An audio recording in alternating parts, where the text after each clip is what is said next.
Good evening, everyone, and a very warm welcome back to Kansas City. Over the next 5 hours or so, we are going to get a climax to our Kansas City Shootout, and we'll be crowning our champion and handing out the Bill Fickle Kansas City Shootout trophy later on tonight. We've got 4 matches in the quarterfinals coming up next. This is how things are shaping up right now. This is the lineup for right now. Craig Wadingham and Tom Cousins will meet again. They have met in a world final in English ball. They have met many times as well, and they will be in action. Both of them have won out previous shootout titles. Corey Duel, on his return to Ultimate Pool USA, will take on one of our favourites in Joven, BUSTAMANTE. Shane Thompson will take on Dennis Hatch, who has become absolutely the shootout king, taking down 2 6-ball shootouts. So much drama in Dennis's matches so far. And then we're going to see a match we have seen a few times before here with Ultimate Pool USA. Justin Bergman will take on the legend that is Dave Matlock in our 4th quarter-final. We'll have our semi-finals and the final as well tonight. It should be an absolutely cracking night's entertainment. Over the next 5 hours, we're going to have a lot of fun and plenty of drama. First match is after this.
And welcome back to Side Pockets here in Blue Springs, Kansas City. It's the quarter-final stage of the shootout. And there is Tom Cousins. And he's going to be facing off against his good buddy and travel partner, Craig Wadingham. Craig, of course, won the shootout in Boston. Looking to try and keep hold of it, but he's going to have a big deal here to try and put down Tom Cousins. I'm Tony Holgate, and joining me in the commentary box, the man from Montana himself, Kobe Judgment Day Jap. Yeah, good evening, Kobe. How are you, buddy? I'm doing good, Tony. Yeah, pumped to be in here. Well, this is going to be an absolute stormer of a match. Of course, it is a race to 6. Match clock 30 seconds. Golden breaks and golden ducks are in play. And Tom Cousins breaks off and goes dry. It seems like naturally with that, Tom goes to the second ball break, just getting that 8-ball moving.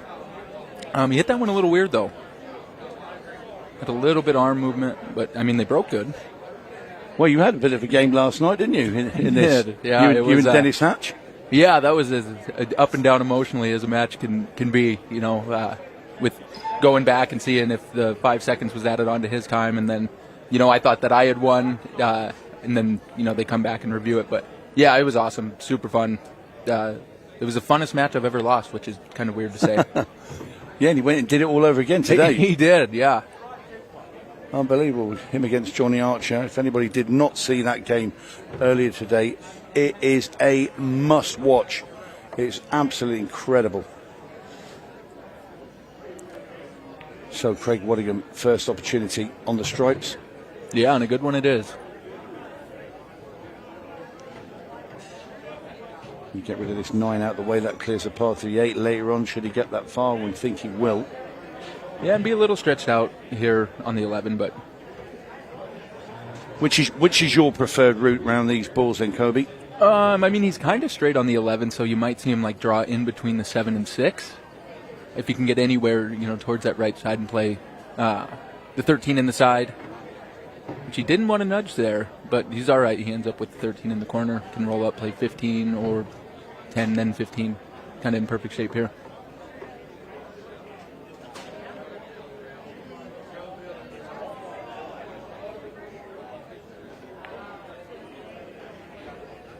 Well, it's going to be a thrill-packed evening tonight. Of course, later on, we will crown our champion as well. So you're going to see all 4 quarterfinals, followed by the 2 semis, and the final at the end of the evening. This 8 ball down the rail, and in it goes, and Craig Waddingham wins the first rack. Yeah, quick courtesy 1-0. of a dry Tom Cousins break. Yeah, and I haven't watched much of Tom's matches this one, but I mean, in Boston, his break was flawless, but he was headball breaking 80% of the time. So, but I mean, that second ball, and I don't know if that's part of his plan, is, get that 8 ball moving, or if he just found that it's been working this one. Yeah, Tom, of course, earlier today came through against Shane Petrick. Yep. Shane had some early chances, a little bit unlucky to start with. Cousins got 3 racks up. Then Shane made a mini comeback, but then Cousins managed to slam the door firmly shut. Shane had a dry break. Cousins finished off it. Yep. Then broke and ran, and that was him. Then stretched away and got home. Yeah, and I just talked to Shane right before this, coming in here, and yeah, that's what he mentioned. He had a chance to peel back. It's just tough, when you're playing a great player like Tom or, Craig or any of the great players. You can't really let them get ahead. Then you're just worried about fading their breaks, fading their breaks along with you having to play perfect too. A lot of times it's just out of your control.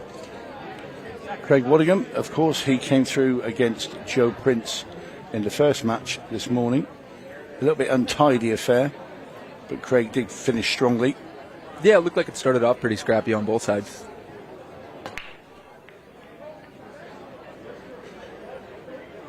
Well, looks like he returned the favor with the dry break. Indeed he has. So our first look at Tom Cousins. We'll have another glance at this break. Didn't put an awful lot of power into that, Kobe, I don't think. Yeah, and I mean, I've seen that be somewhat more conducive on this table. It seems like a lot of times when people are breaking really hard or with a lot of power, that things are tying back up, and it's it makes the ball behind the head ball. Either one of those tend to go a little bit more, but in this case it didn't. So both of them are obviously going to be studying that and making adjustments.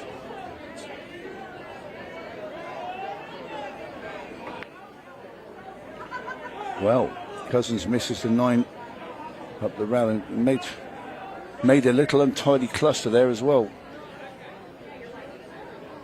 Yeah, I mean, tough rack from either the solids or the stripes here.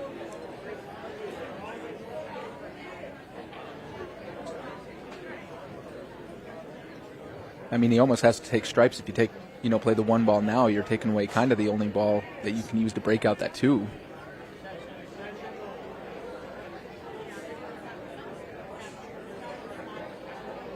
What do you like here, Tony? For me, I don't know. I think we've got solid, If you,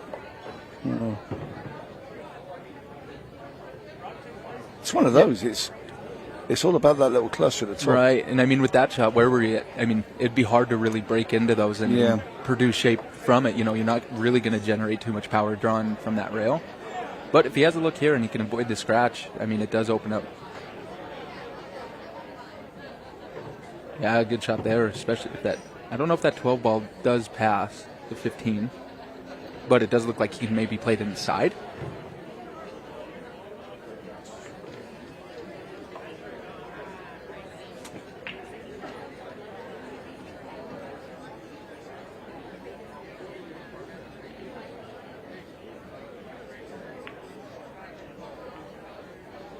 Yeah, tough look there.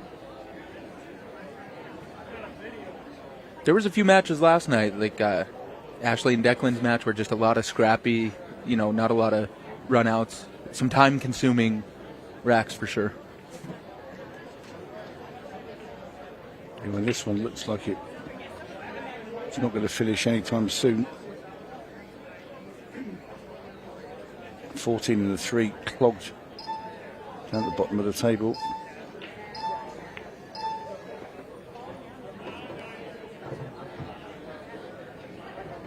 Yeah, and if he can get down and either get on the 5 ball or the 4 ball in the bottom left corner and play either of those to break into it, it leaves that 6 as a nice little backup from either of those. And it looks like that's what he's looking at, potentially now.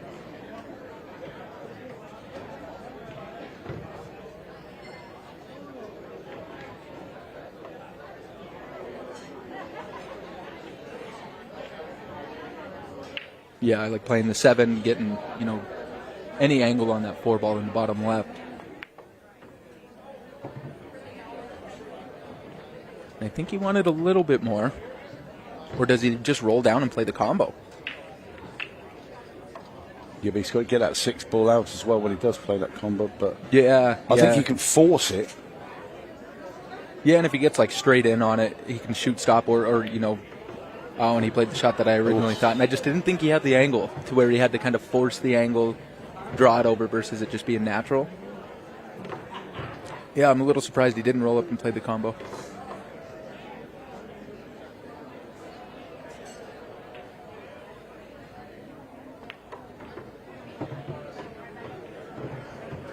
Yep, should be all right there. Just enough to slice that 14 ball in it, or does he have to go up? I think he can slice the 14, and I think he can even carry the spin to go underneath the 6. Spin the cue ball over by the 8 ball, or cut it thin enough to where, cut it thin enough, middle of the table, and then, take his pick.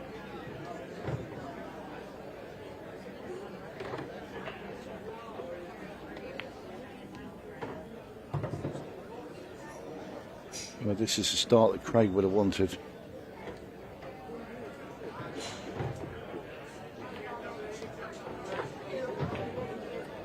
Might be a little straighter than he wanted. Yeah, I'd like a lot more angle than that, but again, he can force this out. Yeah.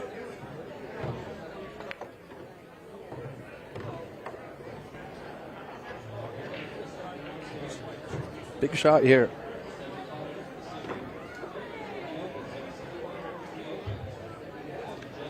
Yeah, just another couple of rolls there, and it's so much easier. This now. Yeah.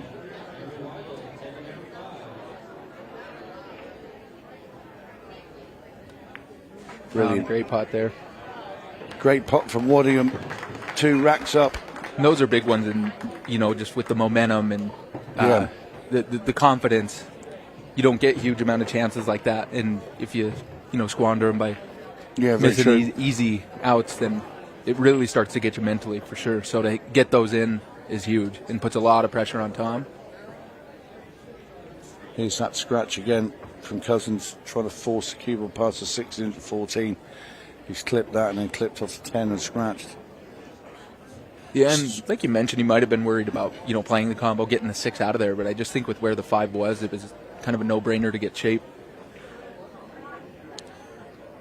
So the Open is underway as well, and we're going to see more action. We'll see some action from that tomorrow, and also the final day to conclusion. And you've started your campaign in the Open. Yep. Started good. 2 wins, 5-1, 5-2.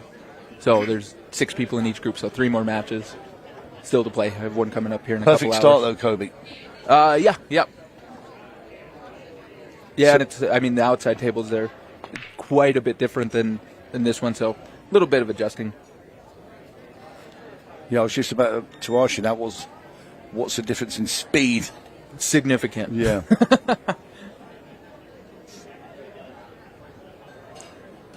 Well, you got the 8 but ball it's, this is an incredible room.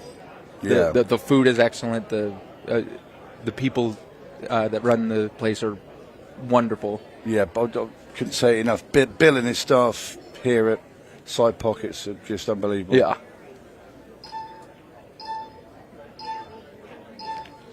Yeah, we've been made to feel very welcome indeed. No, to say the least.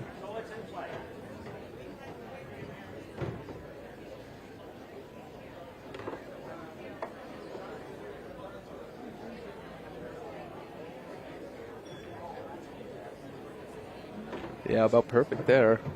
But where does he go after making the one? Does he just follow, through it and try and get on the 6 up in the corner?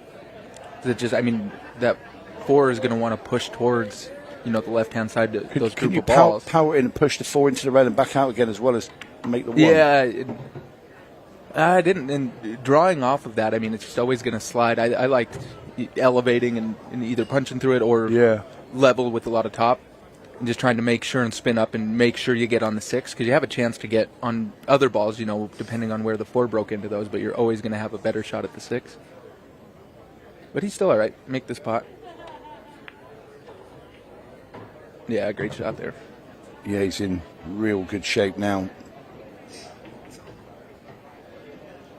And what a chance for Craig Wadingham to go 3 racks up against Tom Cousins. Yeah, and it's another one off of Tom's break. Yeah, Cousins, who's won the last 2 opens as well. And he's made a pretty good campaign overseas as well, right? Yep. Yeah, he won our last pro event. We had 2 pro events last weekend at Bolton. John McAllister won the first one. Tom Cousins went out first round of that, by the way. Oh, was that like a single elim, or how are they structured over there? We have each weekend we have 2 different professional events. Okay. So the very first one, Cousins went out to Josh Jahaz in the very first round. That's the second time that Josh Jahaz has beaten him this year. And then picked himself up for event, which was actually event number 6, but the second one that weekend, and came through in an incredible final against Declan Brennan, winning it at 8-7 with 3 seconds left. Yeah, I watched that Matlock. final. Did you watch it? I did, yeah. It was incredible. Yeah, wasn't I watched the UK Ultimate Pool. Well, in goes the 8 ball, and Another Craig big one Wadingham is absolutely flying. Certainly upped his performance from this morning, where he's a little bit, I don't know, maybe first match of the day, and just getting a feel. It's also his first match on that table as well. Obviously was seeded, didn't have to play in the prelims, as was Tom. Yeah, and there's the one practice table, but it's been pretty flooded with other people playing, so I didn't see Craig hit any balls on there, and it's a big adjustment going from the valleys over onto this table. Yeah. So early alarm bells ringing for Tom Cousins. The Silver Sniper has Tom Cousins firmly in his sights. And at the moment, he's picking him off.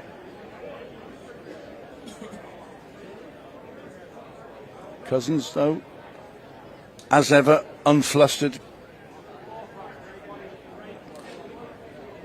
Yeah, what does Stephen say? Memory of a goldfish. Yeah.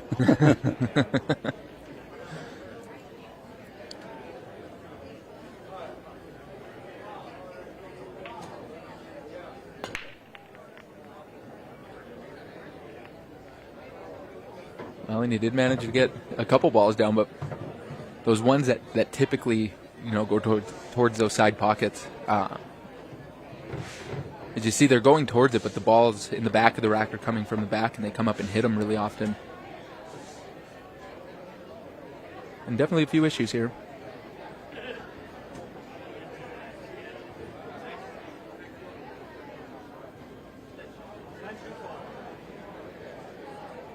Do you like solids here, Tony? I do, because I don't think, the first stripe would be very tough to make.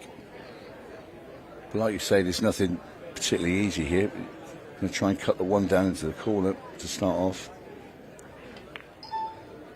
I think he tried to get that cue ball to come off the 6 and then kick into the 4 as well. Yeah, and that worked out. That worked out better. It did, because you can play it now straight down to the bottom shoot, right. Stop. It gives them, kind of the world to get on either the 2 or 3 and hit that little gap in between the 7 and 9, take out the 5. Yeah, 100% he'll play this now, and he's going to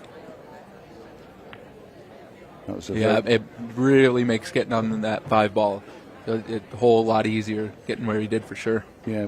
Well, with the 3 ball, he's only got to he sort of pushes this into the 9, and it should sort of roll into the 7 and the 5 as well.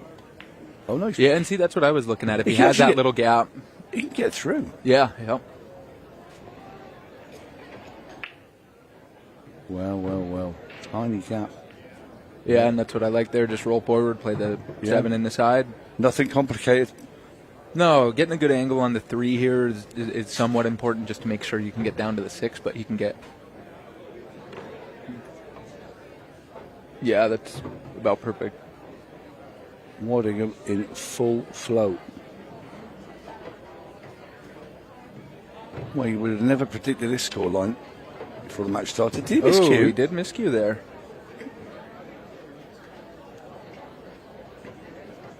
He's actually quite lucky he's got a shot at the 6, because with sliding off the tip off the side of the ball there, he could have ended up anywhere. Yeah, and it still carried quite a bit of spin. It did.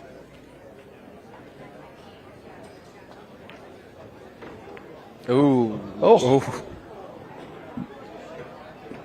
Bullet number 2 dodged. A little look at the camera. Look. Love that. He knows I'm up here.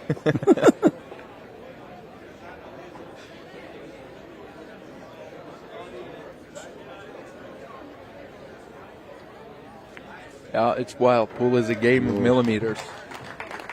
Well, or in my case, 0.2 of a second. Yeah. Everything going the way of Wadingham. And there's a big grin there from Tom, and a little glance across at his buddy Craig to say, I know. And next match is Joven and it's Joven Bustamante. And it is who is he playing? He is playing. So what? Now I've lost the plot. I know Dennis Hatch is on 3rd. Corey Duel. Him and Corey Duel, yeah.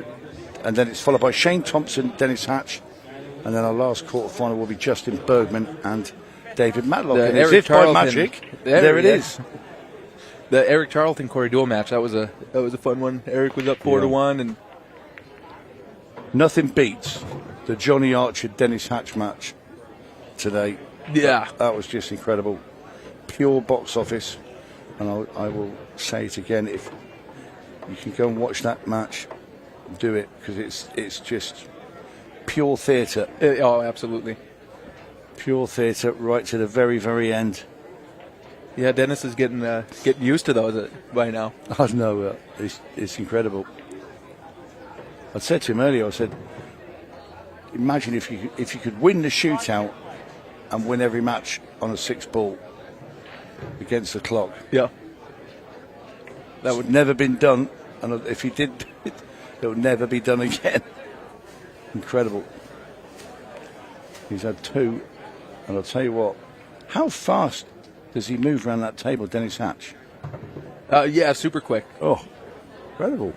Yeah, and I mean, even with ours, taking away the 5-second, penalty, he's still at 25 seconds, and it was with a bad break. Yeah. He had to just open up the balls quite and that's a bit. Hard on that table because it is. You know yourself when you had your attempt. Yeah. It was very hard for you because where you left yourself, you couldn't stop the cue ball dead. Yeah. You were having to.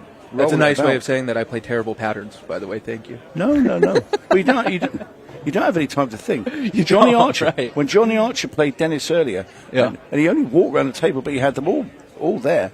And then that second to last ball, he left himself an angle and ran the cue ball around 2 cushions. And I said straight away, as soon as he hit it, I said, that's killed the match. Yeah. Because he's got to wait now 4 or 5 seconds for that ball to stop, and that was it. And it is. It's hard. You get a little bit out of line once, and it's tough to get back into it. Yeah. And in the meantime, Tom Cousins has decided he's going to join in. Yeah, and that was this is a really big out for Tom here. I mean, he ended up stuck behind, a ball, ended up having to kick in, breakout ball. So, I mean, that's pretty scrappy when you're down 4-0 to come with one there. Well, he does get one back. Better late than never, Tom.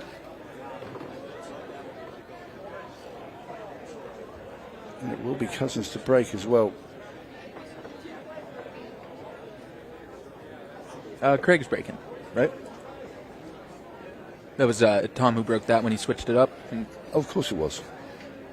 I looked at the ball there. It was he next took to my Craig's advice name. and moved to the head ball. Absolutely. Absolutely. That head ball break is fickle, and as you've seen there, I mean, he almost scratched up in the top corner. Just the ball's kicked the cue ball down table quite a bit.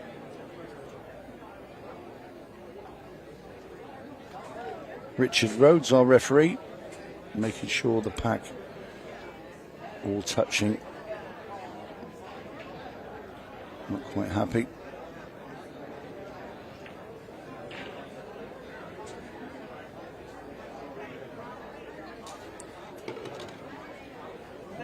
Packed crowd in here tonight at Side Pockets. Yeah, the environment in here is tough to match. Great atmosphere, isn't it? The atmosphere is incredible. There hasn't been a single match on, in the shootout that hasn't had two people stacked deep all the way around.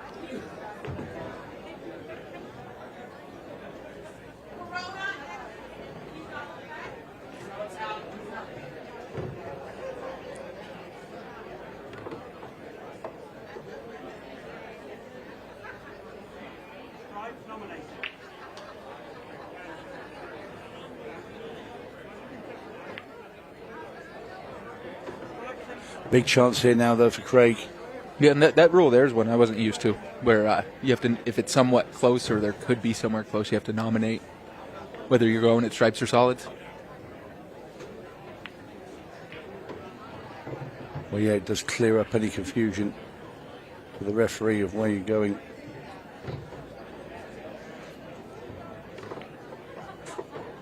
And Craig Wadingham. Yeah, I big think open now, opportunity here. He's going to get to the hill.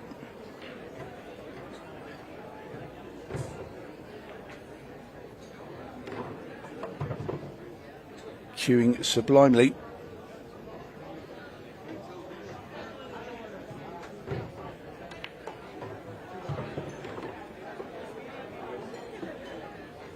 And he'll take that.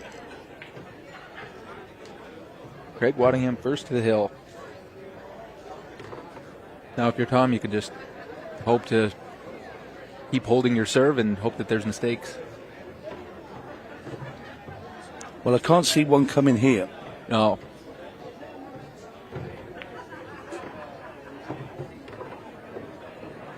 Simple 8 ball for Wadingham. In it goes. 5-1. Craig Wadingham one rack away from being the first man into tonight's semi-final.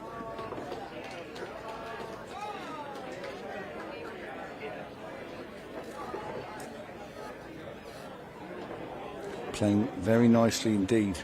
Yeah, and I'd have to guess that Tom will stick with that head ball break. Yeah. So you got any more matches tonight? I do. I have one more. One more tonight, and then two more tomorrow. Yeah, I like the round robin, especially with the 6 people groups. Just you get to play quite a bit. I remember in Boston you were in a very tough group, weren't you? Yeah, yep. Shane Van Boning, Amy, and then Juan. The group of death. It was tough. Yeah, it definitely was. And made it through, but the top person out of each group they get seeded, so they play somebody that was the bottom in another. So I ended up drawing Sky Woodward first match in the single elim. Which another easy draw. Yeah, yeah. I mean, I've played just about every Moscone Cup member that has played Ultimate Pool. Pretty close. Yeah, so just works like that, doesn't it? Yeah, which I love it. That's what I'm here for. We're here to play them. It'd be nice to do it a little later in the draw, but.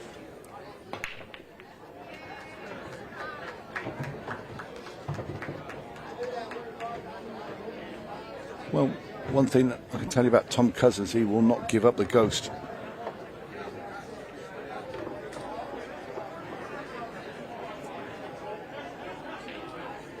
Oh, and he's going to have to pick up the pace a little bit. Oh, and a great shot there.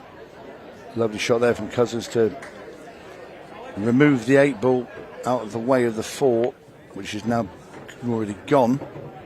So we should see 5-2 here.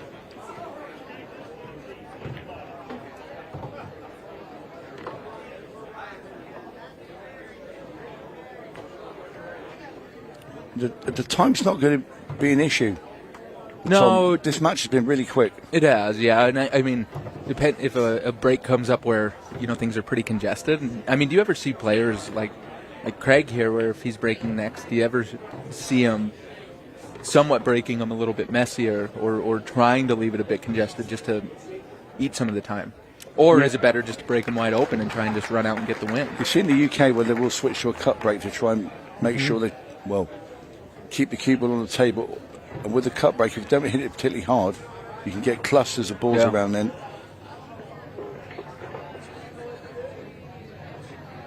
Yeah, and here with the 8 on the spot, there's a good break from the side rail where you're breaking into the head ball but cutting it, similar to like how Joe Prince breaks it, but from the side rail, and it he sort of comes across the head ball, doesn't he? Yeah, sometimes. It's quite unique, his break. He's quite unique himself. That is the understatement of the week. But yeah, with that from the side rail head break, you can very often make either the head ball on the side or the one behind, and it does leave them pretty clustered. I actually did it a couple times, and you guys just thought that I broke bad. Oh, right. Not purposely. Wadingham breaking off just requires one rack. Could this be the one? That was an an unintentional soft break, I believe. Did he decelerate into this? No, I think the rack had a lot to do with that. I mean, it's tough to get him. He didn't hit it super hard, but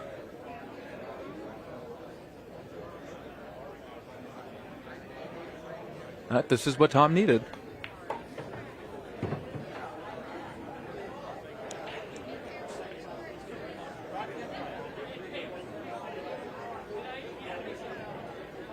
Now, how does he break that 12 ball out or develop it? I mean, it does go as we're looking now in that I'd be tempted to play the corner. 10 into the side pocket, which I think he's going to do.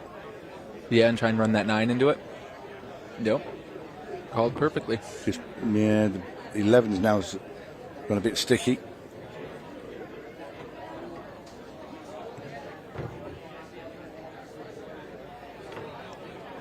Yeah, but I mean, if he can play the 12 here and then get on the 14 in the side, he can use that 13 to develop the 11.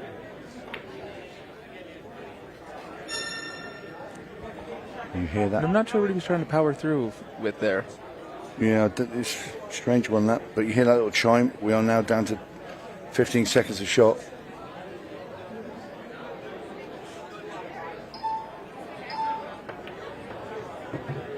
Yeah, and everything's pretty open here as long as that 2 ball goes, which I'm guessing the way he played it does.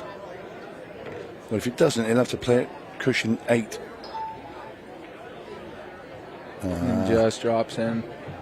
Dead weight. Gets it to drop. 7 ball side pocket. This goes. You think it's over? Yeah. He has missed it. He has. Incredible. That was the big. Yeah, those ones, the finish line there. is in sight. It's a little bit nervy. On top of that, just look where he's left the 5 ball as well, stuck to the 7 up there. That's not the greatest place, but just has the 3 if he does get back to the table. Yeah, and I really like him playing the combo here and sending the cue ball over to where he can play the 14 in the side or draw it back and play it in the corner. Oh, and he's playing for the combo, which I just thought that he'd hit it maybe a touch more pace, cut it a little bit more, and just get on the 14 clean.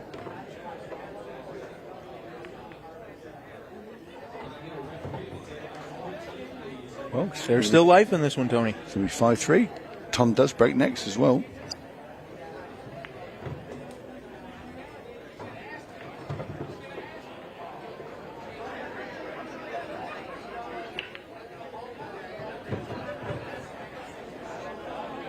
Craig will be kicking himself. If that 7 ball goes in, it's over. Yeah, and I mean, plenty of time left.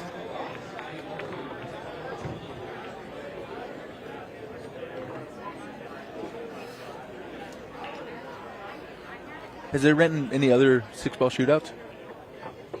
I beg your pardon? Has there been any other 6-ball shootouts outside of Dennis and just Dennis Hatch's 2 6-ball shootouts, I believe.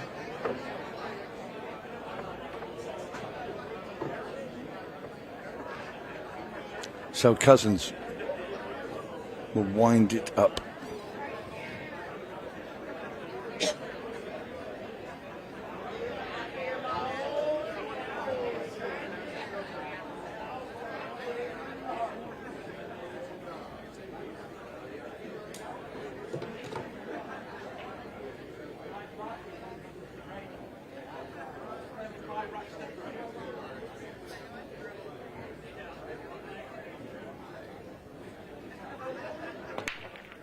That is an enormous break. Oh, he scratched off it. And that's that kick up, and that's. Look how many balls he puts at the top of the table. And that's just where I wonder if hitting it that hard is sometimes negative. You know, you're moving a lot of balls up. A lot of them are pushing the cue ball. It's going to move a lot of the balls up and cluster them like this. I just see it often enough where.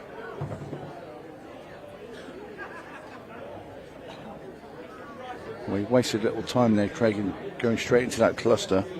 13 looks a bit sticky. 9 obviously goes past that 7. You think the 9 passes? I think it might go very slowly, very similar to what he did with the 2 ball earlier. He's tried to get on it then.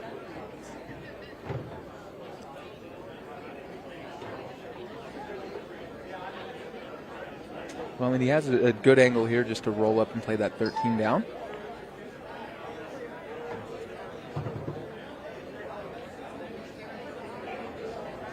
Yeah, and he really, I don't think that 9 ball goes.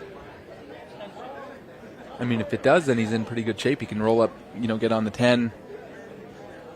And I don't know if you really, depending on the angle, want to use that 9 ball as your out ball. Because if you're going to have to hit it at that really soft pace, hard to make sure that you get it out. Well, we're going to find out very shortly because he's going to play the 10. Would he play the combo? Could he just cut that combo in? You think play the combo and Okay, well, it must go because there's no way he'd look this late. Right. He thinks he can leave himself an angle, cut it very slowly in, and come back for the 8. Yeah, and there's more of a gap there than it looks on the overhead for sure. I still think it's pretty tight. And you just really don't want. I mean, this is a perfect angle, gives you plenty enough.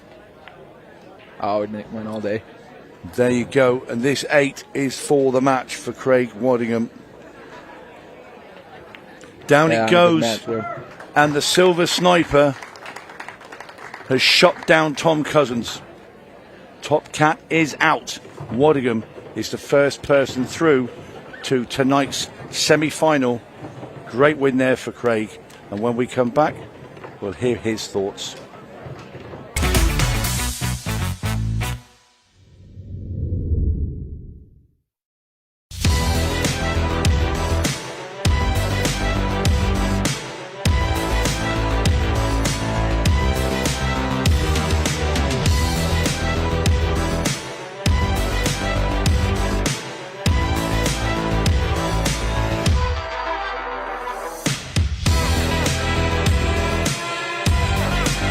At APD Studios, we don't just design pool rooms. We build experiences around the game that we all know and love. I'm Adam Pfeiffer, a licensed architect for 10 years and a nearly 25-year pool player. I bring nearly 2 decades of real-world experience designing, setting up, and optimizing pool rooms and tournaments, both locally and nationally. Whether you're upgrading your pool room to host larger tournaments, planning a full-scale event, or just looking to perfect your home playing space, I design with purpose.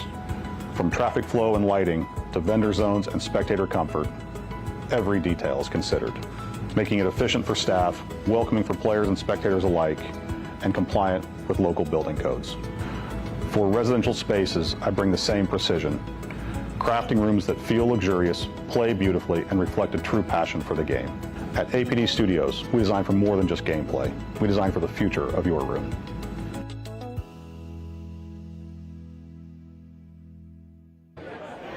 Well, welcome back. We have our first semi-finalist here in the Kansas City Shootout.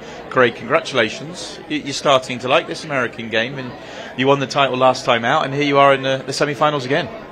Yeah, it will suit me. No, Tom was unlucky with the breaks there and missed a couple of chances. He isn't like Tom, so you got to take him when he does miss. I mean, you and Tom have had many battles before, but it's I guess, would you rather just be on opposite sides of the draw, maybe, rather than having to play him here in the quarterfinals? Or does it not really matter? Do you not, you've done it so many times. No, we're good mates, so you want to play in the final if you can. But when you're on the table, I suppose there's no mates, is there? So you're here to do a job, and luckily I managed to do that. So. Thoughts ahead to the semi-finals?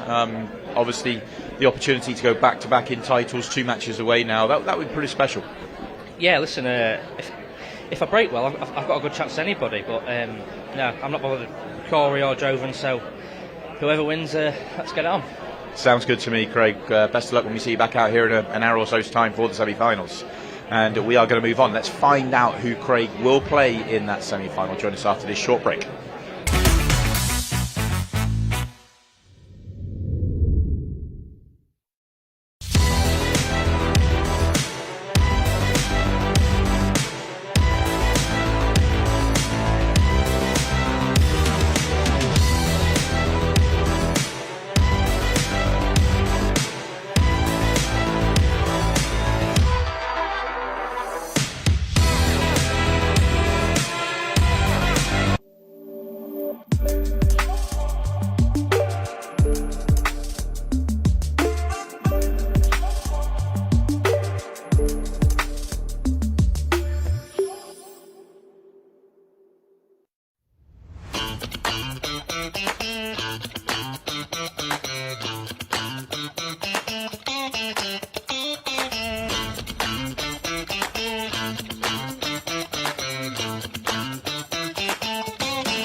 Over 175 years of billiards history, tradition, and expert craftsmanship, Brunswick is a name synonymous with our game, which makes it the perfect partner for Ultimate Pool USA's vision, a fun, fast, and exciting pool for the players all across the United States. Brunswick, Ultimate Pool USA's official table partner.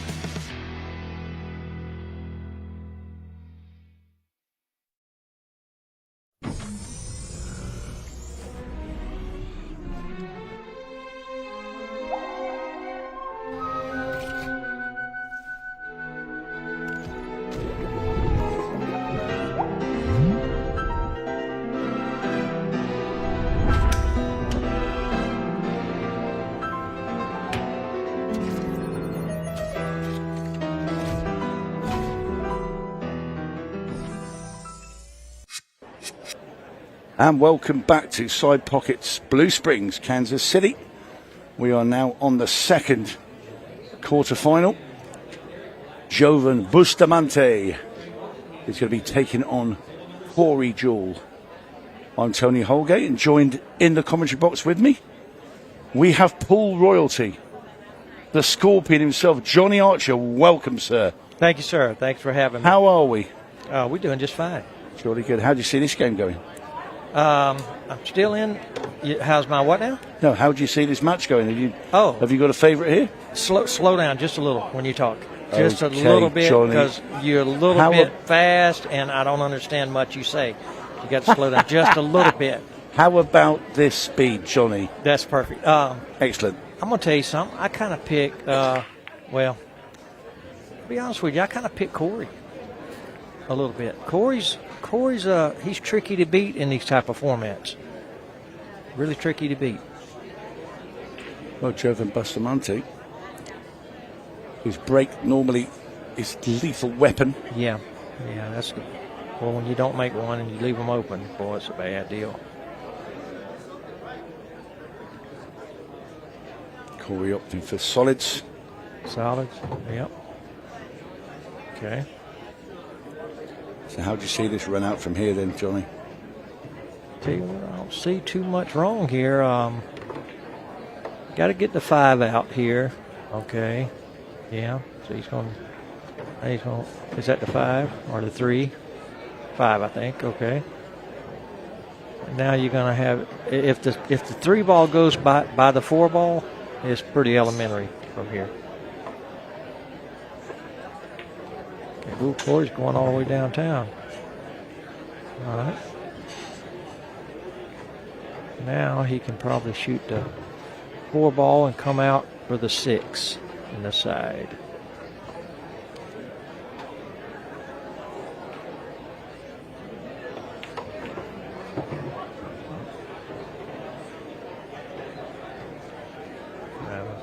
It's pretty crank here. 6-1, 3-8.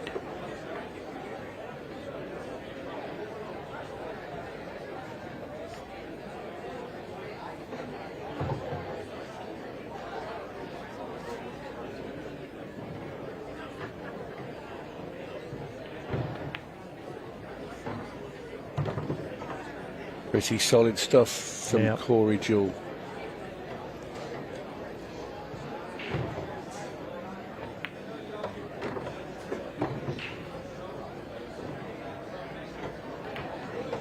And here Okay. goes the 8. First rack, Corey Duel. I just noticed, Johnny, he's got a little. Is that instead of wearing a glove, he has that on his Yeah, heel? I think that's. I've seen him do that before.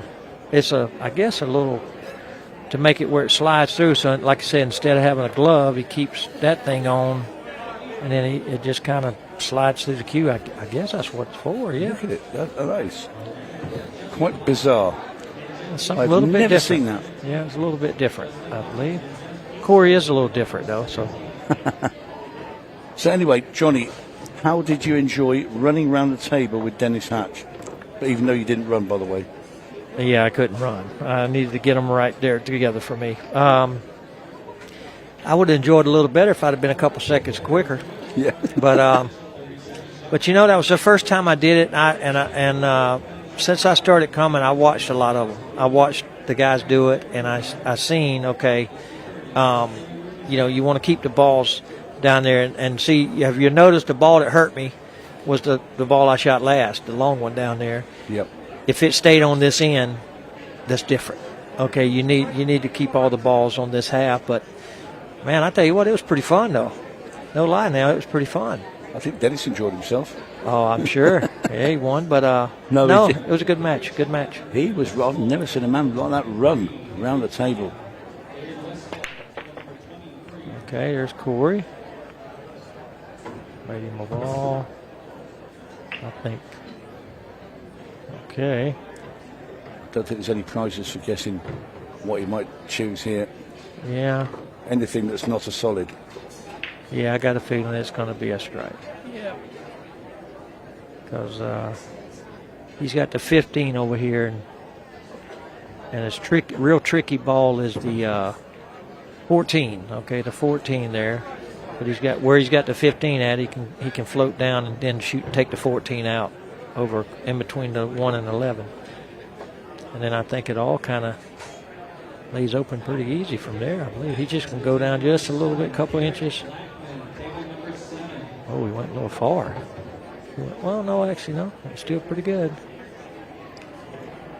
I must admit, when he hit, I thought he'd hit it. I thought he hit it too far, yeah. Yeah.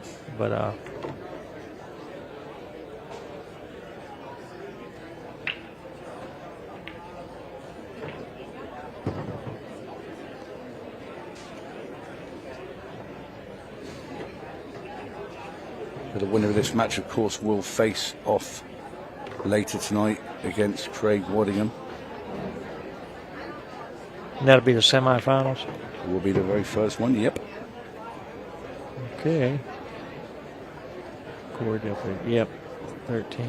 Yeah, it looks pretty easy from here.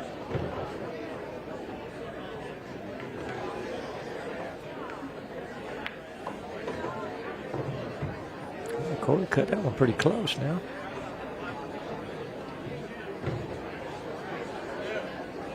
Boy, did cut a little bit close. Good camera angle.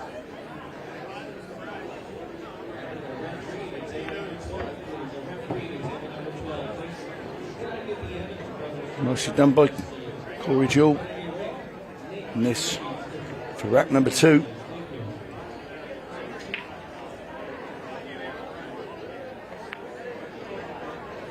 And in goes the 8.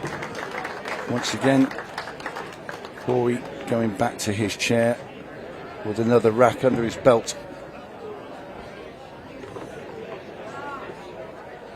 So next up after this, we'll have Shane Thompson taking on Dennis Hatch.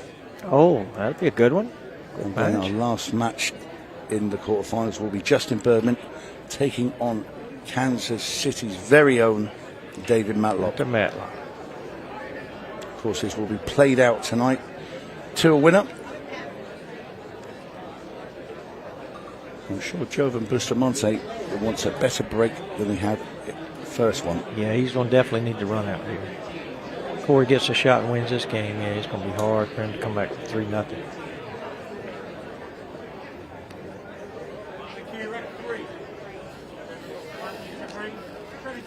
I remember watching you in the shootout not that long ago against Shane Van Boning. I think you were 3 up.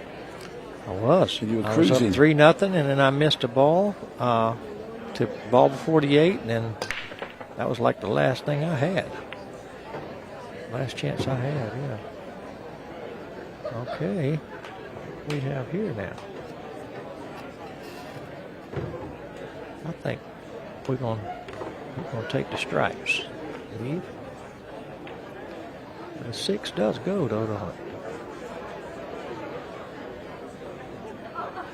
Might not take the stripes.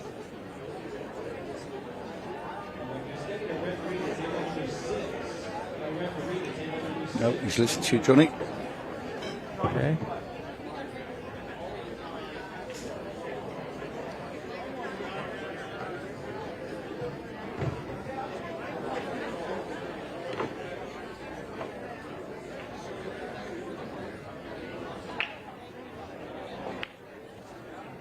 He's hit that one too hard. Got the 9. He's trying to stay for that 13. So do you still practice hard before tournaments, Johnny? Probably asking the wrong guy. I don't practice very much. Never have been a big practicer. No, I never No. did. I just being lazy. never did. A lot of, that was my problem, laziness mainly. But yeah, I just never did. Even now, I do go a couple times a week and hit balls, but I like to play with people. You know, kind of. I always got real bored if I practice by myself and stuff. So I just never was a good practicer. Yeah, because you did a show here, didn't you, a couple of days ago? Did as well. Yep. So that kind of warms you up as well, I suppose. It does. Yeah. I really enjoy playing mainly. And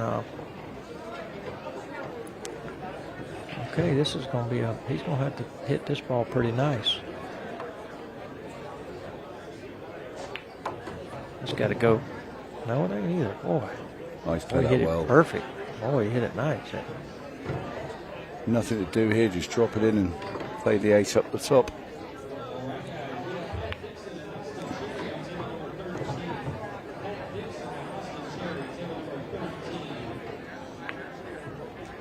Okay, 2-1, and then it'll be Corey's break. Indeed it will, Bustamante.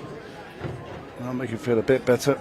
Yeah. Now Corey's pressure's back on Corey because Corey don't break and run out here, and Joven gets a shot. Now Joven's back favored again because then he'll favorite to run out, then he's breaking next, so he'd be a little bit favored. Yeah, the game is so big on the break. It is. You've always had a very consistent break, though. Sometimes. Sometimes. Sometimes. Yep. Fell dry there once or twice in the match. That's what happened the last time I played Shane. When I had Shane, well, it got to be, 5-5, and I didn't make nothing. Yep, that killed me.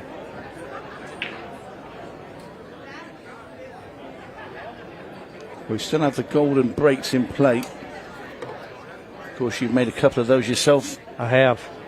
Yeah, I have. They come in handy. They do. Real handy, yep. Save a lot of leg work. They do. Don't take much energy. Corey stands very upright, doesn't he? He does a little bit.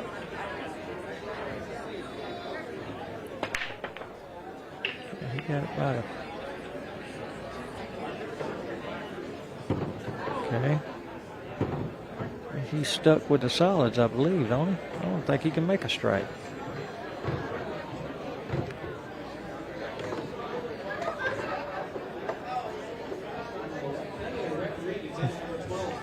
Yeah.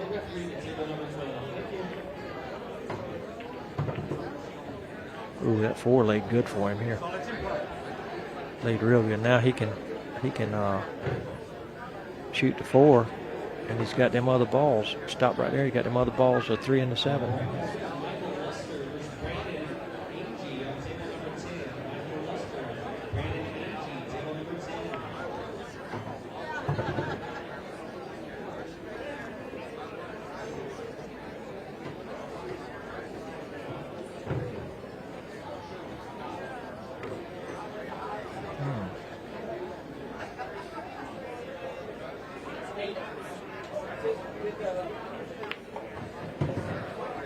I like that. Well, still okay. Nice cue ball work there from Corey. Now he wants to, on this type of shot, you want to shoot the 3 first. Once he makes the 4, you don't want to shoot the bottom one. You want to always shoot the top one. Because what that does is that gives you more opportunity.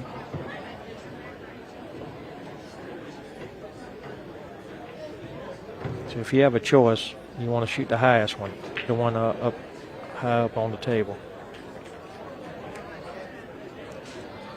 You always want a bailout ball. That's right.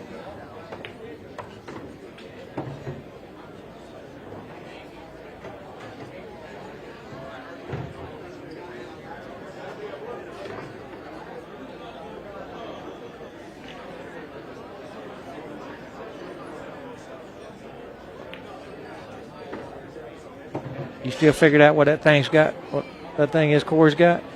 Well, I don't know what it's called. Well, apart from material. Yeah. But yeah, I do.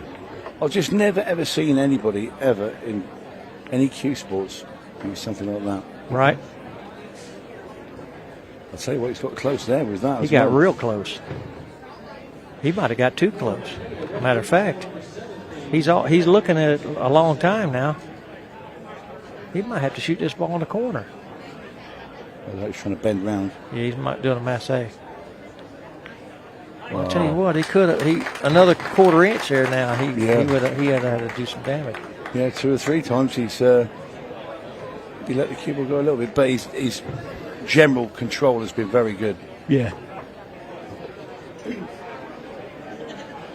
Good value for his 3-1 lead. So let's talk about the tournament going to be at Cherokee, the final tournament. North Carolina. That's going to be a good one, huh? Yeah, November 10th to the 15th. You're going, aren't you? That's during my birthday. Is it? My birthday's the the 12th. Right, so we're having a party. I'm going to be the birthday boy there. Ain't I? Wow, that's odd. We'll bring you a cake. I'll be celebrating my birthday at Cherokee. Everybody needs to come out, celebrate my birthday with me. Come to the tournament. 45th? Close enough. You got a, let's see, you got a 5. 1 to 5s is right. Yeah. Yeah, no, it's going to be incredible. It's our national finals. And some lucky team from the Ultimate Pool USA leagues is going to walk away with a huge prize fund. Man, that's going to be something. That's going to be 100 tables. Ooh. In the casino, the Harris Casino, Cherokee. And you're going to be commentating on every table, ain't you? Every table, Mr. Tony. 100 streams. No. All them guys picking at you the whole time. In fact, you've seen that, Johnny, haven't you? The way they pick on me. They do now. I mean, it's like, you're like their mascot or something. I'm glad I've got you in my corner. That's all I can say. Yeah, I was feeling bad for you a little bit. You're my buddy. You'd I have to know feel what, bad man. for me, I'm going to tell you what. That's bad what they do. I can't believe all that stuff. You heard the stuff they were saying when you wasn't listening. Man, I couldn't believe it. Oh, I'm glad you've come in tonight. And he just punched me. I couldn't think of anybody. Okay, he's got by Johnny Archer. That's right. Okay, so he's got stripes. Okay, this is very important for him to run out. If he doesn't run out here, he's big underdog after this. He's still got a chance though if he goes ahead and runs out.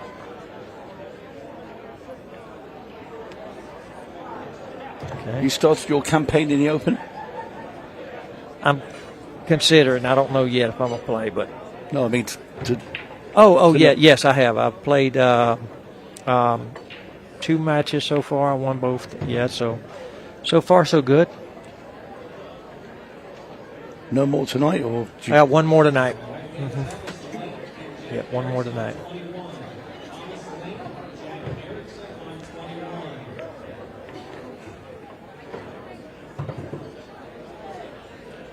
Bustamante has dug himself out his opportunity and should get home from here. Yeah. He's got good layouts. His layouts been very smart layouts. His patterns. Yeah, he's just guiding the cue ball past the 1. Mm-hmm. Yeah, he wants to make sure he clears it. He's got to clear this. Coming deep is good. That's good. Yep. Came close though. He had to coming deep on it. And goes the 8. Okay, 3-2. 3-2. Corey's break. So if Corey messes up one of his breaks from here out, now he could lose this match. And there you see the layout as we have so far. Craig Wadingham is into the semi-final. He will play the winner of this match. In our next match that we will see live, Shane Thompson taking on Dennis Hatch. Right. Followed up by Justin Bergman, David Matlock, and we will crown our champion tonight. Any tips? Tips. No, not really. Just really be conscious on your break. Really focus hard on your break, because that's where you can keep the advantage. So as long as you're breaking and running out your games, it's hard for them to beat you. And so that's a big thing here. Corey, he's going to break them. He breaks them in a certain way where the cue ball, if you'll notice, it pops past the side, so it don't have a chance to scratch in the side. That's why they. Oh, and meanwhile he hit it. He hit it terrible and made all the balls. You find that though, don't you? That is weird. Now that was his worst one by far, and he made all them balls, and they all wide open.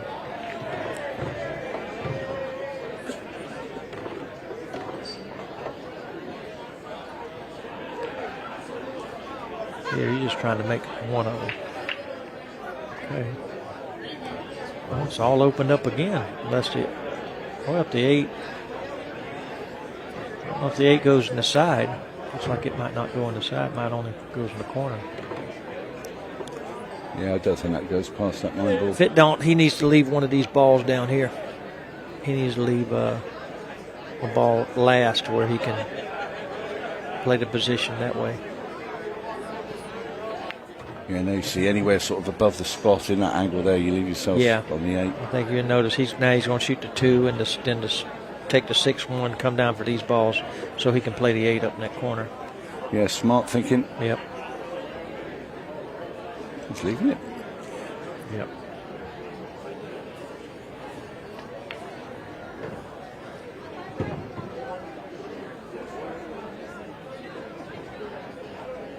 Will he draw back here and then play the 2 down? He's going to play the 2 to use the 2 to get down for these other 2 balls, and then like I say, all of them's right there with the 8 in the corner. Ooh. Okay, that's perfect, though. Yep. Now, he has a choice here. He can try to keep it high. Then it's going to be a little tricky on the 4, or try to float past the 14 for the 3. That's what he did. He went down a little far there. He went down a lot far. Ooh. He got to shoot the 4 in the side. He got to shoot the 4 in the side now. Boy, he didn't put too much of a good stroke on that one. No, we were saying as well how good his cue ball's been. Yeah, got careless there. You got to shoot that ball in the side.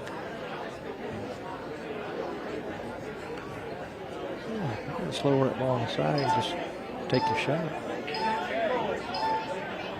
Oh, I see why it ain't. That's why you see why. Because now the cue ball's staying up. He's going to have to be real thin on the 3, which is going to be hard to hold for the 8.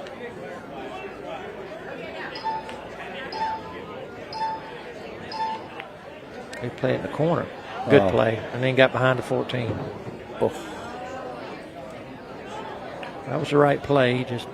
He got behind the 14. He's going to kick the 3. This could have really hurt him here now. He's going to slow roll this one nice and easy. Miss it. But he did leave it out.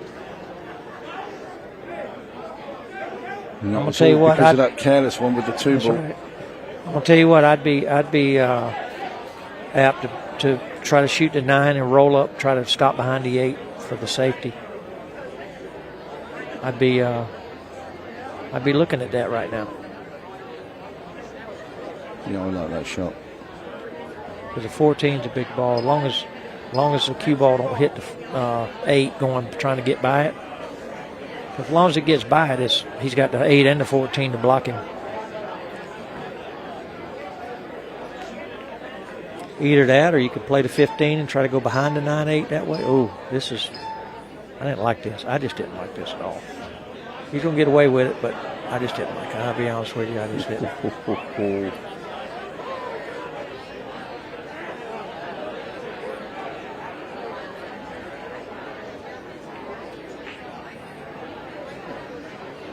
I don't know if he can kick at it from the side. I don't know if he can get by the 9. You think he can? I don't think he can. I don't think he can. I think he's got to go if he this gets way. past him, he's going to skid down into the middle of the bottom rail.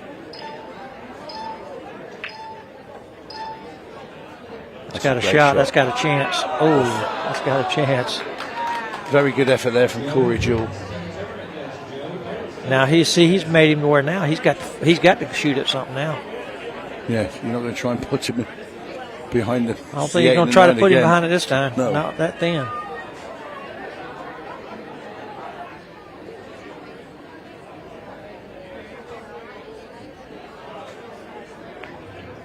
Good shot. Got the 15 on. See, the 9 will go past the 8 now as well, up into the top left as well. It does, yeah.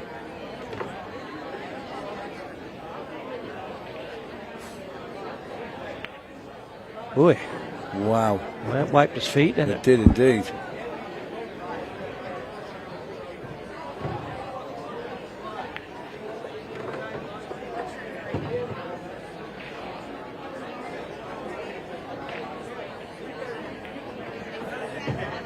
Tie game. That was a big mistake Corey made there, not getting out there. Yeah, he needed to get that one. 4-2 is a great lead.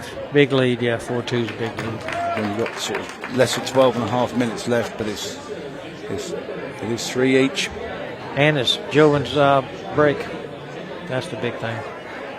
Now, if Joven breaks and runs out here, Corey's really under the heat. It's a huge punishment, isn't it? Huge under the heat, yeah. So that's when the psychological game plays a part. He knows it. Corey knows it. He knows that was a big mistake. You know, when you get them open like that, you got to just choose whatever it is to make sure you don't get snooker nowhere. Make sure you don't float past too much. You just got to take.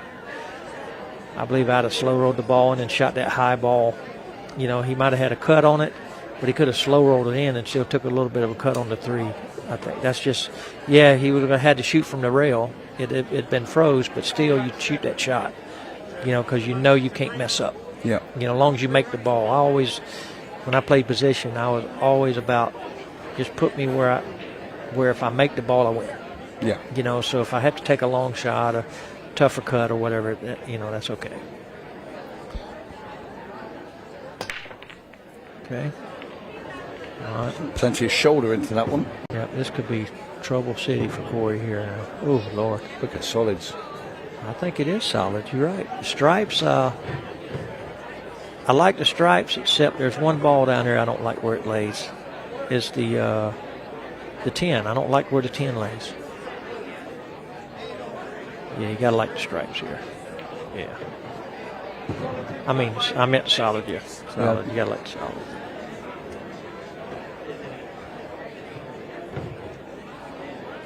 So he got to be a little bit careful, though. There could be some patterns that get messed up here.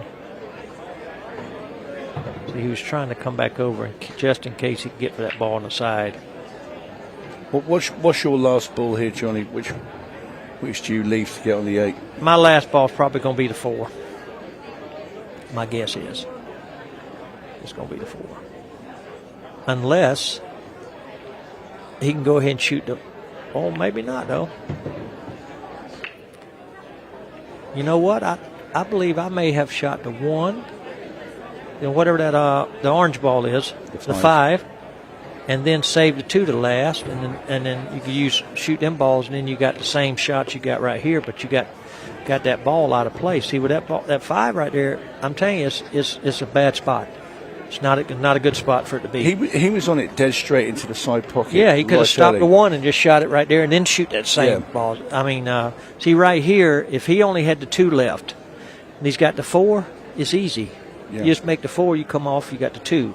But see, now with that ball there, it caused problems. Yeah. So I think he should have shot that ball when he had the 1 there. Just stop it, shoot it in the side. Then he got them balls down here. Well, he knows that he's made a bit of a hash of this because he's took so long to decide what to do with his 4 ball.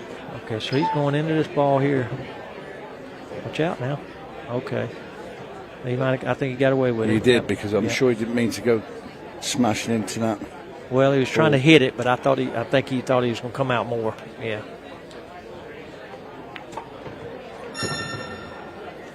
And we are going down to 15 seconds a shot from here on in. From here in's 15 seconds. It is indeed. I tell you what, I noticed, man, my fat belly boy, it was having a hard time getting around with that 15 seconds. Oh my Lord. Ooh. That's a no-no. That could really be, because they're at 3-3 right now. Yeah. So whoever wins this game is a big favorite. Yeah, that was a big mistake there. Okay, Corey's perfect. Just stop right there, and then you got the 10 float down for them 2 bottom balls there. We're going to get his chalk off the floor. No, he's leaving it there.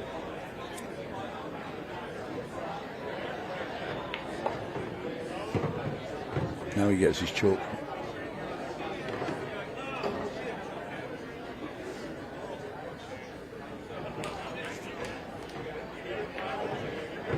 Corey Jewell is going to say, thank you very much for my early Christmas present. Yeah, that was a good Christmas present there.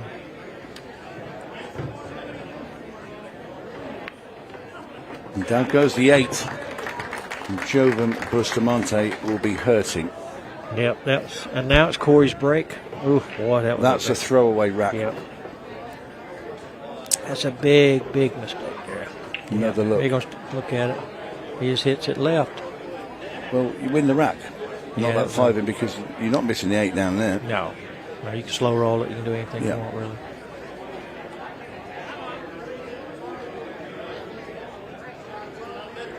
Well, keeping you up, Corey.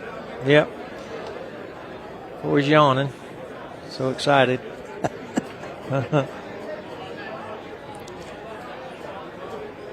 That man, much to think about. Now, if Corey don't break and run out this game here, though, now the pressure gets back on Corey, because if Joven can win the game, now he's breaking again. Yeah. And it's probably going to be the last game then. If you're Joven now, you're sat there thinking, please don't pop one off the break or scratch. Or well, you're trying anything to get to the table. Yeah. And hopefully where Corey can't run under the clock down. But it don't really matter if he wins the game. It's still.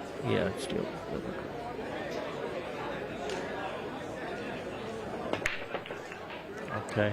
Good cue ball with the break. Oh, Lord, come up dry.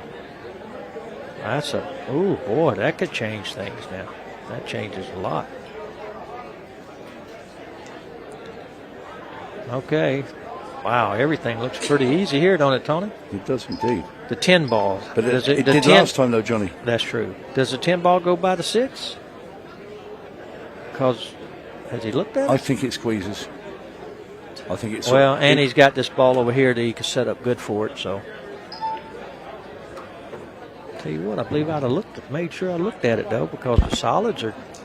Well, the 4, I guess the 4 is even right if there. it hit the edge of that knuckle there where the 6 is, it'll rub into the 6. It'll rub in, yeah. Yeah, it could, yeah.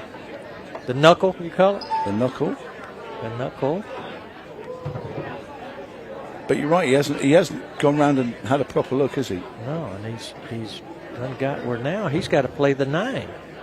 I don't think he's going to Well, I guess he could draw into the 8 maybe. Boy, this is dangerous here. I mean, this is dangerous. Ooh. Is he coming over to shoot the 10 over there? He is. He is indeed. See, I'd have never took the stripes. If that's the way it played there, I'd have never took the stripes. No. You never could have got me to take the stripes there.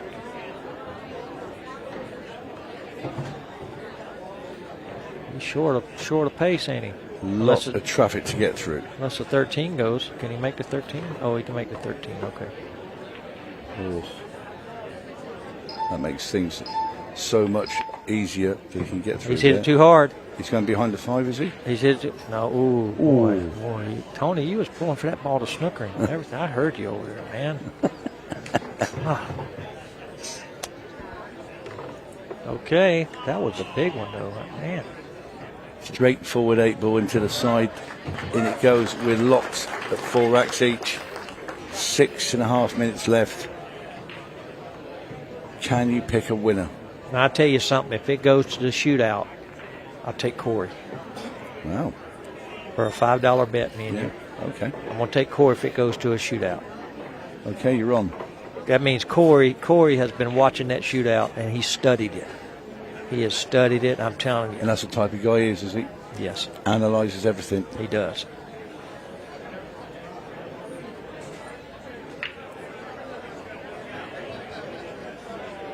Both players looking very focused.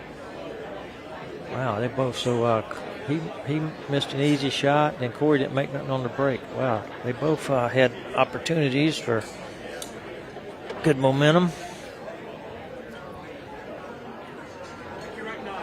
I wanted to go to 6 ball now just to see, huh? No, just because I think you'd like to take my $5. I would. I would. I can see it in your eyes. Both eyes, too.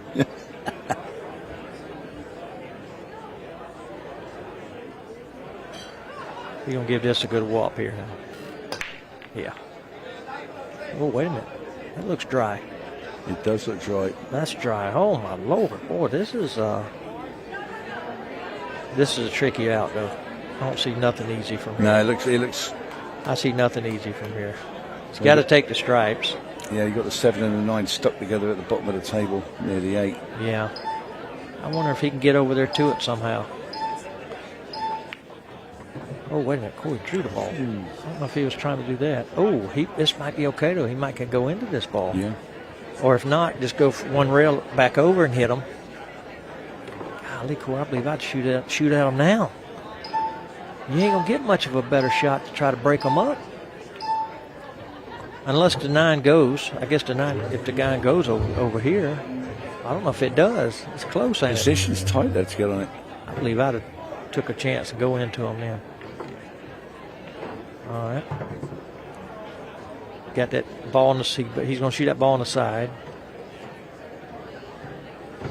So what do you do? Do you leave the 14 now to get to the 9? You have to. You got to just play it. Put all your eggs in one basket. Yep. He's going to come over and get an angle on the 14. If the 9 goes, yeah, this is the right play. Okay. He's got an angle. Okay. In fact, looks pretty perfect. Yeah, he's a little full, but I think he can get on over, though. So he wants to land just below that diamond there, just below the side pocket, doesn't he, on the side rail? Yeah. Yeah, perfect. Yeah. Bounces off the rail. Great shot. Yeah. Just kind of going forward, so he must get by the 8. We've just run into it. No, I think he's getting by it, yeah. Superb.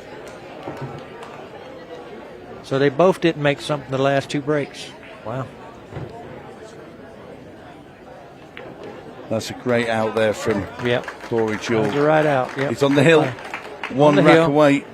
And whose break? Corey's break. 1 rack away from a place in tonight's semi-final and a showdown with Craig Wadingham. Yeah, he controlled that. Come on, I need a break and run out so I can get your $5.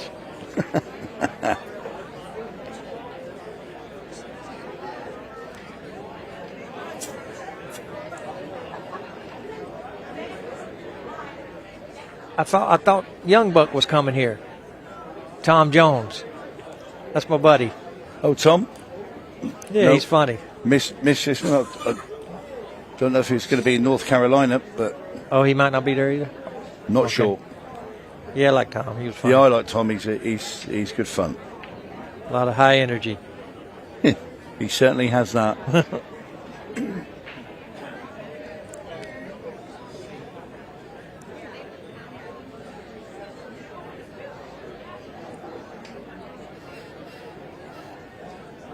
Boy, look at his hair there. He got a swoop over. Looks all very You neat need, and tidy. yeah, you need a I little. haven't got any hair. You need so to borrow a little bit of his hair there, Mr. Tony. I need to borrow a lot of his hair. Whatever he can give up, right? Our director Chris has got a lot of hair. We can borrow some of yours. Yes, Chris does. Yeah, he's well prepared. All right. So Corey Jewel, 1 rack away. And how much time left? There's 4 minutes. Still got plenty of time. Plenty of time. Yeah.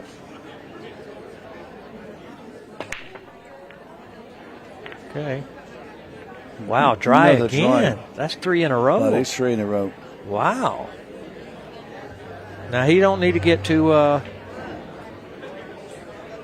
don't think he needs to get. He can go ahead and move on with it, ain't he? Because he. I guess he just needs to make sure he runs out. I guess because there'll be time, right? Yeah. And then he gets to break probably one game to try to make the 8 on the break, maybe. Yeah, we need the 6-ball shootout for our bet. We do. That's right for our bet, don't we? Okay. So Solid as it is. We need Joven Bustamante to slowly take these out. Slowly take these out. Slowly take these out. Yeah, exactly. Well, Joven's breaks next. That's right, because he might get break run. That'd be no good. Yeah, then we wouldn't have our bet, would we? Oh, why did he go into that ball? I don't understand that one now. I didn't really understand going into that 5. Well, the 5 was laying perfect where it was at. Maybe he's under the cosh here. Ooh, that was close. That's going to be checked. That will be checked. So we are. What do you mean checked? Oh, he's got to come. He got to go check the camera. He will be very close to our commentary position. Will Darrell Hibbard, the referee?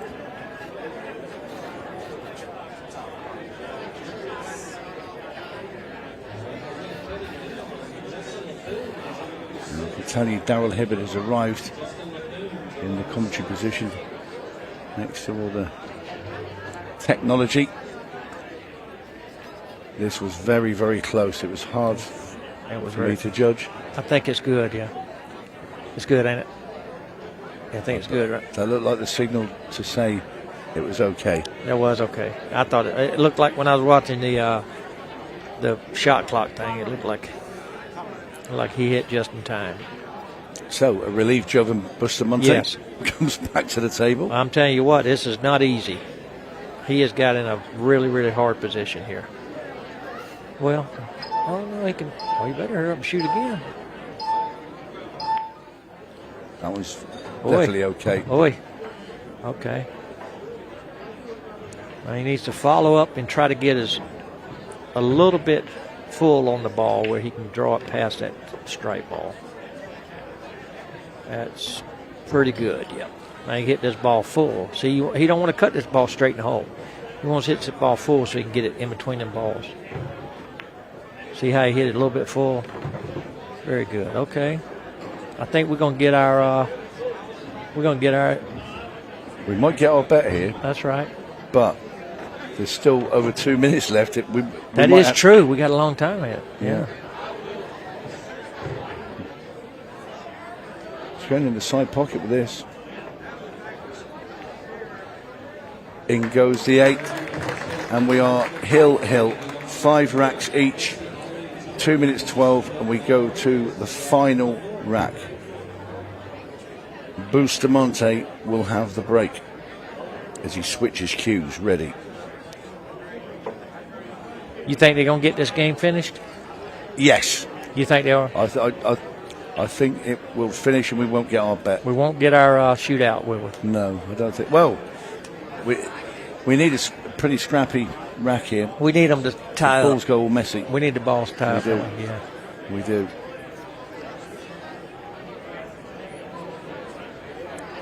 But it's been a lot of dry. Have we had 3 in a row, Johnny? Haven't we? Dry breaks. 3 in a row, dry breaks. Can't be 4, surely not.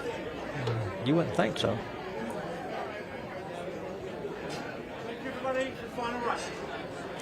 So here we go. As Bustamante switches to the side. He's trying to make 8 on the break with that cut break. Ooh, I'll tell you what, 8 did take off, did it? But he did make a ball. He made a ball. Okay. So we didn't go 4 dry breaks. What's he got, Johnny? Well, I tell you what, nothing's really, really easy here. You know what I'd do here? I'd go for the win. I'd shoot the 4 up in this corner in between the 6 and 1 and take the rest of them out. Oof. That's exactly what I do right here. Because the stripes ain't no good. He's going into the stripes here. I just don't think that was good. See, he had nothing. That's a really I didn't like that at all. He didn't have no easy ball to get on. I believe so you would look like the 4 ball was the 8 ball if you like. That's exactly right. You make that one, it's over. And you're shooting at a soft speed. The pocket's big down there. Why, he banked it right in, didn't he? Well, he's dug himself out of one hole. Yeah, the rest is easy. But I like the way you say that, Johnny, because I think that. Yeah, it was like the 8 ball. You shoot it, you make it, the game's over. Because all the solids are just scattered about. All of them down there, and you could just come off the rail and had the 5, and then bam, everything's wide open. Yeah, that's what I'd have shot there. But I mean, playing that bank shot's got him out of jail, though. He better hurry up, or he ain't gonna have enough time to get them all out, is he? He's okay. Is he? He better not take too much time. That I can tell you. Yeah, he's got plenty of time. Corey needs a big miss here, big mess up, and he ain't gonna get it. No, slow rolling to the side. Yeah, just slow rolling. Just come off the rail just a little bit. Well, I can tell you, Joven Bustamante's been beat by the buzzer before, and I think he gets a bit sketchy when he gets to this sort of stage. This is for the win. And down goes the 8, and Joven Bustamante does beat Corey Duel 6 racks to 5 in a thriller.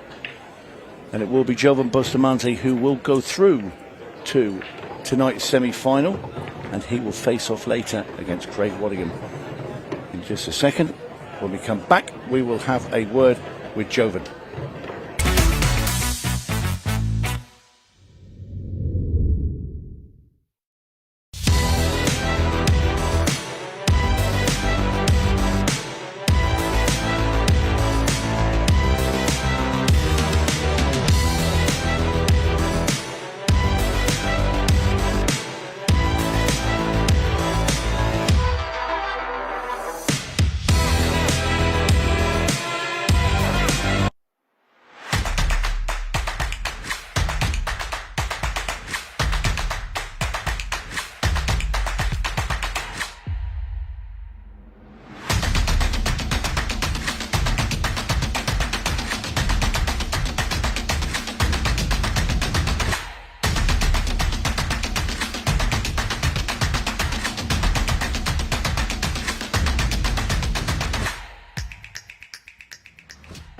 Right, welcome back out to the arena. Let's get a few words with our latest semi-final. Joven, congratulations. Every time we see you play out here, it's tight, it's close, but you keep getting through. I have no idea. Always playing hell. I don't know. Always pressure game. But thankful I got a little bit lucky. Really good run out there at the end, under time pressure, but you seem to compose yourself and you didn't rush, even though there's only a couple of minutes on the clock. I'm trying to. I'm trying to use the clock too. Yeah, I got lucky on the, I think rectangle. I got a dry break, so I have opportunity. So, yeah. Do you feel like you're getting more comfortable the more times you play out here in this sort of environment with the match clock and the situation at 15 seconds? Is it getting a little bit easier every time? Actually, I'm getting comfortable. So this is my, I think, third time playing Ultimate Pool. So, yeah. Last time we saw you play, obviously we missed you in Boston, but last time we saw you play, you made it through to the final, coming up just short, and now you're into another semi-final, which is great for us to see. Yeah, I'm trying to. Yeah. I hope I'm going to win this tournament. Well, congratulations, Joven. We'll look forward to seeing you come back out for the semi-finals against Craig, and we look forward to seeing how that one goes. And we're going to move on. Let's find out what the semi-final lineup at the bottom is going to look like. Next match on the way.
My brake tip is completely different from everything that is on the market. It combines the qualities of like a playing tip with a super powerful tip. It's like a tip on the steroids. You can open with less power and still have spin and split the pack perfectly, but you can go for the power braking and you still have control.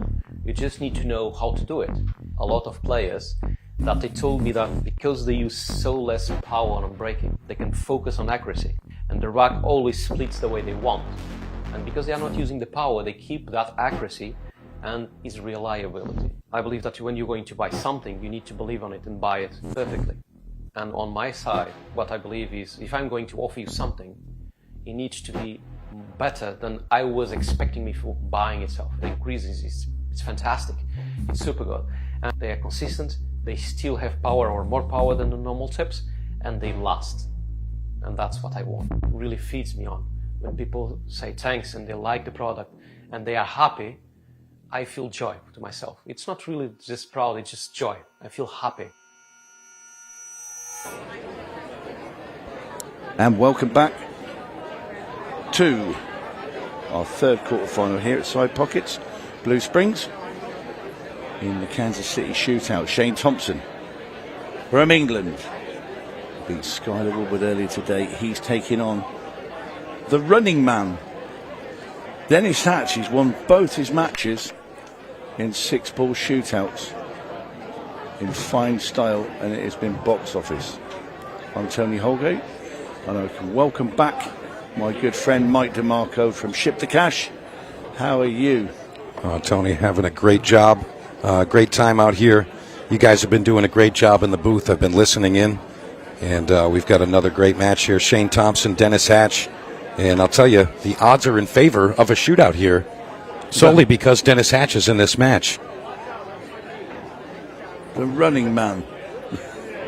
He's going to have a lot of nicknames after this event. I'll tell you, he's really getting the crowd going, showing some showmanship out in the arena.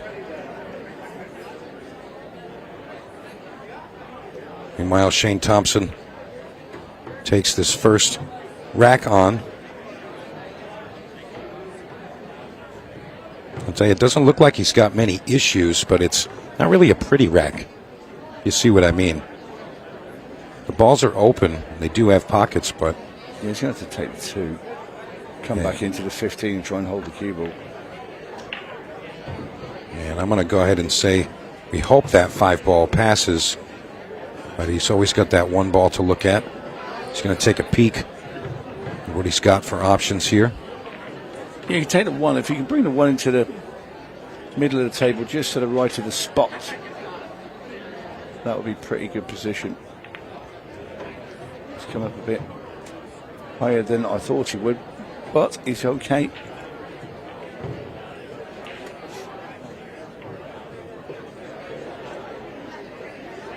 He's fallen actually perfect on that 5-ball. And I expect him to just float above the 8-ball here, as he indicates by his stance. Going to be looking for the 8 in the left side.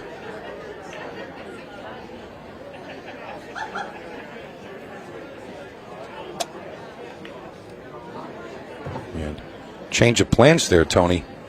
Ends up going to the top corner. Perhaps he didn't like what he saw when he got behind the 8 to the side. Yeah, I think that's a better way. And Thompson knocks in the 8 ball, takes the opening rack, and the break and run.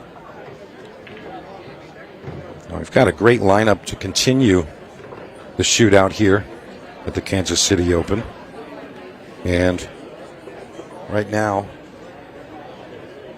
we are anticipating Justin Bergman, David Matlock coming up following this one. What another great matchup. Yeah, and you're staying on for that one. Absolutely. I believe I'll be joined by Mr. Pat Dixon once again. From Charlotte, North Carolina. That's right.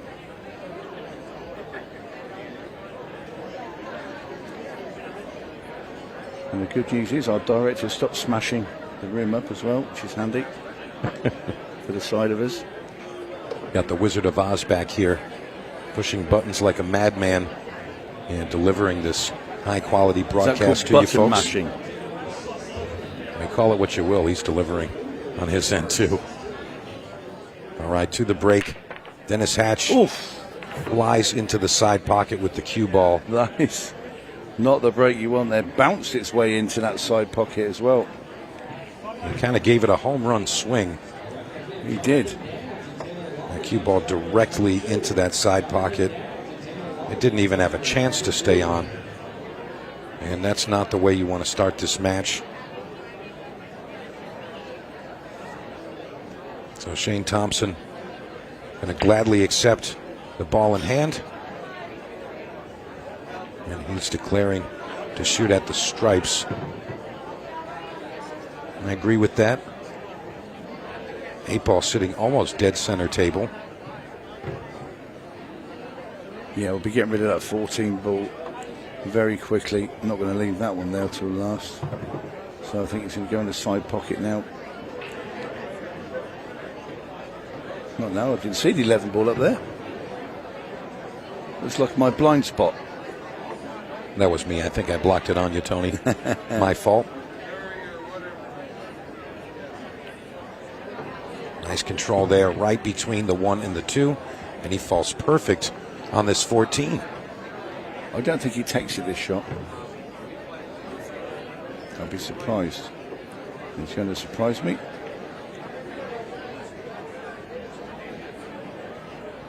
I think he had just a perfect angle. It was straighter than I thought. Well, it wasn't straight, but I thought he had a lot more angle there and that he couldn't get the cue ball back. Unfortunate for him. He's going to be bridging over this 1 ball. And the shot is relatively simple, so he should be fine.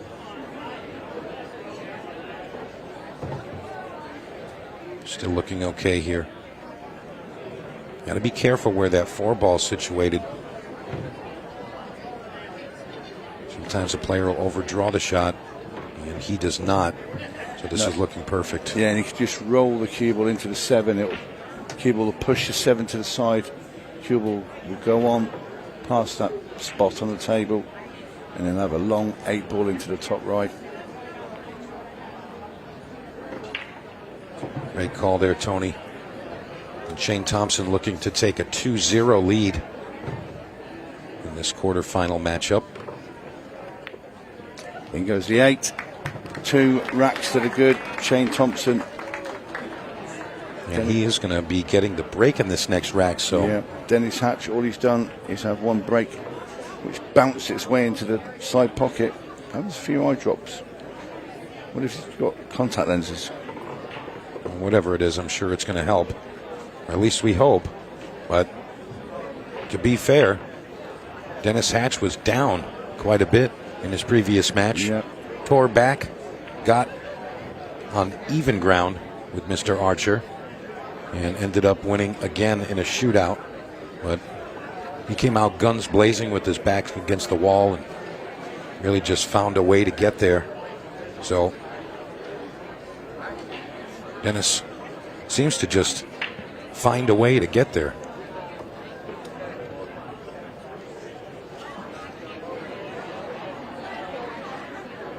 And Shane Thompson back to the breaking position. This is reminiscent of the Corey Duel setup for the break. Almost square on here. It's a small angle. He's got balls flying in everywhere.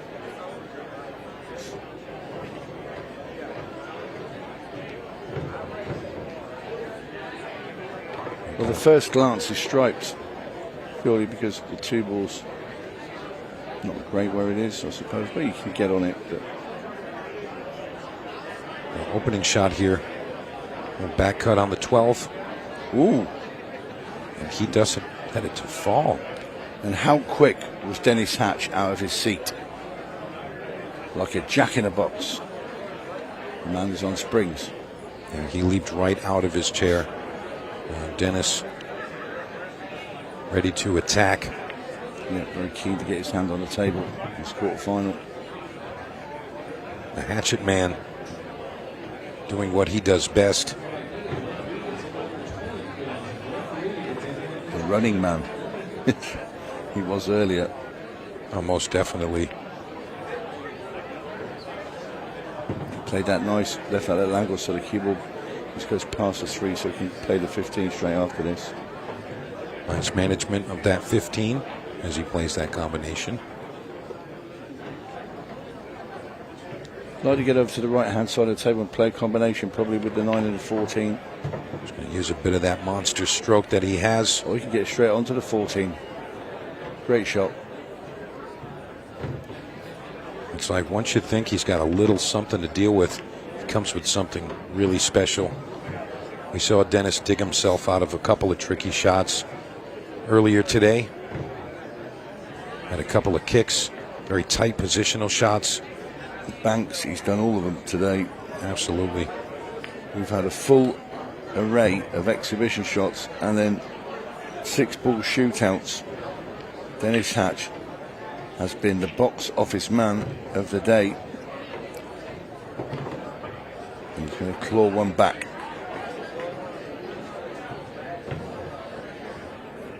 Down goes the 8. Dennis Hatch. You know, there was a key that he did that on Shane's break because now he has the break and he can compound that. Yeah, well, he doesn't want to go bouncing the cue ball into the side pocket again. I don't think he will. I think he'll have learnt from that one.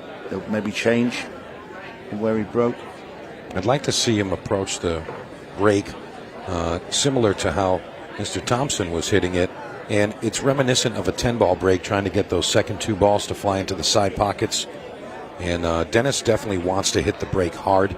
He doesn't want to play the second ball break and daintily go back into the rack and try to pick through it. He wants to smash the head ball and get out. Shane Thompson a bit disappointed. Dennis Hatch ready to persevere. And there he is back at the head of the table.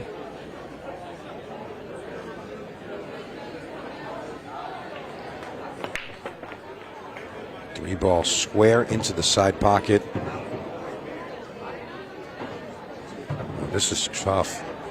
It looks like he might be hooked behind the jaw of the pocket, and he is. So no simple 2-ball. I don't even think he can get to the 1-ball here. Yeah, it's not the greatest lead in the world. He's going to have to come up with a big shot. And it's a little awkward cueing out of the pocket like that. Granted, the way that Brunswick's designed this table, it's not going to have any rubber in the way or anything protruding out of the pockets. It's really comfortable to cue out of there, all things considered. Yeah, lovely clean shot there from Dennis Hatch.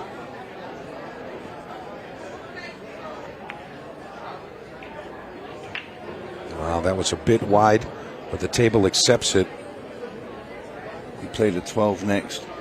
Bring the cue ball off the bottom rail. No, he's not. Yeah, I was with you on that one, Tony. I thought he was going to go with the 12 first. Okay, he's got a sharper angle here on the 12 just to get up to the 15. I think that's why he's changed his mind. I thought was rather played the other way around, but when you look at it now, you can understand why Dennis has gone this way. Guarantees him that route up past the 4. Didn't want to leave this so thin. Could get a weight right here. And he recovers well from that. Great position for this 8 ball in the bottom right. This would put us tied up 2 games apiece.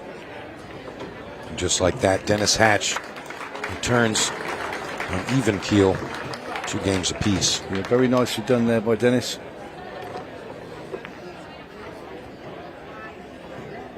That's a sign of a true champion is, 2 racks down, and I'm not bothered about that. I can make 2 racks in a row easy. And that's exactly what he's done. Shane Thompson just been reminded that he's going to have to fight. Dennis Hatch continues to remind people who he is and what he brings to the table. One of the greats. For a very long time at that. Talk about experience and impact. Yeah, Dennis Hatch is definitely the man. And he loves this Ultimate Pool USA setup. When I spoke to him after he won against Johnny Archer, and he said, I just had so much fun out there. He just loves it. He said, I absolutely love it. Yeah, that's definitely a key. When you're playing pool, you have to find a way to enjoy what you're doing. And you know what, Tony? If you're not enjoying it, you're doing it wrong. Absolutely right. Shane Thompson with a monster break there. Yeah, he put a lot more into that one.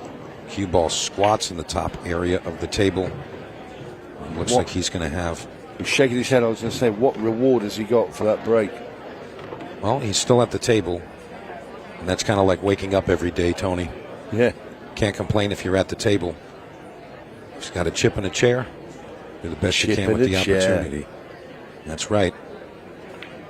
It's like the best poker saying ever.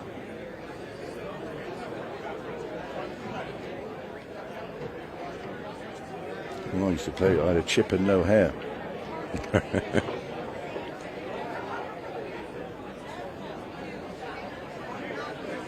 Shane Thompson staying focused. Really just navigating towards that 10 ball. He'll take it out now. Yeah, that's his issue there. Looks like he's going to play it possibly off the 5 and then into the 10. Really tough to see exactly what line he's got.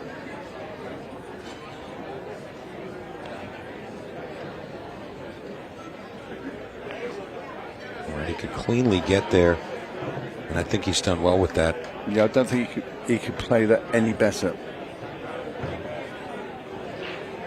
The surgical precision of Shane Thompson. Hopefully to put him a game ahead. Just past 10 minutes into this match. We've got a fairly decent pace going.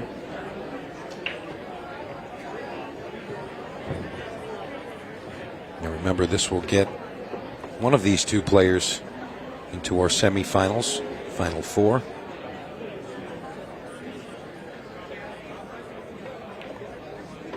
So things are getting very tight. And I'm sure Shane Thompson has a fair amount of fans out there. But I think the fans in Kansas City are really rooting for the Hatchet Man. They love seeing him in the arena.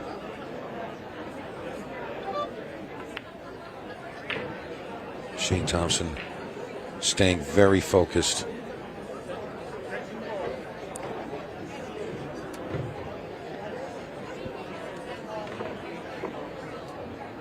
See him calling the extension. Wants to make sure he's not really fond of the angle he's got here on the final ball. I'd like him to go forward here. Shoot it in the side. He might be drawing.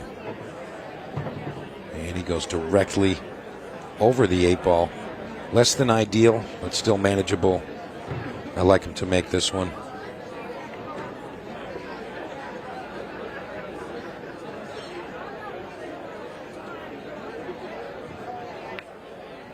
Never in doubt. Down goes the 8. Thompson back in front. By the old rack. Be the hatchet man to come and break off rack number 6. So Shane puts a little pressure on Dennis at this point in the match.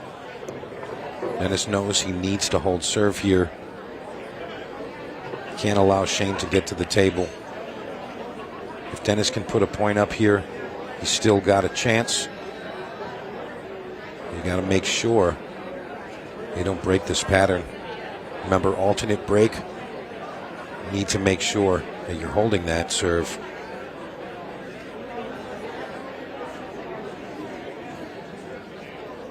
Tell you, Shane Thompson definitely performing well. The Kansas City Shootout. Seems to manage his emotions very well. All right, here we go. A hatchet man. Rack number 6. See if he can make some magic happen once again. Huge swing there. And the 6 ball is going to save the day. But again, Tony, not the prettiest looking layout. No. He had an easy start. I think he can make the 5 into the side pocket. He wants to go on the solids. I mean, if the 9 passes into the side, I don't mind stripes. Yeah. If he can make that. Me too, because they just look stuck together. But I think it must do, because I agree with you, Mike. I think if they have to be bumped apart, which you can bump them apart now, I just took solids, but okay, well, he bumps them apart anyway. And he's done pretty well. Yeah, but just those 2 stripes there, because those 2 solids, the 1 and the 7, you want that pocket available. Yeah, he's not out of the woods yet. I think he'd like to see him shoot this green stripe in the bottom right, then use the 9 to the side to get above those 2 balls. I feel like it'd be a solid plan. What do you think, Tony? No, I agree. Gets his 14, comes out a little bit. Now just drop this very, very gently into the side pocket, the 9. There you can see.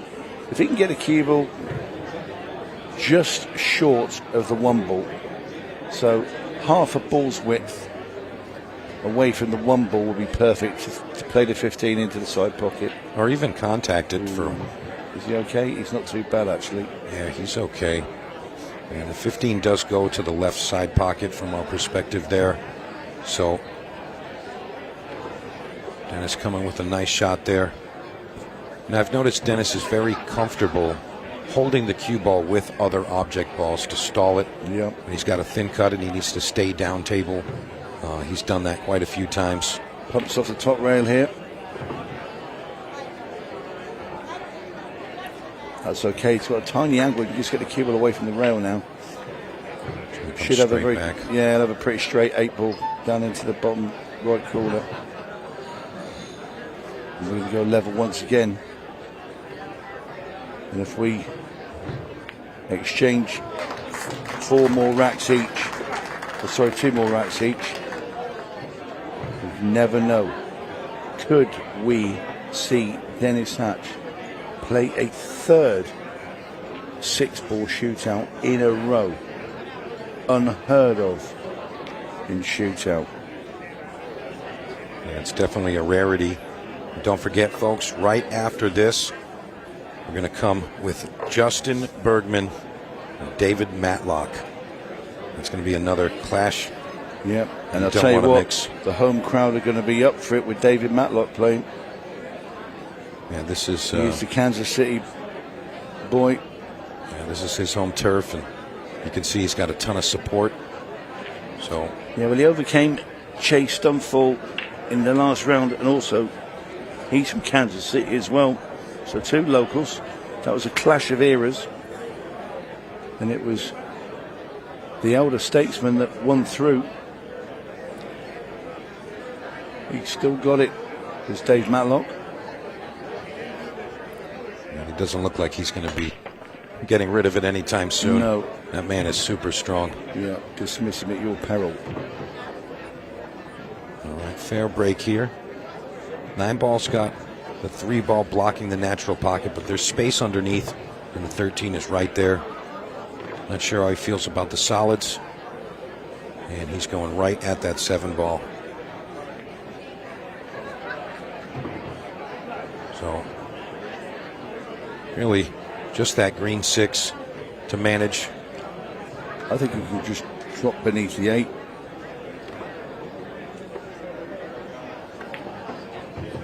Come straight back to play the 1 next, but he's a little low. Yeah. He doesn't want to go up into the 10-ball. Perhaps he's got enough room to go around the 10.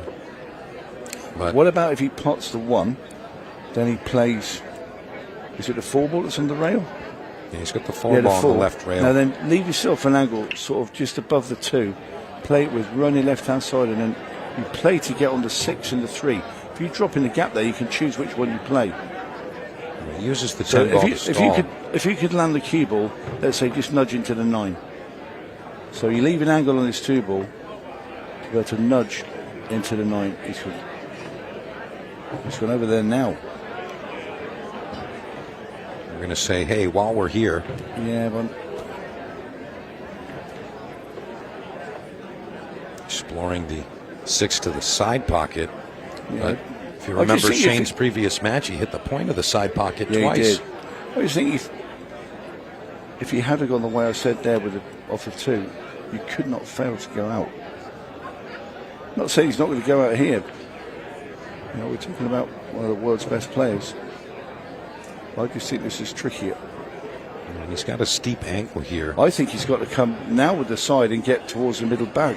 So you want to be just above the diamond that's nearer the right side pocket.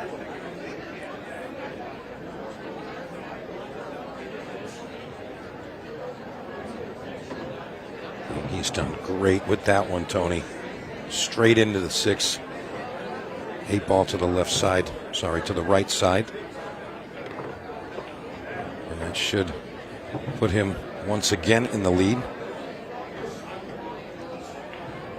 And we have it 4-3. Shane Thompson. Just over 12 minutes remaining on the match clock.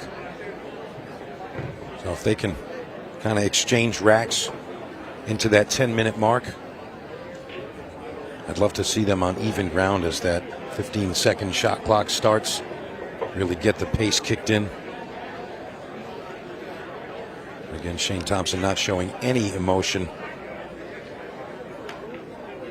Cool as a cucumber.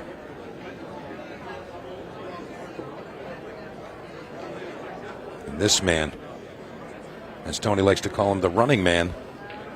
You got Dennis Hatch prepared to take on this next rack and get on even ground.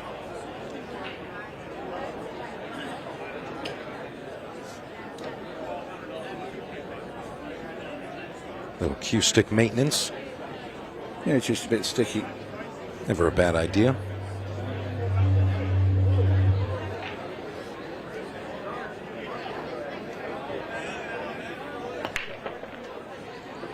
Monster break. Cue ball looks good. He got the back leg up there as well, did Dennis? You know what? Maybe that's the move he's been missing on the break. Everything's open. The back leg. Yeah, that might have been the move.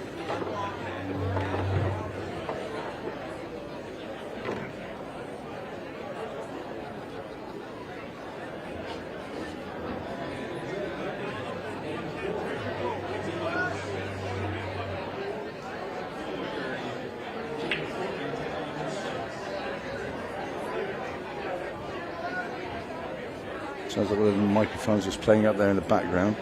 That's why you stopped. It's either that or this is a ship docking. How about that shape? The 9-ball. Fancy footwork from Dennis Hatch.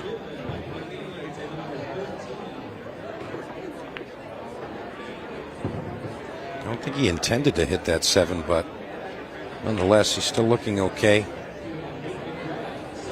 Would you risk playing the 10 into the 5 and take both balls out here? I'll tell you, I wouldn't bet against him shooting it, but I don't think he has to come with that shot. So I think Dennis is going to explore other options. Maybe just float down underneath it.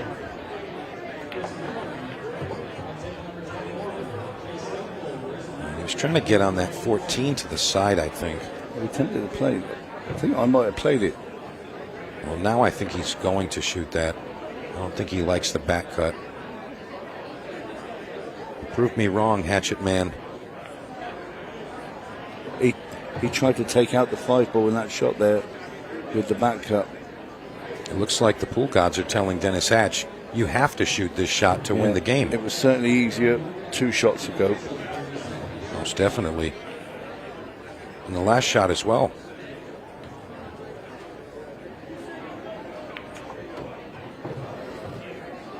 Well, I'll tell you what, though, if he'd have just clipped that 13 there, snuck behind it, would have worked out well for Dennis. Yeah, a little bit of a two-way shot possibility, but nonetheless, Shane Thompson getting an extra opportunity. Yeah, but it's not easy because even if he makes the 1. Oh, that's a great shot. How about that stroke? Look at the power on that. Well, you've got to take your hat off to Thompson there. That was a monster. Absolutely. And he was close to the rail, so it was a little uncomfortable for most players, but not for Shane Thompson.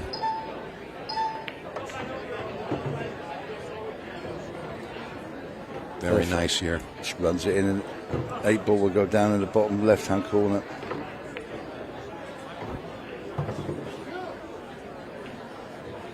Perfect speed. And this will put him 5-3 ahead of Dennis Hatch. On the hill goes Shane Thompson, 1 rack away. But Dennis Hatch has done this before. I'll tell you, Tony, I think Dennis is anticipating picking up the pace a bit. But to be fair, he's not going to be breaking here. So he's just looking for opportunity now. He needs Shane Thompson to make an error. It's not the position you want to be in. So, a bit of a missed opportunity for the Hatchet Man to put it 4-4. But for now, Shane Thompson looking to break what could be the final game, as he's just 1 rack away from victory. Yeah, it will give this a bit extra now with Shane. He knows how important this is. This will be humped. Another monster stroke on the break. A ball moved around a bit. And I'll tell you, you kind of have to like him to do this. He's got a little bit of a cushion with the score, and he can comfortably shoot some of the shots that perhaps he would second guess if the scoreline was a bit tighter. Anytime a player's ahead in a match, usually it gives him a bit of comfort. I think he shoots the 5-ball off the side cushion and then into the 15 and removes it out of the way. So it will make the pocket available for the 8. Surprised. He doesn't move that. Doesn't mean that wasn't his intention. No. But then again, he thinks he's going to be accurate enough to get on that ball afterwards. I'd have just liked the extra option of another pocket. And for now, he's going to have to deal with whatever he's got. And here's... That's great position there. I'll tell you, though, this is his personal pocket of doom.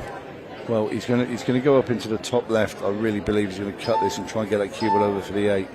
Has to. Yeah, he had to go to the corner. So this 8-ball to advance to the semi-finals and end the run of Dennis Hatch.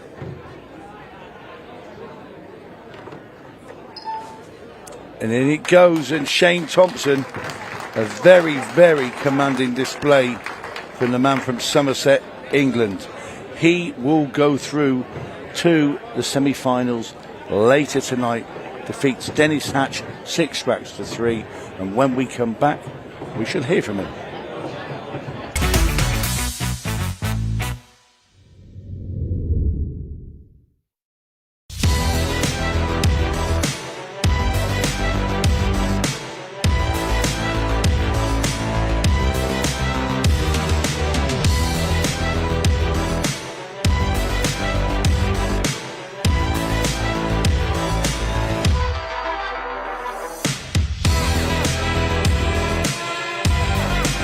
At APD Studios, we don't just design pool rooms. We build experiences around the game that we all know and love.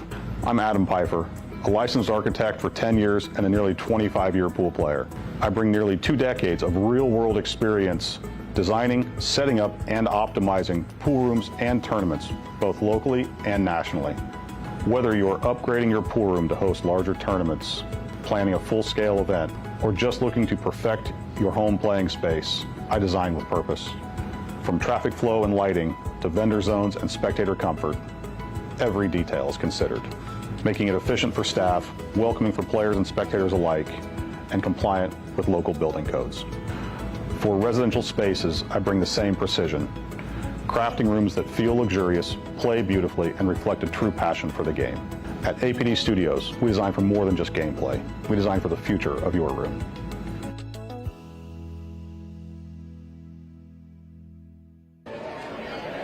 Well, welcome back out to the arena. Let's get a few words with Shane Thompson. Congratulations into the semi-finals and a pretty solid performance there. Yeah, pretty good. I broke well, controlled the cue ball. I missed one silly ball. I think that was about it. You didn't allow that silly ball to affect you, though. It felt like there was a key moment there in rack number 8, and you were able to take advantage of Dennis not making the out, and then from there it was kind of always under your control. Yeah, I thought I controlled the game pretty well. Obviously, I was surprised he didn't play the combo earlier, but yeah, happy to get over the line and see what happens. Are you surprised at all? Obviously, we haven't seen you have any runs of late on the shootout. Are you surprised that you come over and actually played some really good stuff to get yourself through, or is it just a case of when it wasn't going well, that's just normal course of pool, you're going to have to take some losses here and there, but be ready to win when you get the chance? Yeah, of course. I mean, normally when I come over I do a lot of lessons before, but this time I come in, I've actually practiced, so it's obviously paid off. So you're feeling pretty much ready to have that breakthrough and maybe get that first title over here? It'd be nice. I haven't won nothing for a while, so yeah, see how it goes. Well, congratulations on making it through to the semi-final. We'll see you it won't be too long now, we'll see you in that semi-final. But what we will do is find out who Shane will play in the semi-final. Our last quarter-final is coming up next.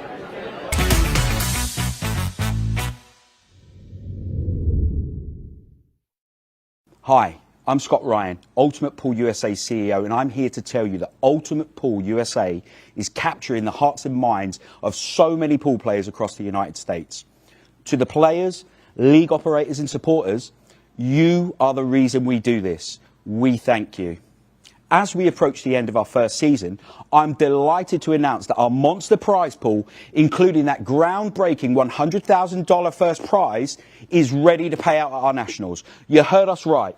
No gimmicks, no gifts to the value of, just $100,000 in cash for the best team playing Ultimate Pool USA at our nationals. For the players, I'm going to hand you over to Ultimate Pool USA President Jordan Chavouche, who's going to reveal where our nationals is being held this year. Hi everyone, we're delighted to announce that the 2025 Ultimate Pool League National is going to be held right here in Cherokee, North Carolina at the stunning Harrah's Resort and Casino from Monday 10th through to Saturday the 15th of November. And guys, we've got you covered. Don't worry about too little playing space. We've got over 40,000 square feet. Don't worry about staying up too late. Our tournament team have got you at the heart of everything they do. Plus, when you're not playing, you can use the incredible facilities this resort has to offer, such as the spa, the bowling alley, and the many amazing restaurants. The whole team are really excited to welcome you here. So I look forward to seeing you in November, and good luck. This will be the biggest party in pool. Teams and players fighting it out to be the best of Ultimate Pool USA. But that's not all. We will have many special attractions, including our shootout, an open event, and many surprise guests from pools past and present. Get ready for all of the high-octane, fast-paced action you've come to expect from Ultimate Pool USA. For the players, league operators and supporters, this November, Ultimate Pool USA changes the game. We'll see you in Cherokee.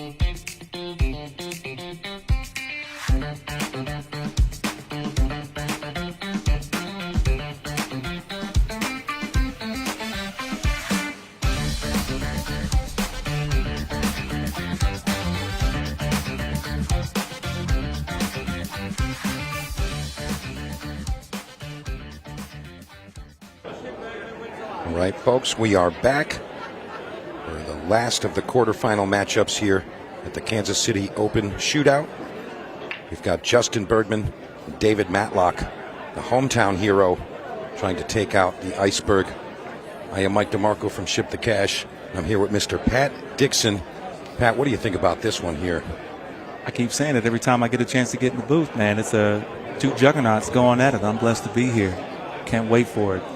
Called Justin's match earlier against, I believe it was Mr. Brennan, if I'm not mistaken. Declan Brennan. Yeah, Declan Brennan. Thank you. And very, very interested to see how Mr. Matlock is going to match up against Iceberg here. Yeah, Justin Bergman, kind of like, almost like playing the ghost. When you walk to the table, you're like, this man does not make errors. I mean, he's got the breakdown perfect, rarely misses an open shot. So David Matlock definitely has his work cut out for him. However, he's got the power of the crowd, as he is a hometown Kansas City man. And the crowd's definitely rooting for him. They have filled every crevice of the building. If you guys can look right behind Justin right there, that's a nice little example of what this pool room looks like, man. Everybody's having a great time. It's electric in the building.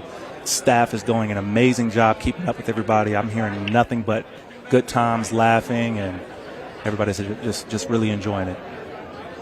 And to add to all of that excitement, we've got top quality pool right here on the feature table in the arena. Oh. Justin Bergman opens with the break and scratch. David Matlock now with an opportunity. Scratched in the pocket, so Dave has to shoot from inside the kitchen, but he can shoot at anything, anywhere. So he's taking on stripes here, starting off with the orange stripe into the top left-hand corner. He's going to run a little long and a little weird, too. Yeah, a bit close to that 15. I'm sure he's got a backup plan. Really just going to find himself navigating to that green 14 next to the 8 ball. That's really the only issue, I guess you could call it. But how about the break? There's only a few balls remaining. This is what Dave needs. Dave needs errant mistakes like this, these weird rolls that are fortuitous for him. To be honest with you, Pat, he's hit that one perfect. And he's got options now.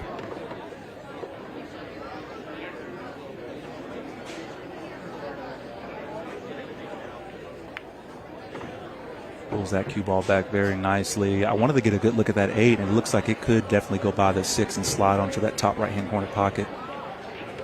Yeah, he's looking to get just above this 14. And he's going to stay. All right, well, he can play it to the corner. I was thinking he was going to try to go to the side pocket, but this works. He's got himself to a little trouble. Referee will be watching closely. Looks like the one rail kick is available. It's going to be very tight. Sliding table might really help him here on the shot.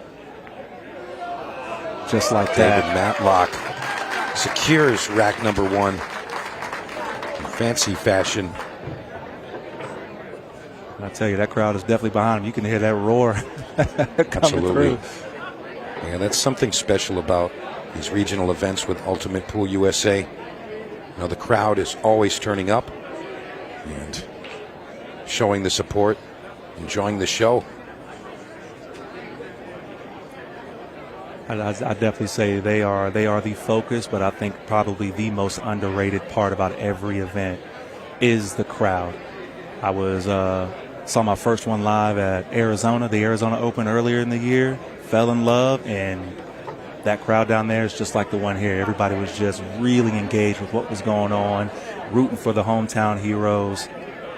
It seems like that's kind of a common vibe, as most of the players that get involved with Ultimate Pool, they kind of just stick with it. They love the energy and the excitement of the format. And David Matlock, 8-ball golden break.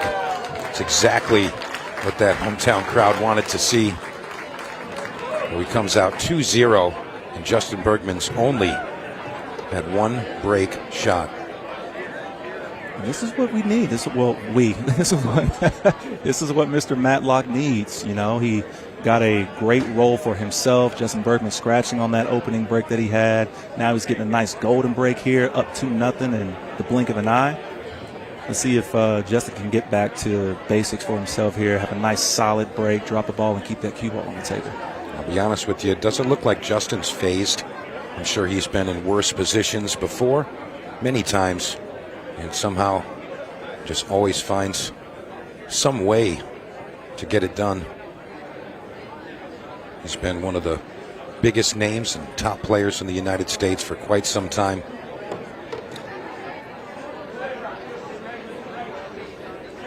So he's looking to correct his error on the previous break.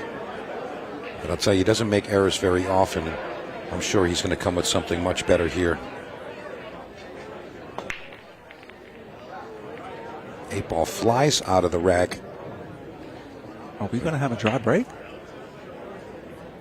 Now that might be that Kansas City crowd kind of willing David Matlock into positive positions. Again, representing Kansas City himself, David Matlock has this crowd on his side. A dry break from Justin Bergman really just adds to the theme of this match so far. And just like that, an errant mistake. He shot that pretty quickly as well. I mean, as soon as he got down on the shot, he was already in his backstroke. And that was really kind of uncalled for, I guess you could say. But Justin still has a few things to figure out. I mean, he's going with the stripes, same as Mr. Matlock went with. They look better. The only issue I see for him really is going to be I believe that's the green 14 here, close to the one by that side pocket. Everything else kind of goes and has a path to get to it. I'll tell you what, he's probably going to take care of that very shortly. And I'm surprised he tried to roll into that ball, because if he just floated to the rail, he had the 14. Good call. So curious why he had to kind of press the issue, but he just likes the drama, you know? He wants that second chance to bust it out anyway. Yeah, and he's definitely not getting the better end of it right now. No clear shot. He's got contact. Perhaps maybe a safe. Try to freeze David Matlock on the back of the 8-ball. It is asking a lot. Not that he doesn't have the skill to do it, but he's going to have to really hone in on the control of that cue ball. This table's slick and it's fast today. Looks like he's going to go with contingency plan C, which is kick this 11 right into the pocket.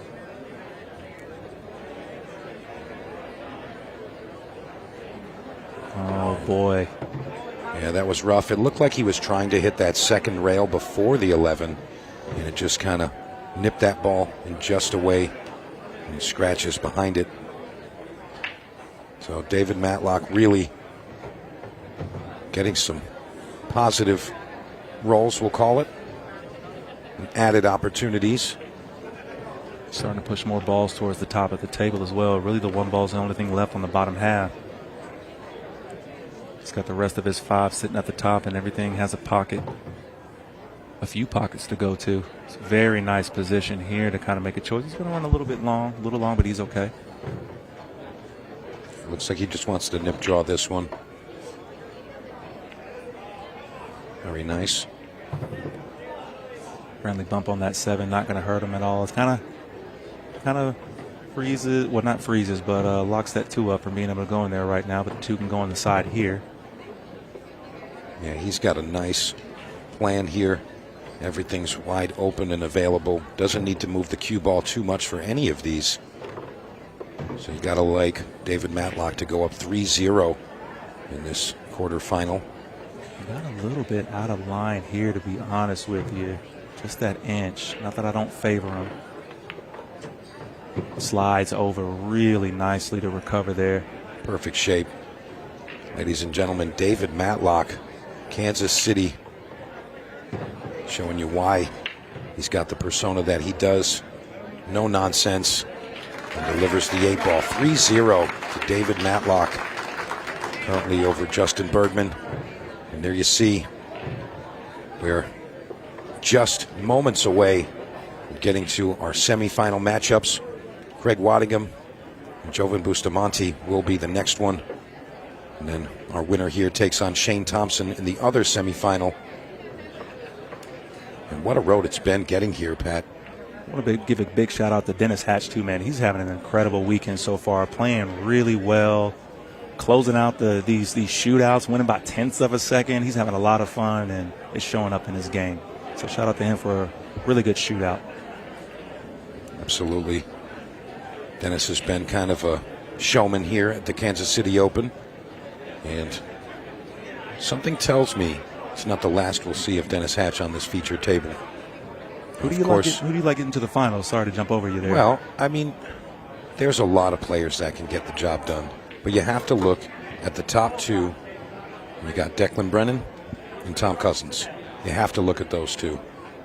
They've won first and second in the last two major events for Ultimate Pool, and that's a feat in itself, but you have to look at them. You have to like them to get there. I like that synopsis as Mr. Matlock has a fantastic break. I think he dropped about 4 balls with a nice spread, and a good choice here for the opening shot. He can take this green 14 right into the side and take stripes if he wants to, or he could pivot if he likes solids better. Yeah, I don't think he can make a bad choice here. It's really if he wants to do the zebra balls or the solids. He wasted no time getting right down and playing these solids. That's a really good sign. He's trusting himself. He's feeling confident, feeling good up 3-0 right now against Justin. Yeah, that's usually the case. If a player has a lot of table time and they get comfortable on the equipment, they kind of pick up the pace a bit and shoot with confidence. And David Matlock definitely has a bit of a cushion on the score as well. That's going to help his confidence. He wanted that to drag out a bit further. The 6 does go to the side pocket. Probably going to play the 6 and the 8. Same pocket. Makes it a little more tricky, but I think he's going to be just fine. Watch out. This was the problem with that shot. Look at this turn. Shooting off of that rail only gives you the top of that cue ball, so you have less control. And he was trying to get around and just got a really bad bump on that 8. If he had a full cue ball, he might be able to draw out of that shot, pull it to the top rail and back down, and he's out.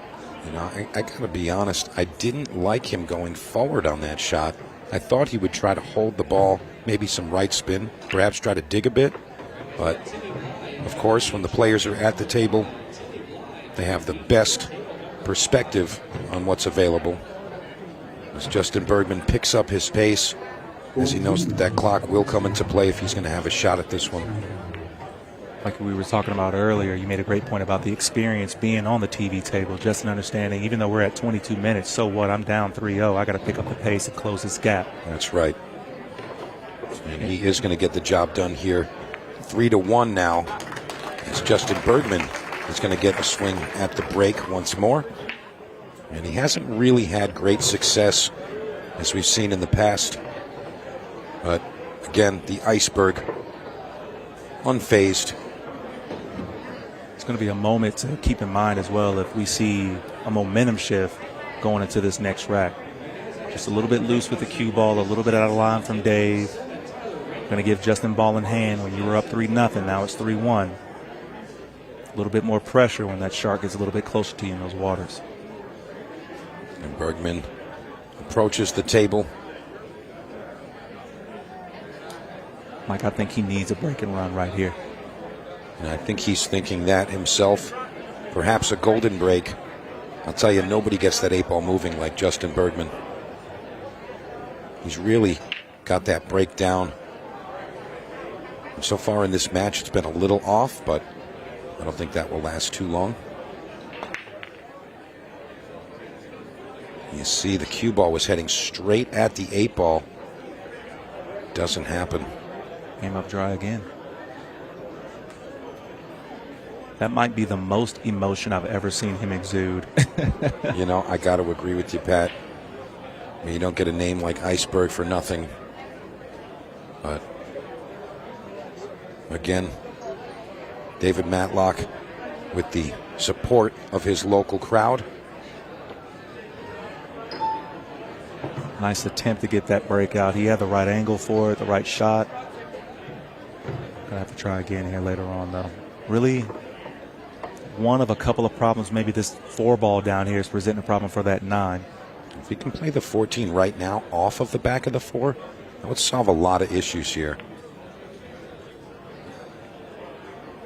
Great call. I mean, he got second prize, tied up some balls, and he owns the pocket now. But you can never count out Justin Bergman. If he's got to look at anything, he can make it happen. See that determined look in his eye. I'll tell you what, Ultimate Pool USA, there is not a group of sharper dressed players than what we have going on right here. Look at all that jam up in the back. Just looking good. That's fantastic. These referees come studded out. Shoes, belts.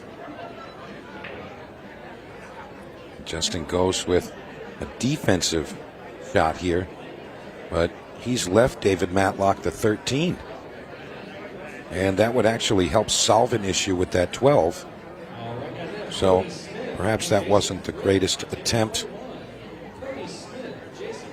I think that 2 might be just in the way of him being. Oh, I'm sorry. Up He's here. got it square in. And he solved the issue, made the shot. And he's in great shape here, Pat. Beautiful shot, great speed. Cue ball sitting out there in the open. You've got a couple of shots you can choose from right now. Justin's balls are all congested, having a little parent-teacher conference down there at the bottom of the table. I like the way you put that. Oh. And a swing and a miss from David Matlock once again. I'm not sure exactly what the cause is, but perhaps just a slight mental error. Even when you're up, there's still pressure. You know, you go up 3-0, 3-1 against a guy like Justin Bergman. It kind of puts a lot more pressure on you to close and not make these mistakes. As Justin played, just puts him in jail. When we say in jail, folks, this is like it's almost not impossible, but it's near impossible for him to get out of this situation without giving Justin ball in hand. It looks like he's going to go with one rail kick. Makes the contact, but doesn't pocket a ball. Justin's still at a disadvantage the way that the balls are sitting. Number 8-ball you can consider somewhat of a team game, as David Matlock's team is sitting in a much better position. I wonder if he can use. Oh, he's going to kick at this again. I thought he might be able to use the 1-ball down here to lock up against the 3. He's going to go the other way. Maybe lock him up behind that 6.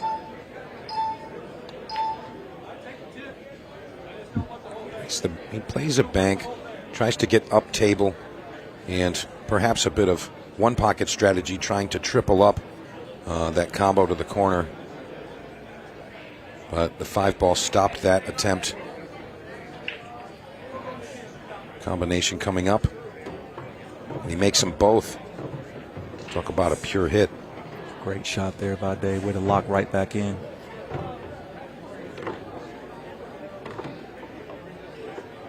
You see that super firm bridge hand, not moving a millimeter as he delivers the cue. Has natural position to be able to get over to the left side of the table for the 11 here. Have overhit this just a bit. I think he'll be okay. Thin cut on the 11. Back and forth with the cue ball.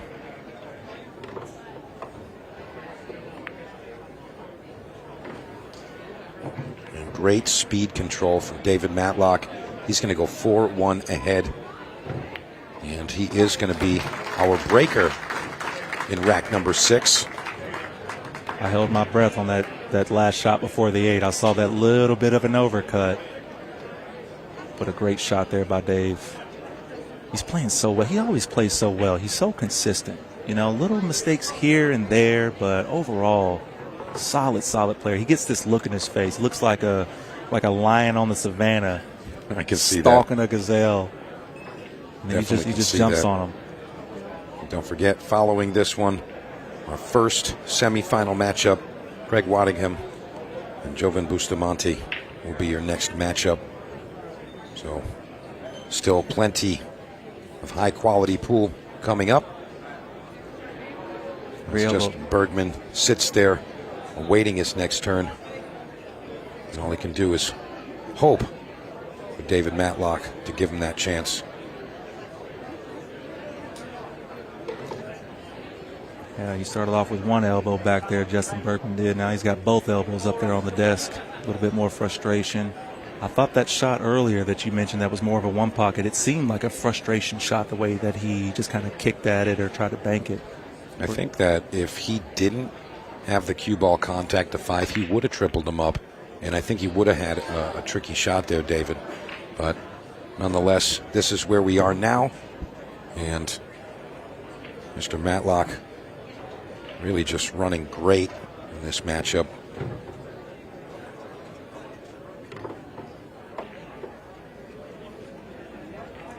It's going to take solids first. Takes the 7 to the right side pocket. A little friendly bump on the 2. Not a lot of issues here as well. He's playing a really controlled game. Comes a little out of line there. He's okay with the 3 ball, but the options are running out here. As David Matlock tries to do the same and run out. It's these little brushes here and there. Every shot, it's just a little brush, you know, kind of gets him right out of line. And I think we see that here, even though he does have he's got the 1 that he can take here. I think he's trying to stall the cue ball with that 15. Really just have to make it happen here. And again, not ideal. He's tried a few times to leave shape on that orange 5 ball to no avail. And he might be forced to play the combination. Doesn't look like the 6 ball will pass.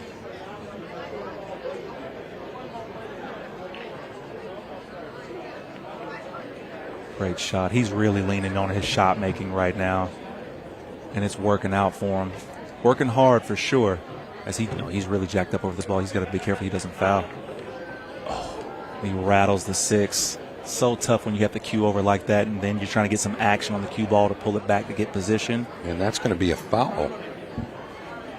And I'm not sure exactly what happened with the foul. Perhaps on the follow through. Might have moved the ball.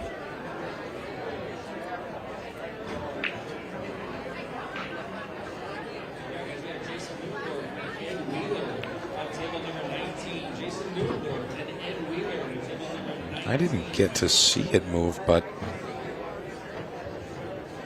I think that referee went to lens crafters yesterday, got his updated prescription for his contacts because he saw something. I'll tell you what, they're out there, and perspective is definitely better when they're at the table.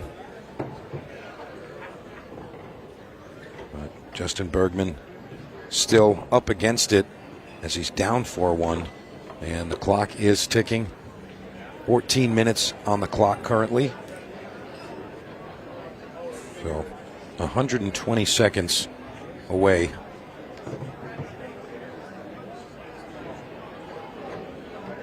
And Bergman just double checks his lines.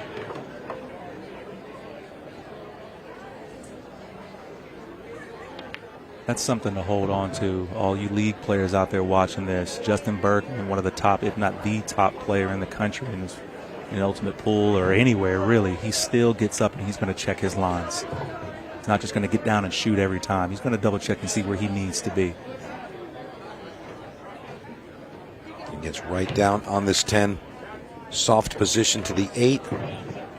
And Bergman's going to get his second break point on the board.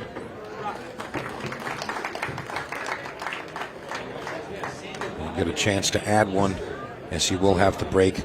The break has really been working against Justin here, and normally that's one of his strong suits, but we all know that the game can be cruel at times. You see that shot again from David Matlock. I think right when he was on his backstroke, I think I might have saw the wobble of the 11. Yeah, that might have been the case. Always tough when you're queuing over a ball like that. Things can get really touchy. And in ultimate pool, especially on that league level, we do all ball fouls. You have to be really careful. Yeah, I think it just makes the game really clean. I'm a fan of the all ball foul.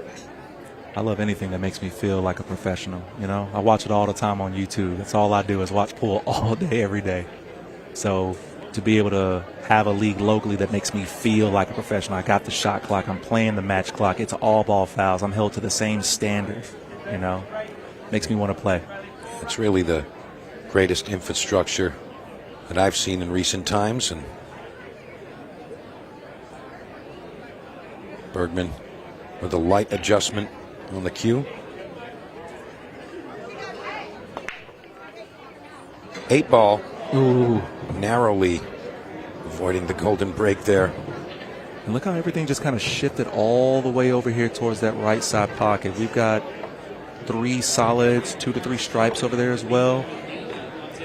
Yeah, that's usually a common result with that second ball break. Get a little congestion, but I think Justin might like those types of scenarios solely because he's just able to come with these great ideas and maneuver that cue ball so well. That's a great point, man. He's such a creative problem solver. He doesn't mind situations like this because if there's anything that's close to that ball, any kind of angle he can find, he'll find it. Yeah, I think he's thinking that, hey, I've got a chance to win on the break if I play this second ball. And if I just make a ball, I just run out anyway. So he's kind of got 2 chances to win. And I really think that might be the fuel behind him playing that second ball break.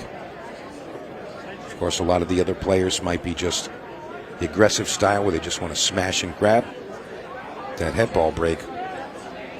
But both techniques have merit. Justin used his extension here. Wanted to get a good look at this too. Needs to be above that side pocket. Oh no, he doesn't. He's going to bump into it. Yeah, and he's just going to create another problem here for himself. That's why I'm saying he wanted to be above that side pocket to be able to take the 4 down, draw back, and potentially play the 8. Go ahead and make it 3-4. He's going to have to come up with something else here. And I think he's actually going to remove it from the rail. Bangs Try to to the put, right side. well, tell you, whatever he comes up with, I'm sure he's got something in mind. Maybe bank off the rail, off the 10 to the corner. Yeah, I think that's what he was playing there. Kind of Corey Duel-esque style shot there. But the magic doesn't happen there. David Matlock has an opportunity to get to the hill. I think he's going for the... Oh, no breakout. I couldn't tell from the angle that we had if that 14 is going to go by the 10. It looks like it might. Yeah, I think the 14 does still go. But keep in mind, folks, we're just 30 seconds away from that 15-second shot clock. And whenever that happens, we know the heat gets turned up. The intensity of the match goes up. It's a great little bump on that 8 ball for this lefty.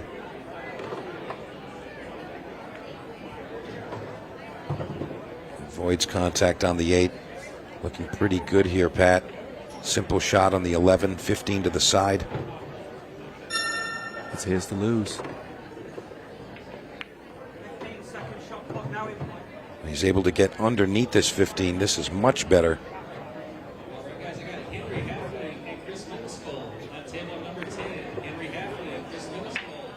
Great shot as he gets perfect position onto this A ball. If you want to be straight in, make it the last ball.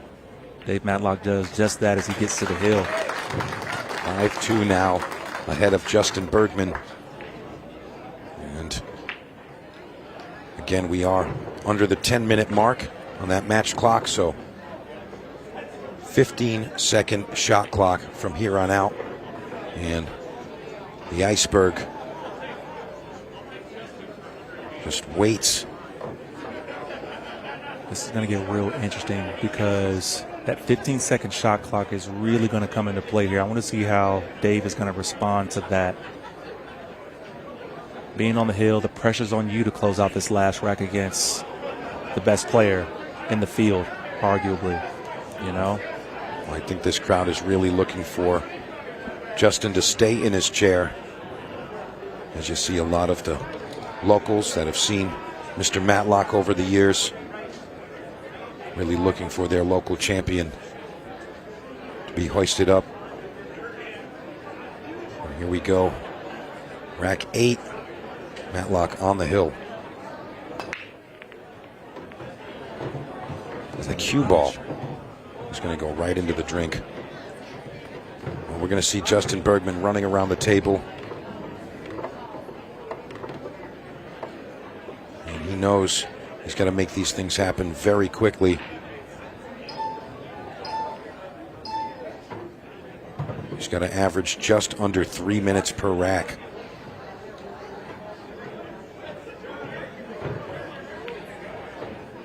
I'll tell you, if Justin finds a way to pull out this win, that's going to be truly special.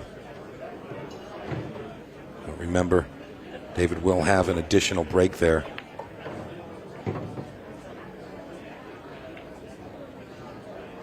You see him with that quick pace as he rounds to this combination.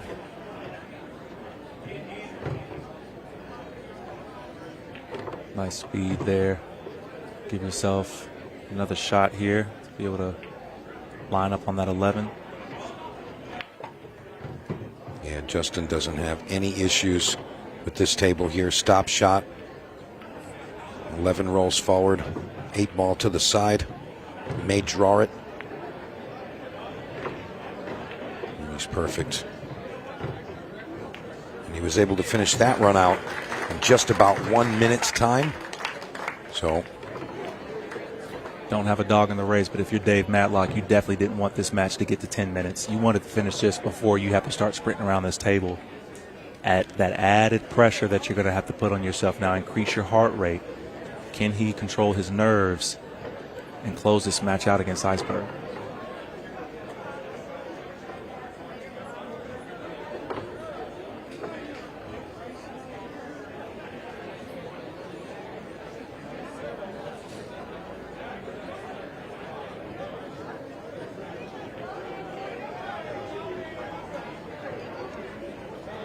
Let's see what the Iceberg has in store for rack number 9.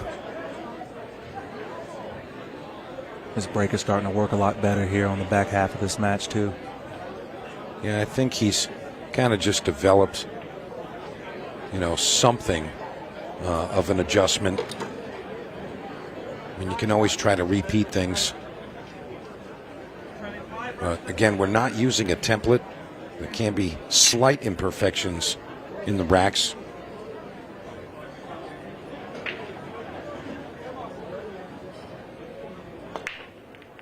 Eight ball fires out of the pocket. Cue ball narrowly missing the corner again. And another dry break for Justin Bergman. Just what the doctor ordered for David Matlock.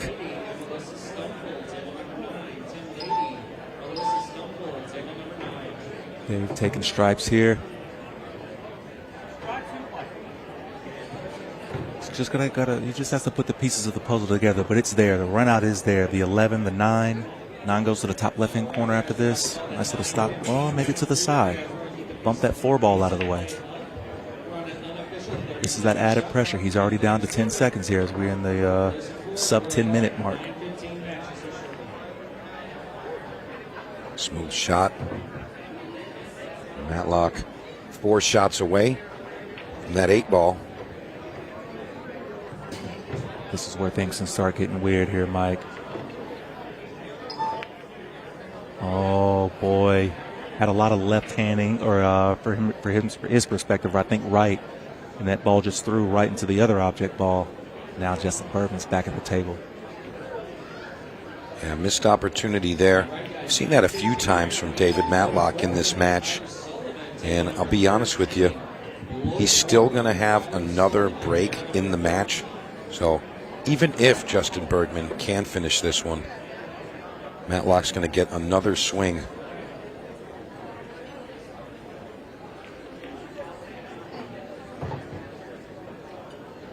I'll tell you, it's starting to shape up like we might see this on even keel at some point.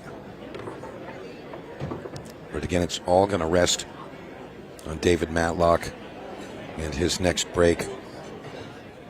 I don't see any chance of Justin Bergman running into trouble here.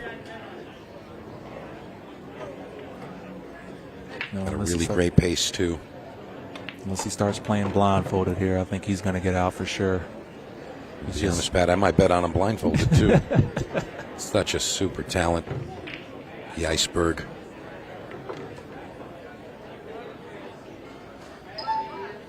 Soft shot here on the 7. And he's perfect. Actually, he did roll a little far. Maybe he has to pull that cue ball just a little bit, come off of that long right rail, just a tad. Just don't want that 10 ball in your business. And he avoids it perfectly. Straight in on the 8 ball. It's going to be 5-4. And David Matlock coming to break this one. And here we go. Rack number 10 coming up. The pressure's on. That iceberg's floating out there. Titanic ain't looking. And don't forget, folks, we have our first semifinal match following this one here. Craig Wadingham, Joven Bustamante will be your next match. And following that, the winner of this one against Shane Thompson. Just inching towards that final. And you see all of those incredible matchups that we've seen of these last 2 days. What a great match Shane had against Dennis earlier. Really, really solid. Yeah, I can't recall a match that wasn't enjoyable, to be honest, Pat. Had all top quality talent and nothing but excitement in this arena. It's all the shootouts, man. It doesn't matter. Kansas City, Arizona, Charlotte. Every shootout that we have at Ultimate Pool USA, it's stacked with the best. That's right. And here we go. David Matlock looking to close this one out. Can he hold serve, keep Justin Bergman in his chair? 5 minutes remaining. And we're off. 6 ball drops. And this is okay. A little funny business around the 8. But still very doable here. It's going solids here. Interesting choice. He really wants to clean up his play a little bit, if I'm being honest here. You don't want to be bumping too many balls. That's what kind of got you into this predicament in the first place and gave Justin a chance to get back into it. As we say that, he has to move some furniture around. And he's got himself into a bit of a pickle. Tough combination.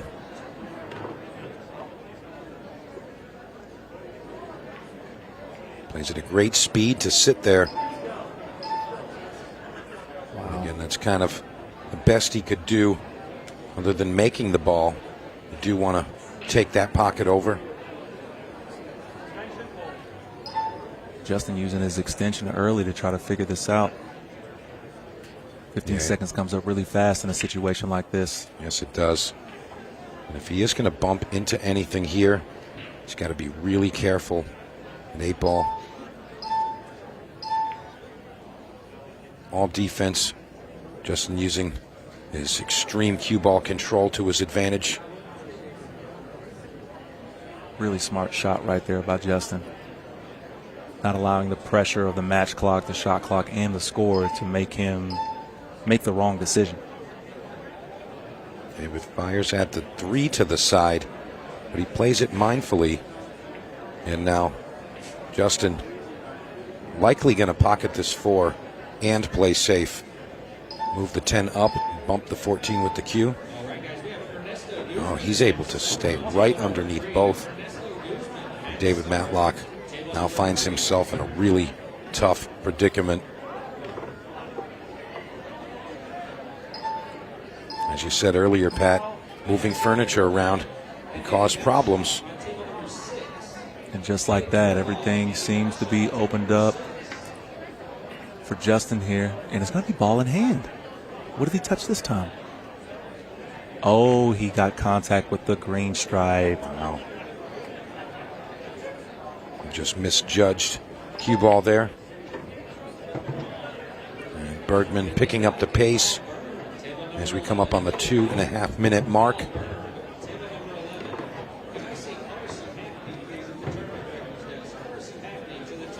You mentioned it earlier, man. This is going to be one of the comebacks of all comebacks if Justin can pull this off. And right now, all roads are leading to it. Yeah, it looks like it was kind of just in the cards, but perhaps we end this in a lovely 6-ball shootout. I need it in my life. The people the fans deserve love it. that. Yeah, they love it. They really do, Pat. Still looking okay here, but not quite out of the woods. He's got to be really tight on positioning here for the 15. He rushes over to see if he's made it. I don't know. Did he get there? I don't know if he got there. That's close. Well, he's down right away. He could definitely see that. That was great. Look how controlled Justin Bergman, folks, ties it up 5 games apiece as we enter our final rack with just 1:22 on the clock. So Bergman going to have the break. He's got to get right down to business. This match deserves Hill Hill. A lot of drama opening up. Justin was as cold as his nickname. A lot of errant rolls, the scratch. Dave Matlock is getting everything. He's getting the golden breaks. He's up 3-0 quick. And then as the match goes on, things start happening a little bit. A little bit of unclean play from Dave. A little bit of mistakes from him. Justin gets back in this match. Great sportsmanship right there. That's a really classy move. Congratulating Dave and wishing him luck in this final rack.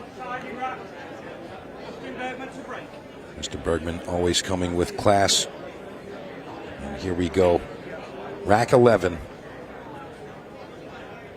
This will be for a spot in the semifinals. Watch out. Boy, oh boy. Gets the ball down on that break. That 2 rolls up on that purple stripe there. And he doesn't even really wait for the ball to stop. Bergman, all instinct now. He's just going to manufacture whatever it is and make it happen. 55 seconds. I'm quiet because I'm praying for a shootout right now. Bear with me. I'm talking to the big man upstairs. Talking about Willie Moscone in the pool arena. He might just be the pool god. Good shot. Unbelievable combination there. Can the Iceberg get it done with just 30 seconds left? It's going to be close, Mike. Leaves himself shape on this 2. He's going to walk it right past the 9-ball.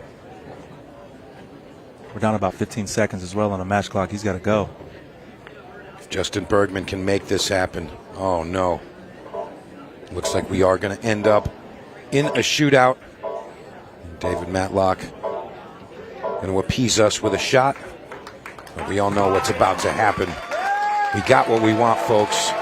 Another 6-ball shootout.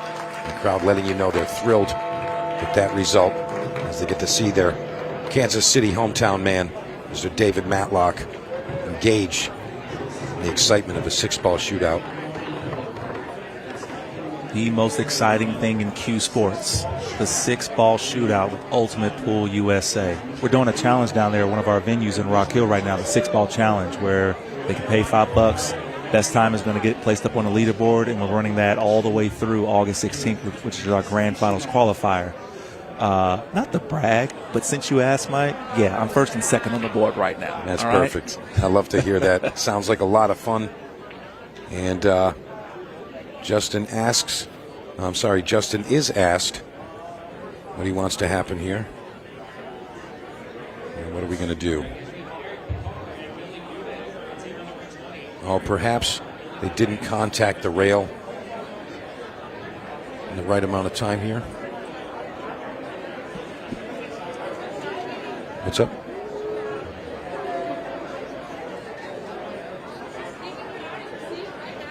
All right, so David Matlock going to go first.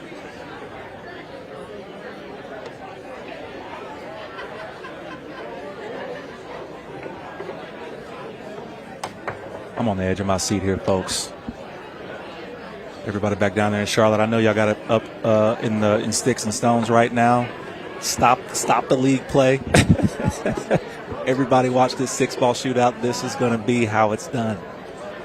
All right, take a deep breath and hold it. David Matlock going to be first up in our 6-ball shootout decider for a spot in the semifinals against Shane Thompson. Of course, the next matchup is semifinal number 1, Craig Wadingham and Joven Bustamante.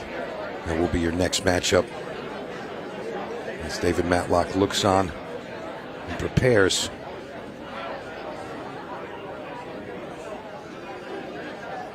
The break is so crucial. I know we say it about everything, but the break in the 6-ball shootout is so crucial. You do not want that cue ball to move when it makes contact with that rack. You want to be able to get to that next shot as fast as possible, because the second you make contact, that clock is ticking. Everything else on the table can be moving around. As long as the cue ball and the ball that you want to shoot at next are not moving, it's game on. Absolutely. And Mr. Matlock is asked if he'd like to look at it. He says that's fine. I'm just going to hit him, sir. All right, here we go. Stage is set. David Matlock first up in the 6-ball shootout. Let's see what he can come with here. Great break.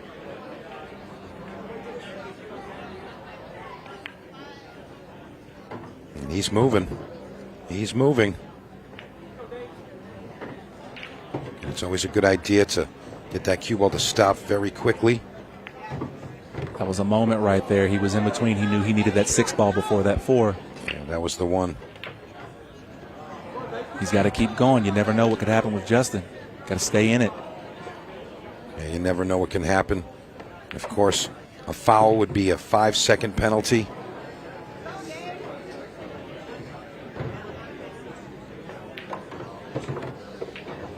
See a bit of frustration from David Matlock.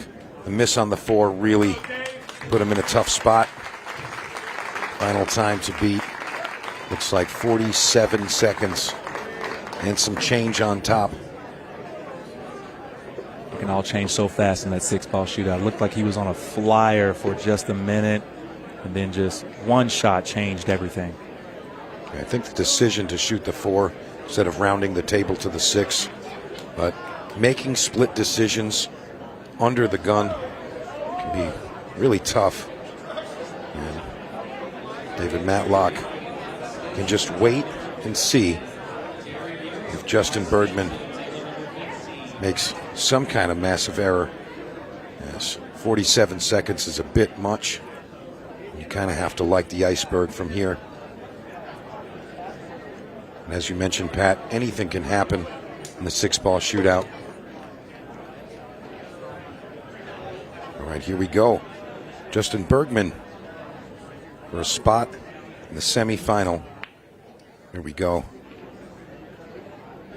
He's really taking his time on this opening shot. Makes the 4-ball in the top right-hand corner pocket to open things up. It's going to keep his heart rate down. He's delivering nothing but stop shots. All roads lead to the iceberg.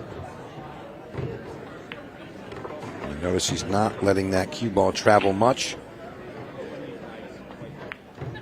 And he delivers Justin Bergman over David Matlock. And what a match we saw there.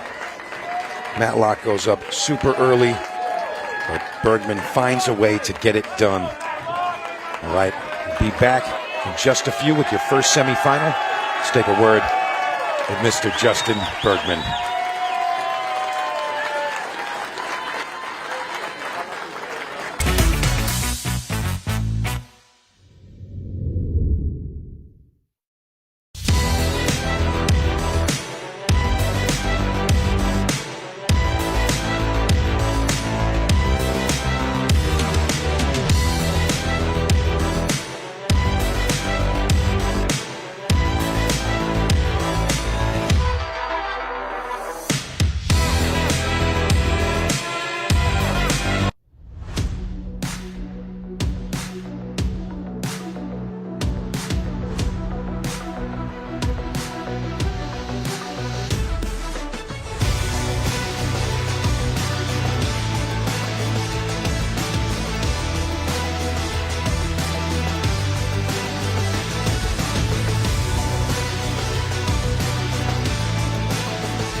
This is why we love Shootout, Paul. That was absolutely incredible. Justin, congratulations on getting the victory. 6-ball shootout, but the comeback was very, very impressive. Yeah, I just hate to win like that. I mean, you know, he outplayed me the whole match, and it just sucks it had to end like that. But you've got to take the chances that come your way. I mean, there was an opportunity that you weren't going to get those chances, but you were given them, and when you did, you were able to take them and take them out. You nearly had it in real time as well, nearly had the buzzer beater. Yeah, I know. If I made the 2, but I didn't think if I made it, I didn't think I was going to be on the 8, but I ended up having the shots. And the 6-ball shootout itself, obviously you put Dave in and it gives you the opportunity, but the composure to take your time, and you still did 25 seconds, which was very, very impressive. Yeah, I mean, the pressure was kind of off me, you know, so that probably helped. But yeah, I think I can get under 20 seconds. Okay, we want to see it next time. Yeah, I'm going to try. So you're into the semi-finals again, obviously great run in Boston, back into a semi-final, things are going well. Yeah, I'm happy with the way I'm playing, and I'm going to try to keep it going. Well, congratulations on making it through to the semi. Look forward to seeing that very shortly. Okay, we're going to move on. Semi-finals are coming up very, very shortly, so stay with us. Plenty more to come.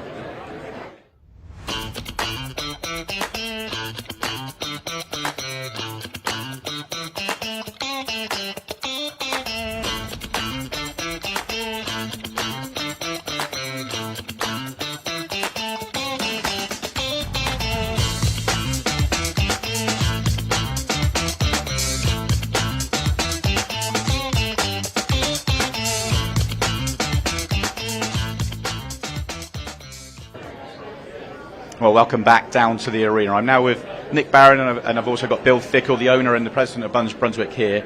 I'm going to come to you first, Bill. Thank you very, very much for having us here. The very, very special venue means an awful lot to Ultimate Pool USA, and obviously you've treated us all brilliantly, so thank you for having us here. You're very, very welcome. It's such a fabulous tournament. Unbelievable. And Nick, thank you for providing the Brunswick tables here. We're going to talk to you in a minute about the tables and things like that, but thank you for providing the tables. Absolutely. My pleasure. Love being a part of it. Now, Bill, you've got a few things that you want to talk about in relationship to Brunswick, so what have you got for us? So I would like to say to all of the people who have supported us for the last 20 years, we are getting ready to do something and make a monumental change to our room. And we are going to add 23 brand new Tournament Elite Brunswick tables, bar boxes to Side Pockets Blue Springs. How cool is that? That sounds like a very, very popular decision, and Nick, obviously something I'm sure that you're obviously very, very, very proud of as well. Yeah, absolutely. I mean, I have to thank my man Scott Ryan and you and Jordan for making the introduction to Bill, It's been a great partnership. We always say we start with someone who actually loves the Brunswick brand from the beginning. He's got some beautiful Gold Crown 4s here. He's showcasing this table, flawlessly here at the tournament, and it's been a good relationship. It's going to be a Brunswick arena, a full-on Brunswick arena. So, yeah, it's exciting. We're excited. I couldn't be happier to have one in the Midwest, in Kansas City. There's a big pool community out here. You can see this place is packed to the gills, and it's a good partnership, and I'm really looking forward to launching our new table. This is what we have right now, and it does a great job, but we have a new one in the works. I'm going to see it next week as a prototype, so things are moving forward, and Bill's been a huge supporter of ours, along with Ultimate Pool, so we're excited. It's absolutely fantastic, and for those watching at home, what does it mean to have a venue as a Brunswick arena? So the Brunswick Arena means that we will commit all of our, marketing, media, backing to the venue. We'll also are going to schedule tournaments here that we actually put money into. And like someone like Janet Atwell standing over there can attest to that fact, that we'll put money into tournaments every year, a couple times a year, to really reward the players for coming out. And ultimately, the goal is to have 10 or 12 Brunswick arenas around the country that we can run a circuit tournament through. That's pretty amazing, and Bill, to be able to have a Brunswick arena here is very, very special. Absolutely unbelievable. As Nick mentioned, we have the 4 Gold Crown 4s in the middle, and we have my pride and joy. We have a 115-year-old Brunswick snooker table in the back, and this is going to complete the room, and it is going to be just something very, very special. We're so excited.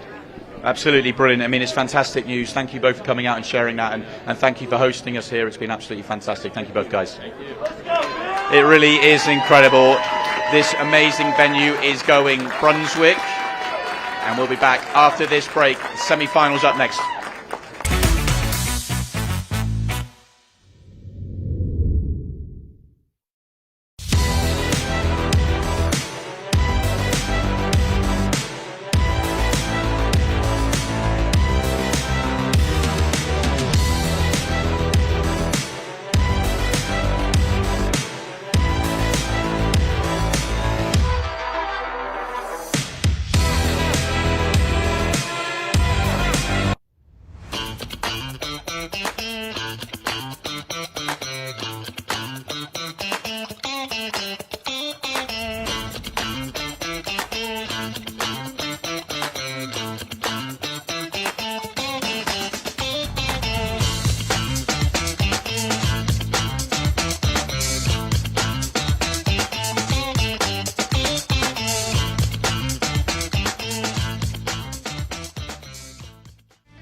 With over 175 years of billiards history, tradition, and expert craftsmanship, Brunswick is a name synonymous with our game, which makes it the perfect partner for Ultimate Pool USA's vision of fun, fast, and exciting pool for the players all across the United States. Brunswick, Ultimate Pool USA's official table partner.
My brake tip is completely different from everything that is on the market. Combines the qualities of like a playing tip with a super powerful tip. It's like a tip on the steroids.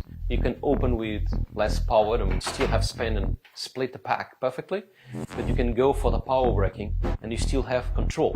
You just need to know how to do it. A lot of players that they told me that because they use so less power on braking, they can focus on accuracy and the rack always splits the way they want. And because they are not using the power, they keep that accuracy and its reliability. I believe that when you're going to buy something, you need to believe on it and buy it perfectly. And on my side, what I believe is, if I'm going to offer you something, it needs to be better than I was expecting before buying itself. The increases, it's fantastic, it's super good. And they are consistent, they still have power or more power than the normal tips, and they last. And that's what I want. It really feeds me on. When people say thanks and they like the product and they are happy, I feel joy to myself. It's not really just proud, it's just joy. I feel happy. My goodness, we are back, and I feel like that was one of the craziest things I've ever seen in pool. My name is Stephen Wyatt, and I have the incredibly talented Mr. Eric Charlton, and we are trying to follow up with some of the matches we've seen today. You know, wow. Oh no, and that's not a good start. That's your fault, Stephen. I didn't even get started. Yeah, I got to say, we've had a lot of really good shootouts. Mm-hmm. We've had a lot of really good tournaments. And I feel like oftentimes we talk about how, oh, this is the best shootout we've ever had, and then the next one, this is the best shootout. Every time. But I'm telling you right now, I feel like this really, truly is the most action-packed shootout event we've ever had in our year and a month of being, or a year and a couple months of being around. It's pretty incredible. And not just the play on the table either. Like, the crowd is just electric here. This is it's unreal. Yeah, the crowd's electric. Of course, we just got that huge announcement. This is going to be a Brunswick Arena location, which is incredible. You know, a pool room that's already awesome, and you're making it even better. Yeah. You know, that's cool. It's pretty awesome. But we have a match to talk about. Let's of course, do it. We saw Craig with the scratch on the break. I believe the last match I did of Joven's, his opponent also scratched on the break, which is just bad luck. But that's my boy here. I love watching Joven play. Yeah, I mean, he's something else, right? His break is one of a kind. And it's only at about half power right now, too. He's still recovering from a little shoulder injury, but he's still hitting him real hard. This is something that I've talked about, and you can probably attest to this one. Mm-hmm. So when you're at a tournament and you see somebody that's breaking particularly well, do you ever try to copy their break if you see something that's working? Yeah. I mean, from where they're breaking from, yeah. But then I also, in my head, I know that every single time the referee racks a balls, it could be off a half a millimeter there, half a millimeter there. So just because your break's not working one time doesn't mean you need to change it. But whatever gets your head in the right space where you feel confident when you're breaking, I think that's important. I've seen some big tournaments where when one player is particularly doing good, it seems like everybody kind of transitions to their break. You see it a lot in rotation. Well, why is nobody copying my break? I was making balls on every break. I just don't know how to finish the table. Well, here's the thing. Oh, he's in trouble here. This is the question I had. Even if you could, I don't think anybody could replicate Joven's break. No, I don't think anybody can generate the same amount of power and control that he has. Maybe Francisco Bustamante. Yeah. I think it's something about the last name, but what do you do here? Well, Joven will figure something out. Feather off the 14 and stick him behind the 6 maybe. Just freeze him up on it. Yeah, it looks like that's what he's going to try. Good shot. Good shot. He's really good at, when he gets out of line, at tying his opponent's hands up a little bit. And you have to do that with Craig. And Craig was talking to me earlier. He says he owes Joven one because the last time they played, Joven got the best of him. So, yeah, that was in Iowa.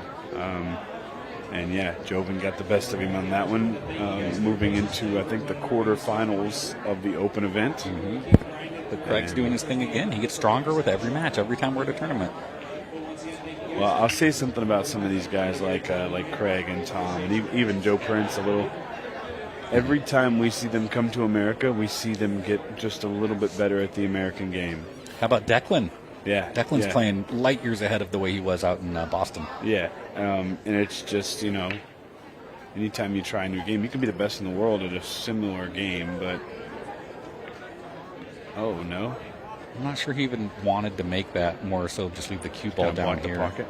Yeah, I mean, if it would have gone in, I don't know what he loves here.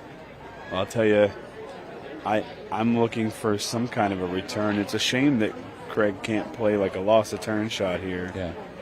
What does he do? Just maybe go into the 1-7 and just try to leave the cue ball there? That's kind of what I'm looking at. Go into the 1-7, try and put the cue ball on the rail. Oh, he's going to go into the 5. That's probably smart. No?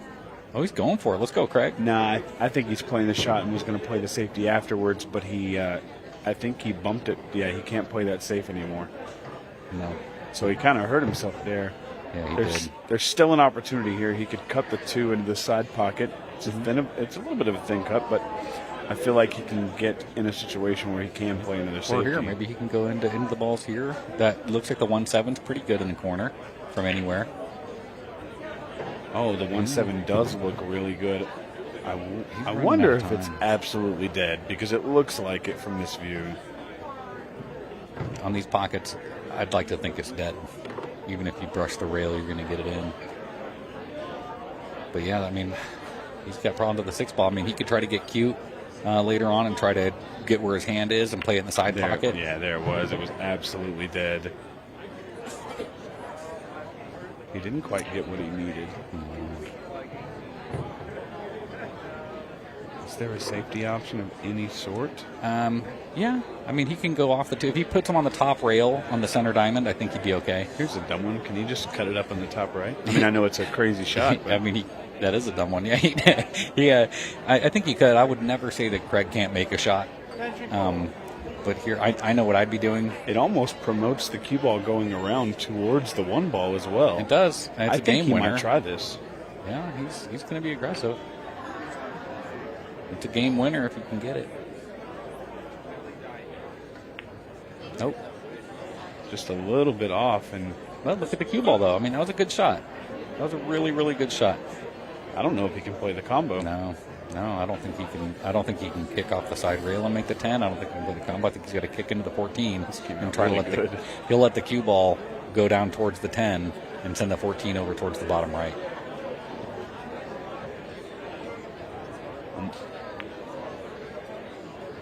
I'm wondering why he didn't kick and stick.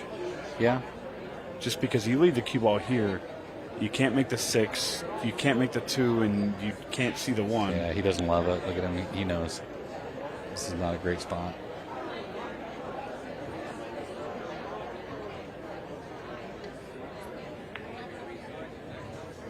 Oh, my gosh. Okay, so it looks like Joven's going to pick his pocket on this one and take rack number 1. Can he make the 14 in the I bottom think so. right? Yeah, I think just rolls it in and lets the cue ball go between the 8 and the 2 and just gets close to his work on the 10. I've seen Joven hit 1,000,000 balls, and I would never think he can't make something. It's just too good. He's ready to win one of these. I told you that before, a couple of tournaments ago. Joven is just ready to win one of these events. It's just got to all work out for him at the right time. He's got everything in his bag to do it. Well, you know, the first event, it was the rules. The second event, it was, Yeah. I'm a little bit better at the rules, but I still don't know them all. Yeah. By his third event, he's really rocking and rolling. He's got the rules down for the most Made part. the finals in Iowa. And he just runs Yeah. into a brick wall. But yeah, I absolutely believe that Joven Bustamante sooner than later will capture an Ultimate Pool USA title. Yeah. He was asking me over. We were shooting some content on our TikTok table, and he calls me over to the side, trying to be real quiet, and he goes, "Can you tell me where the next one is?" And I said, "Yeah, sure." He goes, North Carolina. He right? goes, "Oh, really?" I said, "Yeah." He said, "Where's it at?" I said, "North Carolina." And he goes, "I already know about that one." Yeah. Is there more? I said, Nope, that's the next one. And he goes, okay, I'll be there. I'm pumped for that event. That's going to be huge. Yeah, I mean, I'm really excited. Obviously we're going to have some other things going on, but, the big one is Grand Finals. Watch the 8 ball. He made a ball in the break. That's a good sign. He's been struggling on his break, especially in the last match. Yeah, League Grand Finals, an amateur pool team is going to walk away with $100,000. I still can't wrap my head around that sometimes when I say it out loud. It's crazy. If you have a team of 5 That's 20 grand per player. Hold on, let me check your math. Yep, I got the same thing. All right. Don't ask me what it is for 8 people, but 12, what it 5. is, it's a boatload of money. Yeah, is what it that's is. awesome. I mean, that's crazy. That'd be more than I've made in my career playing pool. Let's give me that 20K. So what do you like? Looks like the 3 ball's a bit of a problem. Maybe he goes into that here, tries to just rearrange the furniture while he's got a lot of insurance balls, and he did it. Hey, Chief. He's on the 3 right now. Take the 3 in the side for sure.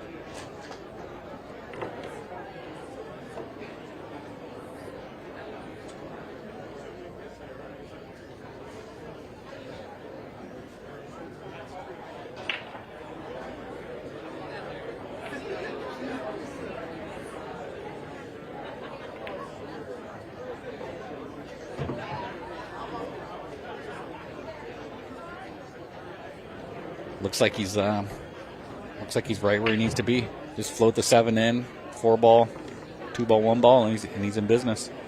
He'll take a quick 2-0 lead. You know, he might take the 2 now, come back and get close to where he's at now, and then go 7-4-1. But honestly, Joven can run these in any order. He's getting much better at working the clock lately too. We've had a lot of conversations about clock management. You know, for you, because you're in the booth, you know, a couple times every event. Yeah. And we talk about a lot of things, but I feel like in the booth, obviously I have an idea of how clock management should work, but when you're in this booth and you're watching the time and you have it actively in front of you, you can really think and learn some strategies about how to run that clock. For sure. So you got a little bit of an edge over everybody else. It's just executing what you know. Yeah. You know? Yeah. If I could just put the ball in the hole now, that'd be better. All right. This is good.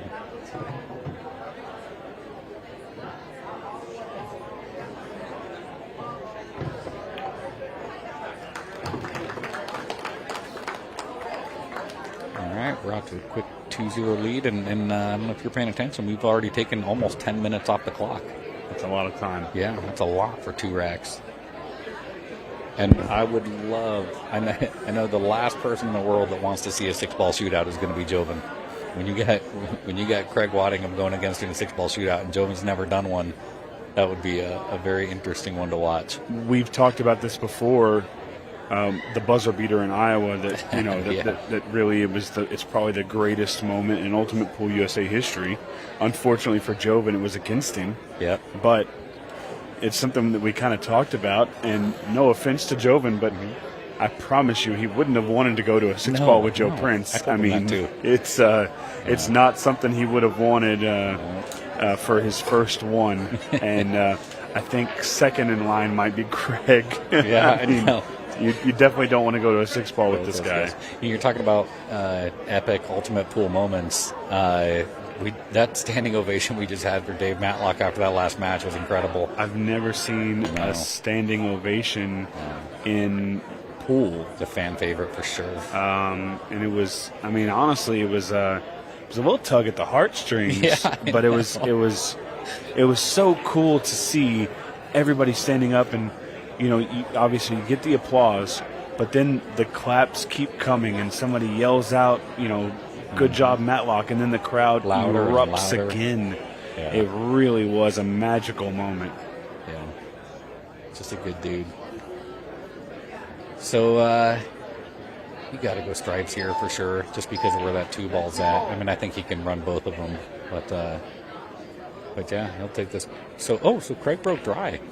I didn't notice the ball didn't go in. Yeah, so Joven will take the stripes here. Maybe 10, 11, 12. Or I guess that was 12, 11, 10.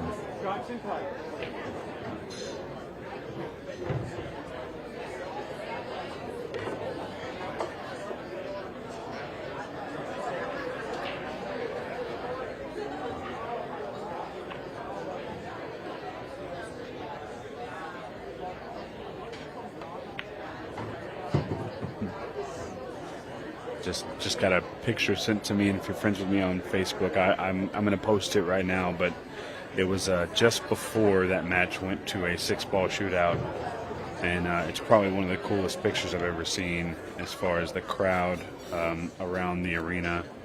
Really cool stuff. Joven's looking good in this one too, saving that 10 ball for his key ball. Yeah, he's cruising. I love this. I like shooting 13. Just kind of even go in 2 rails, just back and forth across. 15, 14, and then you can even get an angle on that 10 ball for your last ball and just let the 4 ball kill your cue ball and have that 8 ball straight in the side or the corner. And that's just what he's doing. He looks comfortable. Comfortable Joven's a dangerous Joven. Yes, he is.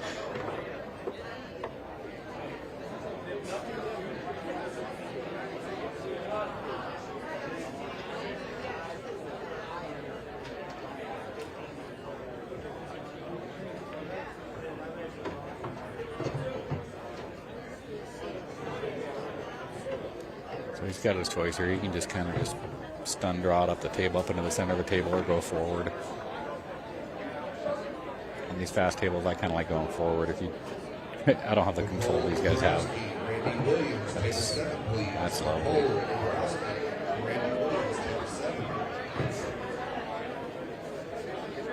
Just got to be a little careful here, bridging over that ball. I learned my lesson on that earlier. Straight in for a 3-0 lead. Joven means business.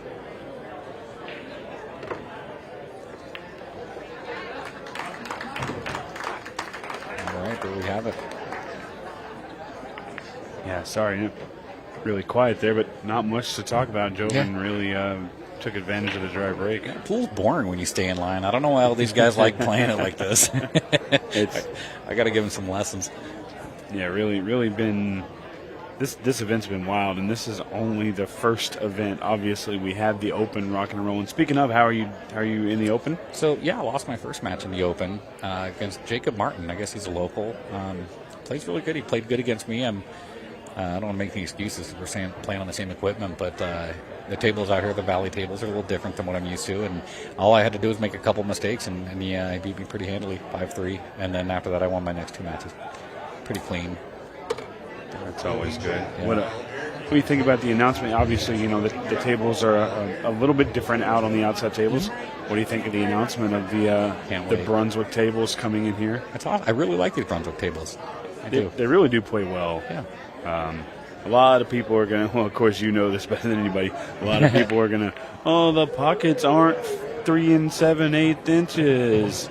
Well, we don't want them to be. They're tighter on the stream table than they are. They play a little looser because of the cloth out here, but the pockets on the outer tables are actually a little bit bigger than these. They are.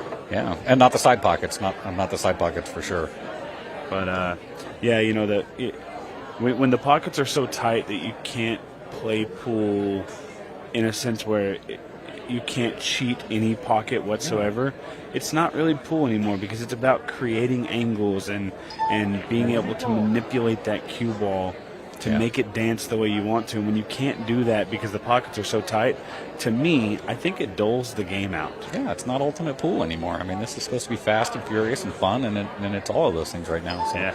I mean, look at Dennis's comments. This is the most fun he's had in a long time playing pool. Yeah, and he's right. I've never seen a picture or a video of SVB smiling and laughing like I did in Iowa. I don't think one exists. Yeah, I mean, it's a testament. Yeah. The proof is in the pudding. Mm-hmm. So he's got a. Oh, okay. Yeah, I like this better. Uh-oh. Yeah, I thought he just wanted to roll over there. I think he might have been trying to go into it, but... So he's going to get another stab at it. He's got a long, straight-in 15 ball. I think he's just going to roll this one in. Get an angle on the 13 to come down and maybe get... I think that's what he's going to do, is try to get below the 14 And if he falls on the 10 or the 12, maybe not even the 10, but if he falls on the 12 in the bottom left, he'll take it. If not, then he'll shoot the 14. But that's a couple balls ahead. Great shot. Yeah, so I like drawing this back 2 rails and just taking that line right between the 6 and the 14 and try to get on that side right about there where he's looking at.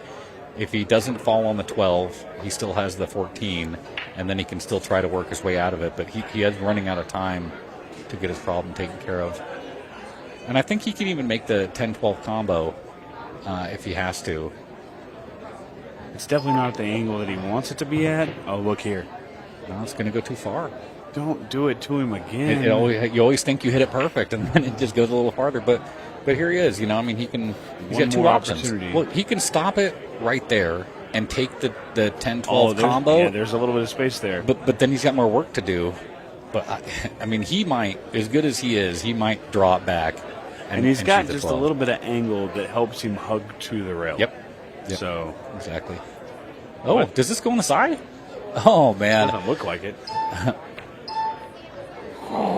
That looks like it. That's crazy. I don't even see that shot. Sorry for that crazy noise, guys, but that really was absolutely disgusting. That's such a tough shot to hit that at speed into the side pocket, jacked up. Put the cue ball perfect. You can just stop this ball here, drift over a couple inches maybe, and a nice little angle on the 10 to go around.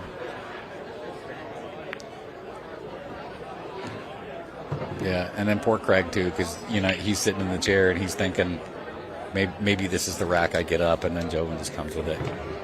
Joven Bustamante, at this rate, will secure himself his 2nd Ultimate Pool final. First shootout final. Okay. Obviously, it's not over yet. We've seen Craig. Comebacks. Yeah, Craig's an amazing player. Joven is. I was going to say I think he's already starting to work the clock, but there's 20 seconds left, and he's going to pull the trigger on this one. So he's not working the clock yet. Some of these players would be working the clock already. I'll tell you what, Johnny Archer will start working that clock at about 12 minutes. So did Sam Henderson. He does that too. He's so good at it. If he thinks he's at a point where he can hold his opponent out and make them force mistakes, 100% I believe that he will play the clock. Look at the crowd.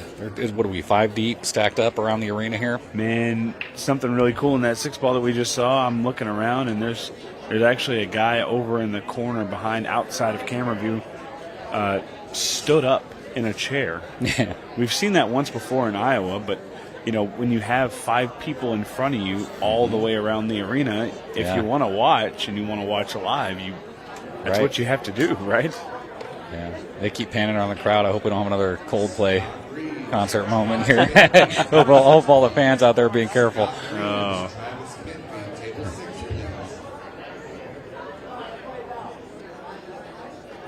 Yeah, luckily there's no kiss cam. Come on, Craig. There we go.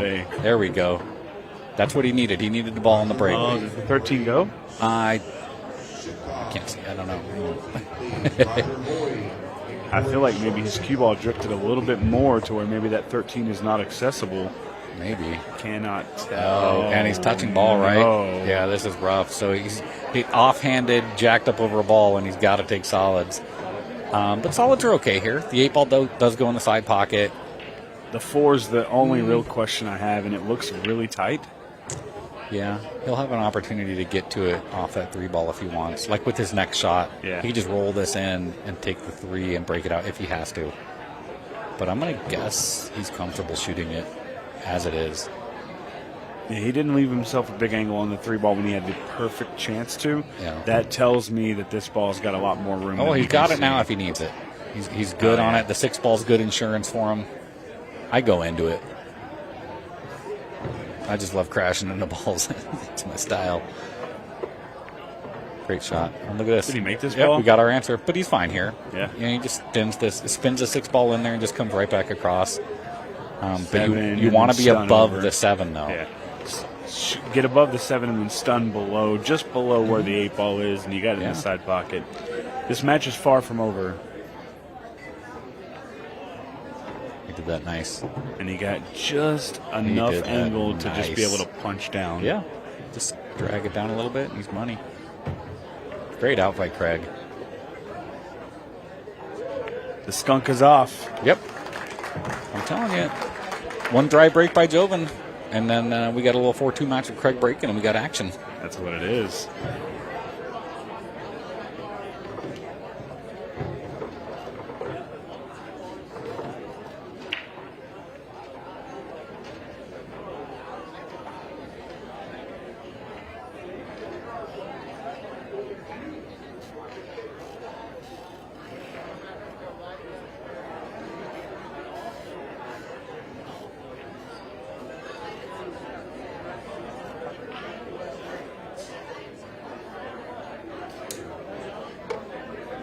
So have you noticed that Joven's breaking with the second ball break, which is very un-Joven-like? You know, he normally crushes them, but against, who did he play in the last match? Corey. Well, his very first match, his first 2 breaks didn't go too well. He scratched on the second one, and he switched to the second ball, which takes his big power break out of the way. But he's finally getting a ball down, though. Yeah, so he's getting balls down. You got to do it.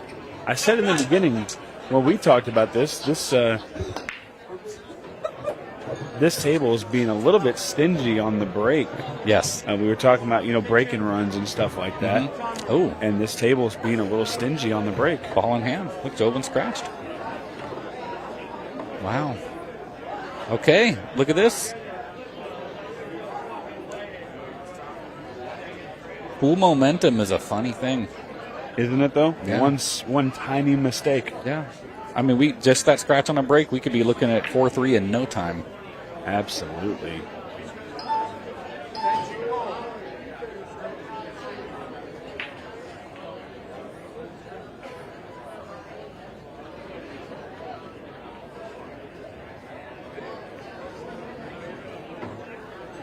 So let's in play.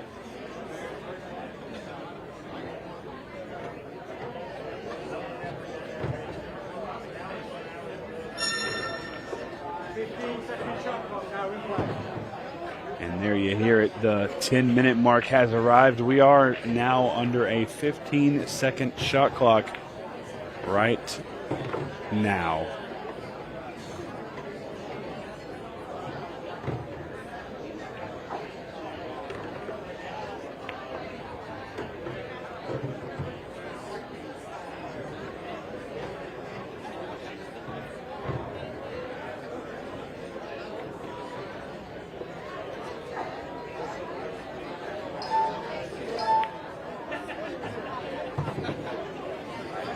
Yeah, sorry, guys. Of course, there's a lot of excitement in the building. This place is rowdy. It is rowdy. Everybody's in love with what's going on here. And you know, with the score line and with the shot clock now at 15, this is pretty much a must-win for Craig. So this is a really pressure out that he made. And just the right timing. Can you imagine going 5-1 with 9 minutes left is almost insurmountable. Yeah, it's nothing I want to deal with. Yeah, but 9 minutes left, 4-2, and Craig breaking. I guarantee Joven's not comfortable right now. Craig's got his game face on, though. All business. You know, one of the things I like is when you see these European players that come over here, they tend to sit behind each other. Not here, obviously. There's too many people around the table. But like, you know, some of the earlier matches when there's not such a big crowd, they sit behind each other, and then when, like, let's say Craig misses a ball or doesn't get out somehow, they're second guessing each other, like they're having a conversation about why they chose what they did during the match. I mean, they have that mental ability to be able to just, you know, focus on command when they need to. And with me, if somebody says, "Why'd you shoot the 14?" I'm done for the rest of the match. I can't. I don't want to argue when I'm playing, but these guys are just, you know, they're all business. They also do something that I think the Americans don't do as much. You know, if you're in the arena and I'm sitting in your corner, you make a good shot. I usually just watch. Those guys, they're cheering. You know, come on, Decky. You know, come on, Craig. They're getting into it, which is. Oh man, I think it's another one of those. I think it's another one of those just us tournament feel things. Yeah, probably. Like, you don't really see that anywhere else. Not the way that we have it here. And the Europeans do that in the Mosconi Cup too. Yeah, you know, like every shot, they're just nothing but encouragement, and it's good. It's nice to have the crowd behind you. That's one thing I was not expecting when I came here. the sixth man. The crowd really, they've been so good. They've been treating me like I'm a local here the whole time. It can't beat it. You know, it's so nice when you feel like the crowd's on your side, and they've been great for me. I love it. I'm going to say this, and obviously you're a good player in your own right. I didn't know who Eric Charlton was before we went to the Arizona Open. Join the club. And it's one of those things where you were given an opportunity to get in the spotlight, and you took advantage of that, and you had to, whatever it is, you played good, you had a good couple rolls. It doesn't matter how it is. But now people know who you are, and you have a different style of fan base. Yeah, it's crazy. And not to pat ourselves on the back too much, but we're giving players an opportunity to get in the spotlight and create a fan base for themselves. Yeah. And it's we don't have anything else like that in the United States. And I know this because I've been searching for that for the past 15 years. Mm-hmm. I want pool to be big. I want it to be amazing. And there just hasn't been a whole lot out there. Oh, look at this. He's just got a little tic-tac-toe here. 9-15. Is it the 12 going on the side and then the 8 ball? So this is going to make Craig just make him sick that he came up dry on that break. And there's not much you can do about it. It's a long stretch and a lot of balls in the way. Don't want to take a silly time foul. The Filipinos are so nimble. He'll be fine. Yeah. And you know what I noticed? Joven keeps looking over at the clock, and I know he's trying to work the clock a little bit right now, which is smart, but it's almost on the hill. I did that in one match. I did that, and I think it might have been in my first match, and I had a 4-1 lead or something like that, and I looked at the clock, and I started kind of working the clock because we were around 10 minutes. And then I missed a ball, and I said to myself, I'm not doing that anymore. If I got the run out, I'm going for the run out. I'm going to play the score, and I'm not going to play the clock. And you have to have a mixture of that, because obviously in short races to 6, if you're up 4-1 and you're at the table, you got a chance to get on the hill. Yeah. Especially when there's 7, 8, 9, 10 minutes left. It's not, the clock really doesn't come into play that early. Yeah. It's usually around that 5-minute mark when people start talking. Oh, there's a chance that the clock runs out. There might be a 6-ball shootout, something like that. So it's something that the more I've sat here and I've got to sit with the people who really know their stuff, like Simon Webb and Tony Holgate, the more I've learned when the strategy starts taking place and when 6-ball shootouts become a possibility, stuff like that.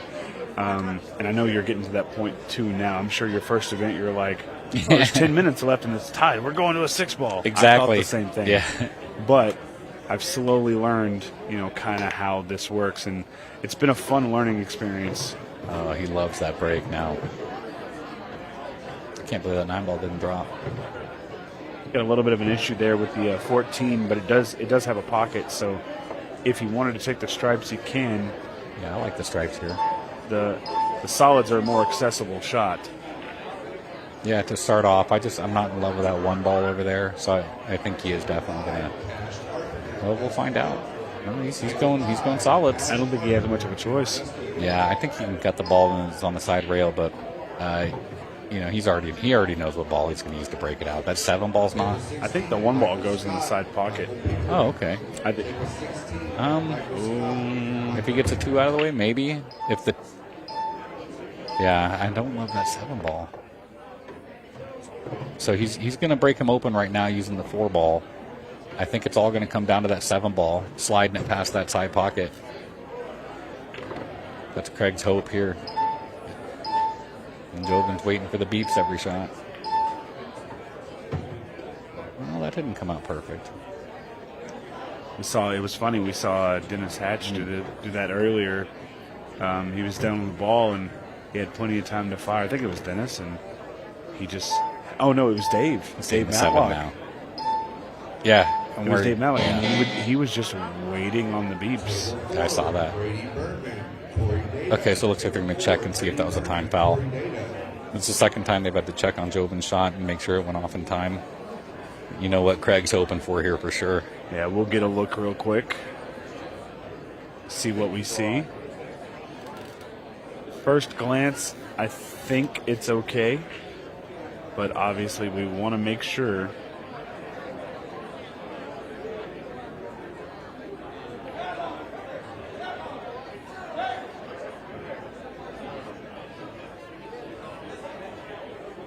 Yeah, and we do have confirmation. Referee will let the players know it is a good shot, so Joven will return. Well, he won't return to the table because he missed the ball, but it is not going to be a ball in hand foul. Right, and that's big, you know, because now Craig does have to work out that 11 ball. I mean, it's not tough. I still like Craig to get out here.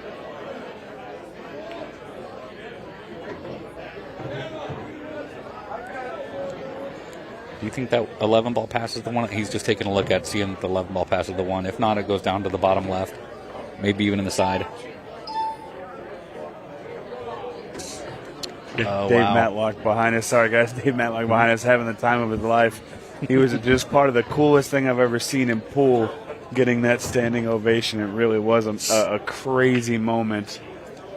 So, huge shout out to Dave. He's got a lot of fans here, and he's really been reinvigorated by Ultimate Pool USA, at least from what I've seen. Okay, so he's got a nice little out here, and maybe it's just me and my inexperience, but I think he'd probably be running these out a little bit quicker. Going to have a 2-game deficit with probably about 3:45 to play. Here we are. 3:46 to play, 2-game deficit. Craig Wadingham to break, and he's going to need a break and run here, or as they say, a break dish, right? Break and run. Yeah. And if he can get that, he just needs a mistake from Joven. So he's not out of it yet. He's definitely behind the 8 ball.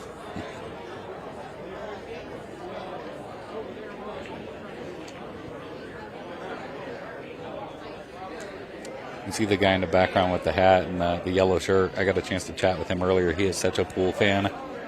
I'd never met him before. He's in his 80s, and he's got pictures and stats and autographs, and he's got a book with him, and just a really interesting man. Yeah, there's actually a couple here that they came all the way to Boston to be at that event. I think they said they drove something like 18 hours. Jeez. And now they're here. And I'm not quite sure where they're from. I haven't had a chance to really chat with them, but clearly they're fans of the event. So ball down. I'll tell you what, you get a break like this. Ball down, wide open. All right, does he have a good starter? I mean, any solid is where I want to start. He's starting with that 2 ball for sure. And this is great, especially if he can get up a little higher and get that 3 ball out. Yeah. And then he'll, of course, want to focus on getting a good shot on the 6. The 6 will take him to the 7. Yeah, 6-7 now. Nope. All right. And that was not great. Looks like he may have to bank the 7 here, huh? Can he cut the 1? I don't think he can see the 1 ball. No.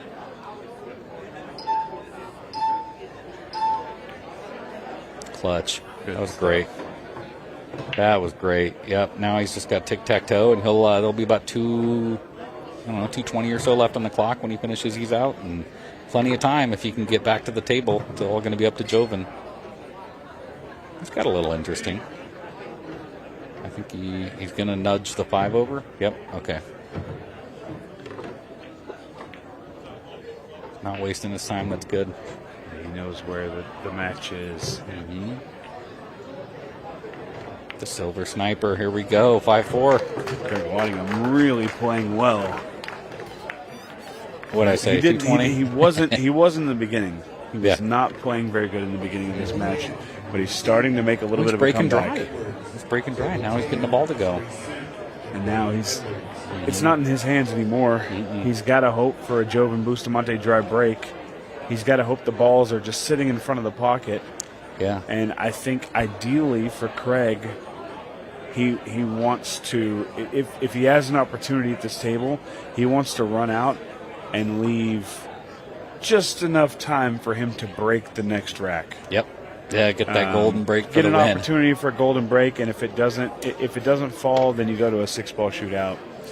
And I think with a dry break, he could work the time just long enough to where he could do that. Well, we saw that once. I don't remember which event it was. It might have been Louisiana with Payne McBride and Justin Bergman. Louisville, Kentucky. Yeah. It's the craziest ending to a Payne shootout left, match what, I've 2 ever seconds? He didn't even need to. He left 2 seconds left on the clock, and Bergman broke the 8-ball in to win. He stopped the ball dry when he could have let the cue ball run. Almost the 8-ball in the side pocket there. And a ball goes down, and the rack is not as straightforward as I would like it to be. No, he's going to have chances. If I'm Joven, I call my extension right now. Yeah, he'll go solids, and I think he'll end up taking the 6-ball off the 12. If not now, then after he shoots the 7-ball and open that hole up for the 3. Maybe even nudge that 3-ball out of there. He's going to do it right now. Just get this 3. Man, the 3's still tough. It still didn't help him a whole lot. He went about that a different way than I thought he would. Yeah. So he might be looking at the 3 in the side. The 2-ball gets a little sideboard for him. So he might be making the 7-ball now, getting below the 3 and shooting the 3 off the 2. That's how I'd be doing it. But that's why I'm sitting in the booth now. Is that why I'm always in the booth? So I think his plan here is just to kill the clock as much as he can. I don't me on that one, so I understand. Yeah. No, I'm kidding. Yeah, I agree. I think this is the play here. You're up a game.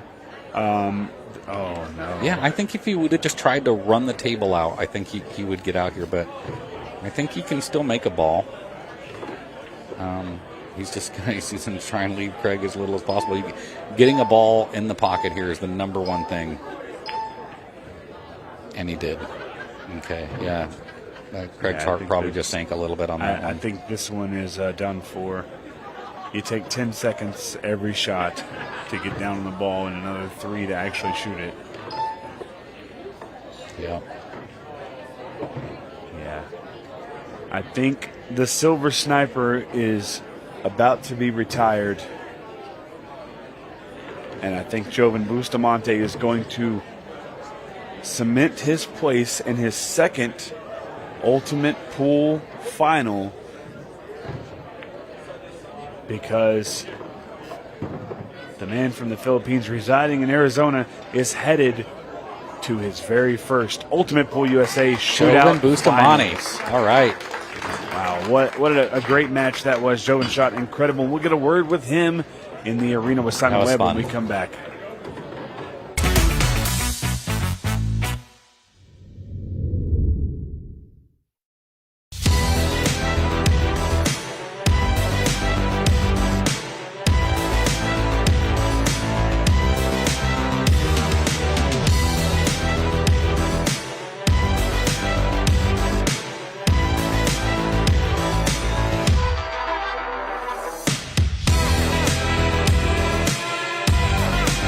At APD Studios, we don't just design pool rooms. We build experiences around the game that we all know and love. I'm Adam Pfeiffer, a licensed architect for 10 years and a nearly 25-year pool player. I bring nearly 2 decades of real-world experience designing, setting up, and optimizing pool rooms and tournaments, both locally and nationally. Whether you're upgrading your pool room to host larger tournaments, planning a full-scale event, or just looking to perfect your home playing space, I design with purpose. From traffic flow and lighting to vendor zones and spectator comfort, every detail is considered, making it efficient for staff, welcoming for players and spectators alike, and compliant with local building codes. For residential spaces, I bring the same precision, crafting rooms that feel luxurious, play beautifully, and reflect a true passion for the game. At APD Studios, we design for more than just gameplay. We design for the future of your room.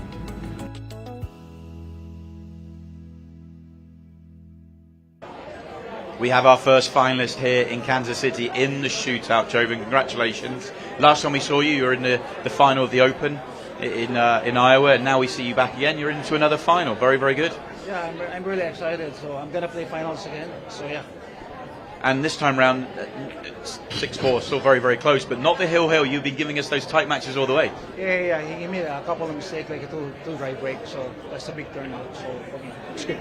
And thoughts on who you could potentially play in the final? You've obviously got Shane Thompson or Justin Bergman. I guess at this stage it doesn't really matter. Yeah, any of those. So that's tournament. So it is what it is. You know, we need luck on the break. With the table playing the way it is, with so slick, so quick, every round that goes on, are you feeling like you're getting more and more touch, more and more control out here as well? Yeah. It's getting better. The control, yeah. A little bit slippery, you know. Yeah. One more match away from a first title here with Ultimate Pool USA. Thank you. Yeah. Well, we're looking forward to it. Bustamante, is into the final. Let's find out who he will play.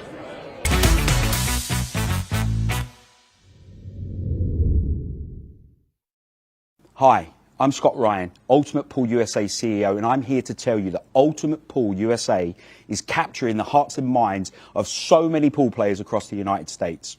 To the players, league operators and supporters, you are the reason we do this. We thank you. As we approach the end of our first season, I'm delighted to announce that our monster prize pool, including that groundbreaking $100,000 first prize, is ready to pay out at our nationals. You heard us right. No gimmicks, no gifts to the value of, just $100,000 in cash for the best team playing Ultimate Pool USA at our nationals. For the players, I'm going to hand you over to Ultimate Pool USA President Jordan Chavouche, who's going to reveal where our nationals is being held this year. Hi everyone, we're delighted to announce that the 2025 Ultimate Pool League National is going to be held right here in Cherokee, North Carolina at the stunning Harris Resort and Casino from Monday 10th through to Saturday the 15th of November. And guys, we've got you covered. Don't worry about too little playing space. We've got over 40,000 square feet. Don't worry about staying up too late. Our tournament team have got you at the heart of everything they do. Plus, when you're not playing, you can use the incredible facilities this resort has to offer, such as the spa, the bowling alley, and the many amazing restaurants. The whole team are really excited to welcome you here, so I look forward to seeing you in November, and good luck. This will be the biggest party in pool. Teams and players fighting it out to be the best of Ultimate Pool USA. But that's not all.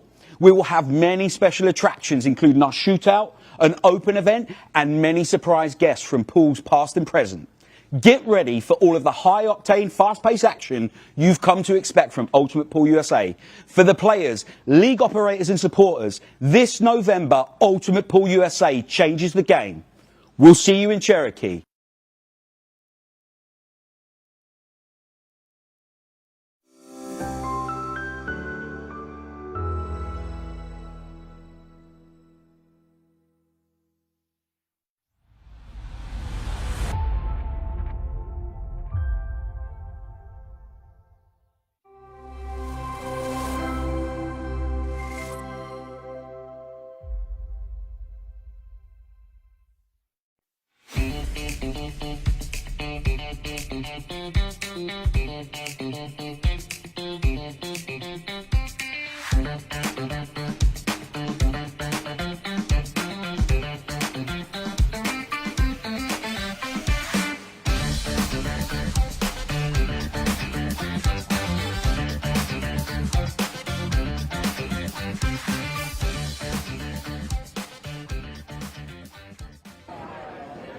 And welcome back to Side Pockets, Blue Springs, Kansas City. We have the second semi-final. There you see Justin Bergman coming up to break off in the first rack. He's going to be taking on Shane Thompson. Dramatic win for Bergman earlier this evening. I'm Tony Holgate, and with me, my buddy, Mike DeMarco. Ship the cash. How are you? Tony, enjoying this, and we're just moments away from getting our final two players on this feature table. Of course, our previous match, Joven Bustamante taking the win, and he will face either one of these gentlemen here. And earlier today, got to see both of these gentlemen play, and I really can't make a prediction here. Looks as though the Iceberg is out to a great start.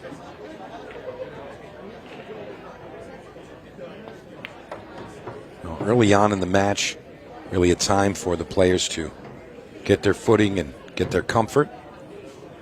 And Bergman has just edged out Dave Matlock in the shootout in his previous match in glorious fashion, and now he's looking to extend that and get himself a place in the final. What a great shot there from Justin Bergman. Burst the 5-5 ball out into the open. We've seen a lot of great cue ball control from Justin Bergman. Now the table is slick, it's super fast, but seems like he's got this one down. Again, Bergman having a lot of experience on this arena table. A little close to the rail here. Makes cueing very uncomfortable.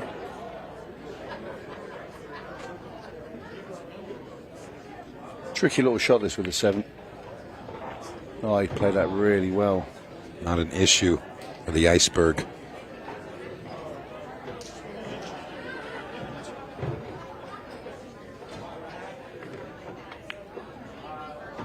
Nice control there, nice speed.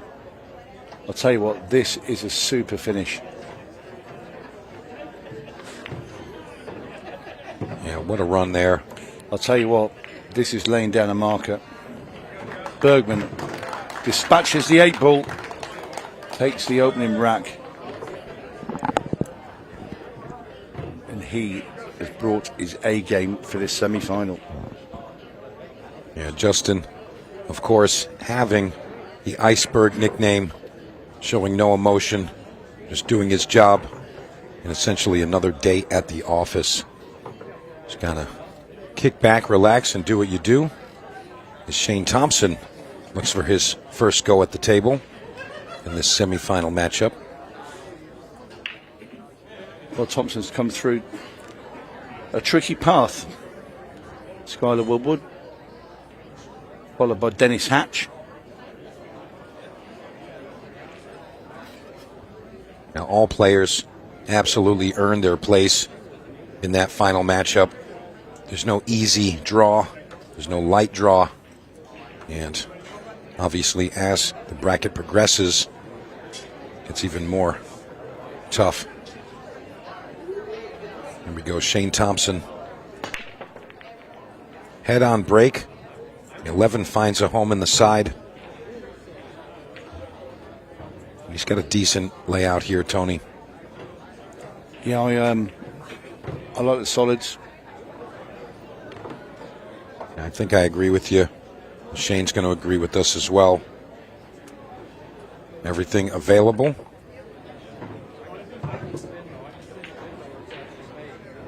You know, you notice early on the players taking a bit more time because it's available, but getting into that rhythm is really key in this format.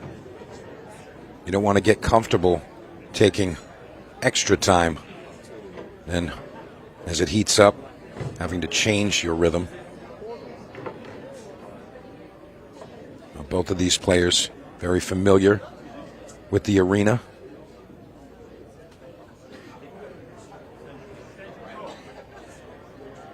It looks like Shane Thompson's made his decision.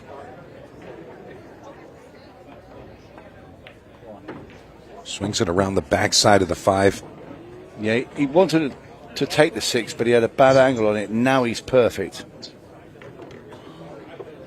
He needs to get rid of the 6 and the 3 and just leave the 5 and the 2 at the bottom, because they are obviously very close to the 8 ball, so he won't have to run the cue ball around too much. I think Shane ideally wanted to bump that 12 ball just a hair. I think that would have made position a lot easier for these final balls. But he's certainly got everything he needs.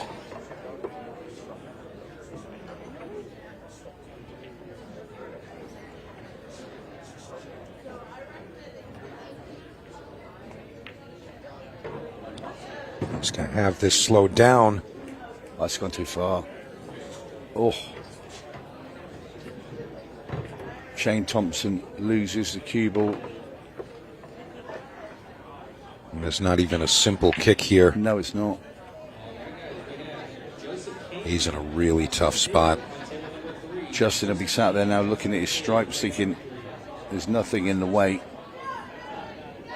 He'll be expecting to come to the table after this shot from Thompson, and he will do. Well, it was a good effort but not enough, as these stripes are wide open for the Iceberg to take advantage. And Shane Thompson going to be a bit disappointed with that result.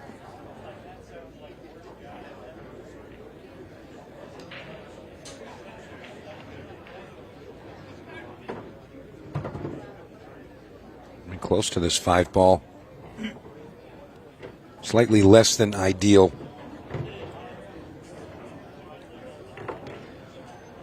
I do believe that Justin's feeling very comfortable. I'm curious to see how Justin's adjusted his break. In the last match, we saw Justin struggling a bit in his match with David Matlock. But he managed to get out of that alive, and I'm sure he's made some sort of adjustment on the break. As we've seen, it's come down to the break so many times, and he is one of the best. Right, guys, we have Nicholas Keller and Scott Dennis on table 13. Nick Keller, Scott Dennis, table number 13.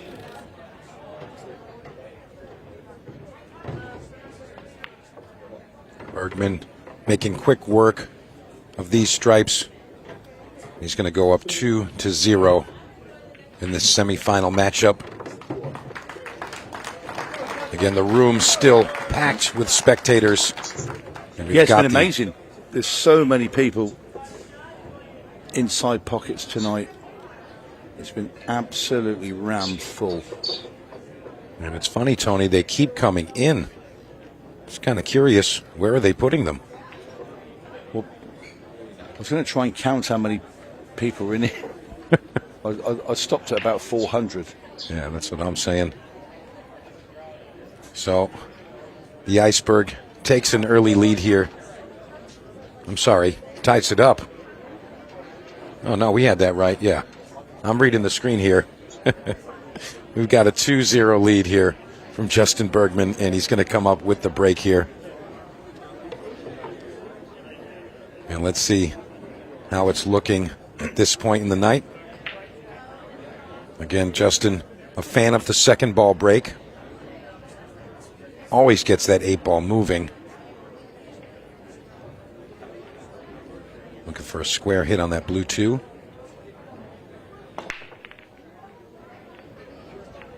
She's got everything moving, but unfortunately, it's not going to happen. Yeah, a tricky cluster of balls just above the right-hand side pocket. Lots to be maneuvered around there. I'll be honest, although Justin is up 2-0, if he does not figure out the break, that's going to be really difficult to take out Shane Thompson.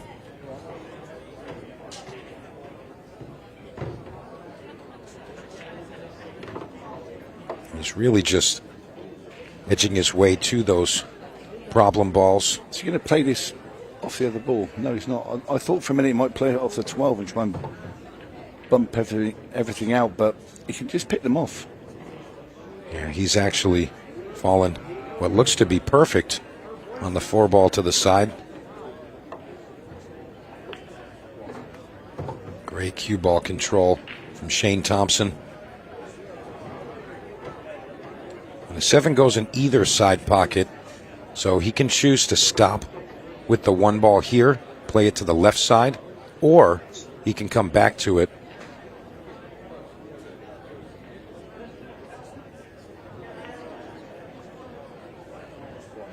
Soft shot there. And he's looking at that 7 to the side right now. So it looks like he's indicated he's going to go 2, then the 7, 5, 8 to finish the run out. He's a little shy of where he really wanted to be, but I think he can still pull the ball over for that orange 5.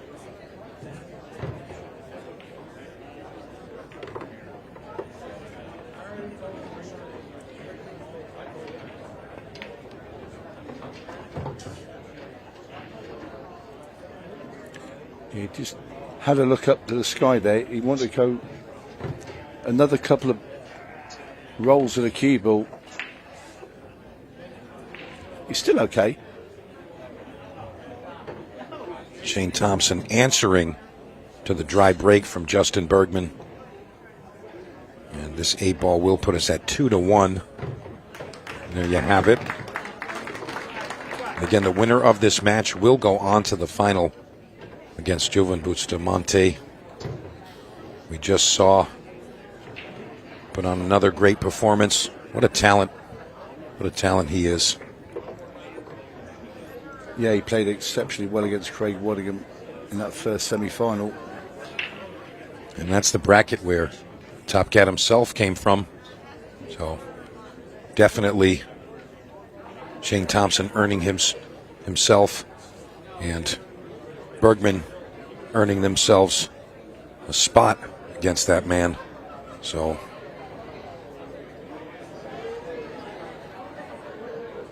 really love the the build up to that final match. It's kind of seeing an untold story unfold.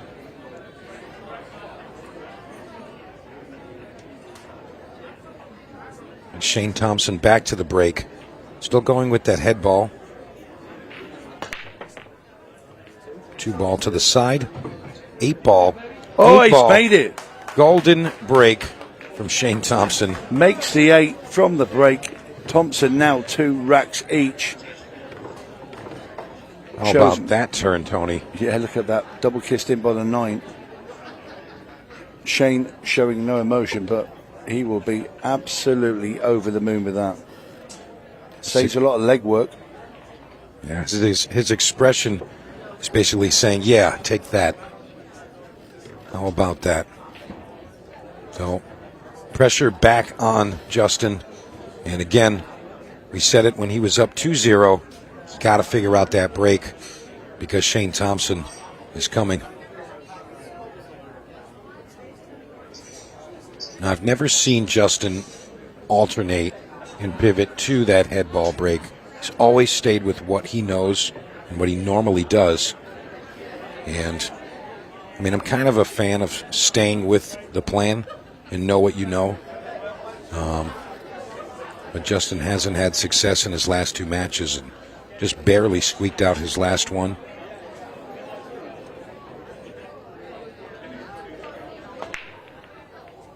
It's moving again. And the 15 just drops on its own. Yeah. Justin just put his arms out to say, why can't I get a ball? And then the 15 fell in. Kind of hung about, said, why not? Take a dip in the pool. Give the iceberg a swing. Got solids. Playing the 5-ball now. Wants to get on the 2 solids at the top. The 1 and the 2.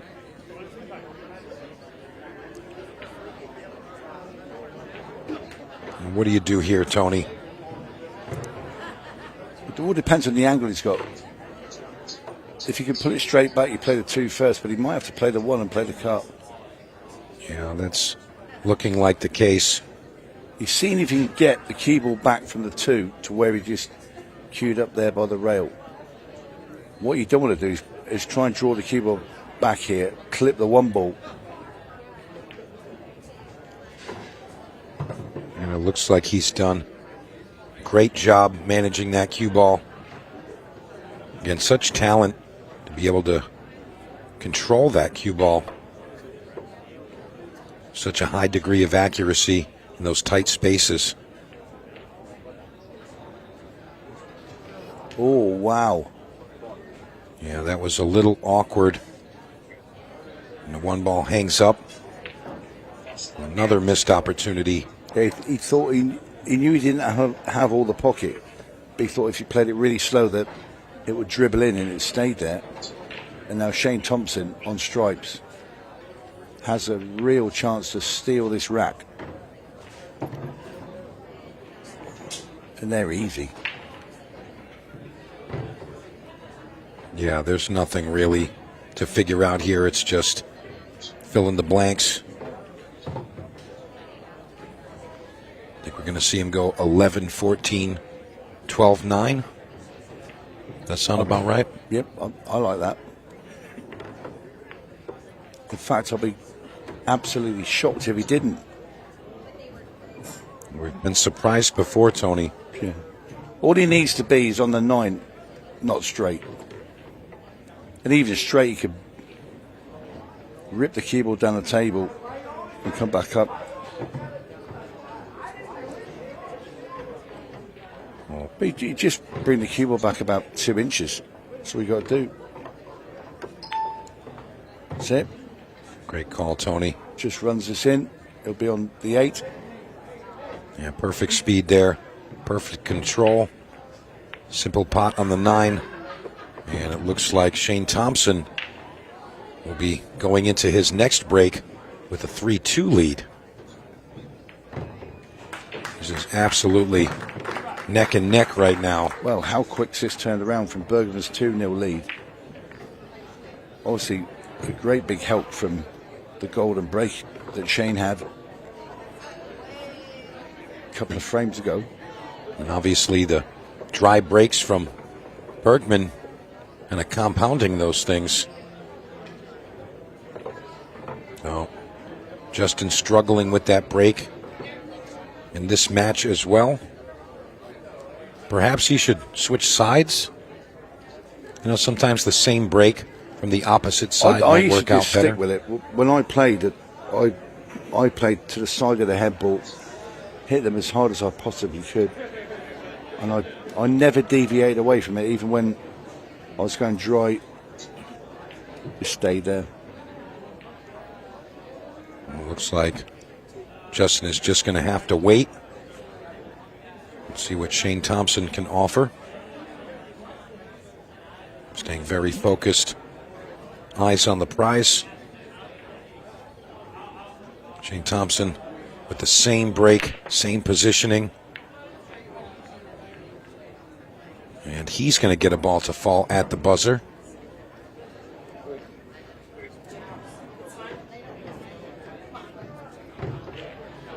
See that spinning cue ball, forcing the cue ball to stay somewhere in the center of the table.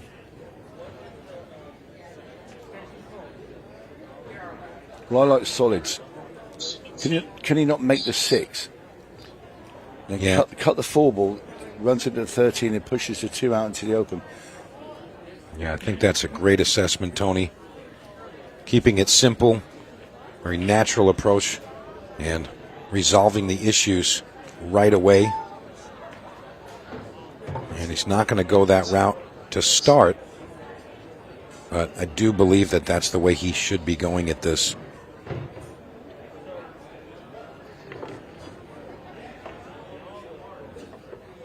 Now, if he does remove this 5 ball, it's kind of his only insurance right now.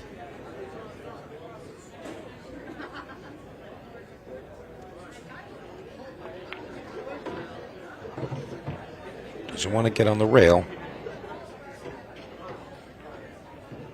He's gotten a little flat here. I think he's got just enough to get over there.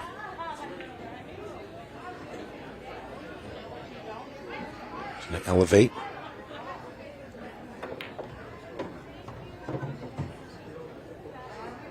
And he's fallen pretty well on this, Tony. Yeah, it's just when the cue ball goes after the shot. Yeah, you don't need a really big stroke to make this happen. Really just want to brush that 13 and send the 2 towards that top corner. And he's moved the 13 into play, so that 1 ball isn't as simple right now. He's looking for the gap. He's So gonna pots have the to 2 hit that and just window. comes off the side rail and just tries to come off and sit in that gap. So he goes past the 8 ball. He's gone too far. He's gone too far again, I think. Yeah, sometimes the angles can be deceiving, but perhaps he does have just enough.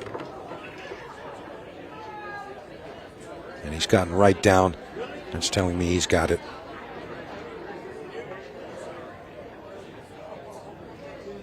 What a shot from Shane Thompson. A little awkward on this 8. It's a pretty a thinnish cut. Just be careful with the cue ball here. A little hesitation there.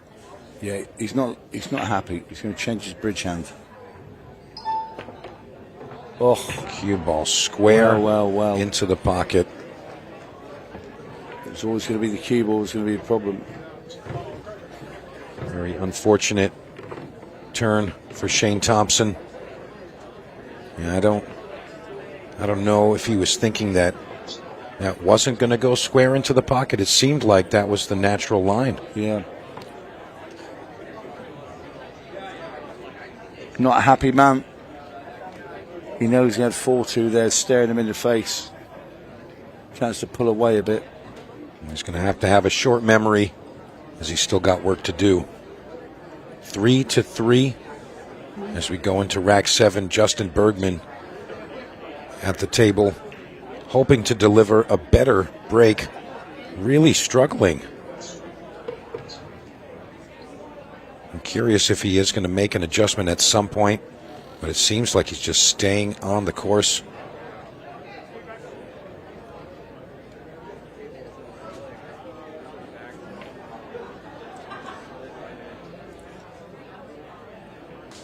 To manufacture something on the break, and we've got success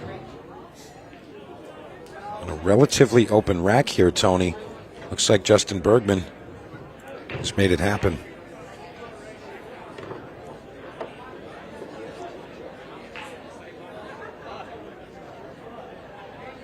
Personally, I think he's got to go stripes. Yeah, he's going to open with this 9.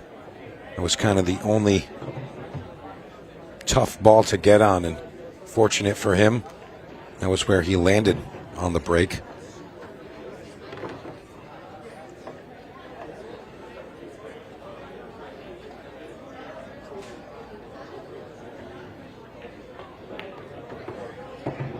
Yeah, this is going to be a simple one, Tony. I don't see any reason for Justin not to clean up.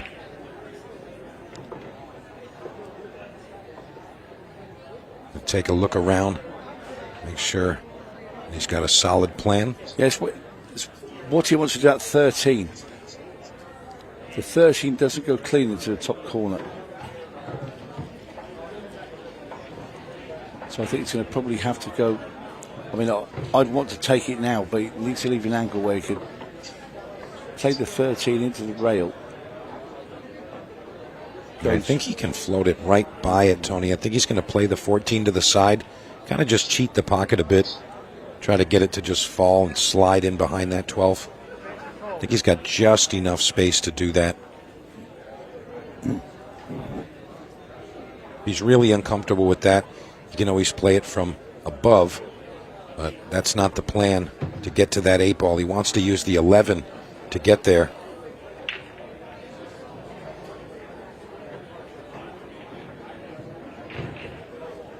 See how much space he has right now.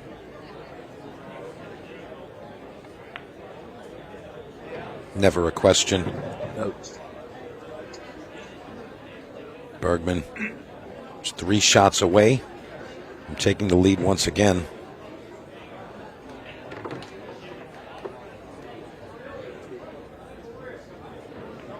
Now I was thinking that he was going to use the 11 as his out ball, but nonetheless, still looking very clean. This 8 for 4 rack to 3 lead. In it goes. Bergman nose in front. You hear the crowd really enjoying that performance. Shane Thompson, obviously a bit disappointed with that previous 8 ball and scratch. He played such a nice table to get there. And now he's going to get a chance of his own. So his break's been pretty consistent. It's been good. I mean, a couple of the balls in the last 2 racks for him breaking weren't natural balls that you really see repeated on the break. But I do know that he's got that top break in him where he can make those balls head to the side pockets. And I think he's really focused on that right now. Really try to bring himself back down to earth, get in that zone. Here we go, rack number 8. Shane Thompson breaking. 11 minutes, 5 seconds on the clock. Well, in just 1 minute, we will see things get turned up.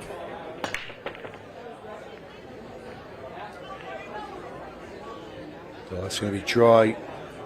That's a desperate break there now for Shane Thompson. You can see the 8-ball threatening the pocket, but nothing happening.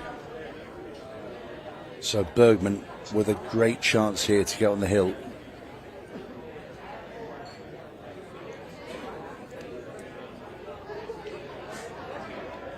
Yeah, this match has kind of had 2 momentum swings. Of course, Bergman coming out 2-0 up. Then Shane Thompson 3-2. And now, looking like Bergman can really excel with a 2-game lead. 5-3 if he can finish this one up.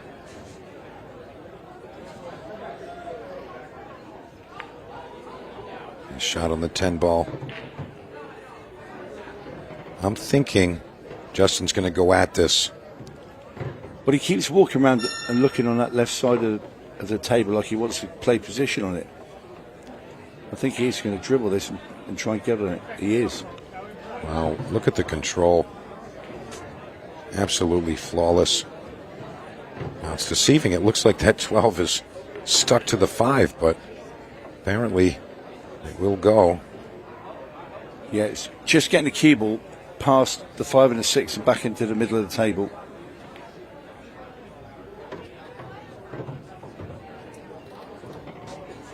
He's done pretty well there. He had like one more roll being greedy, but he's okay.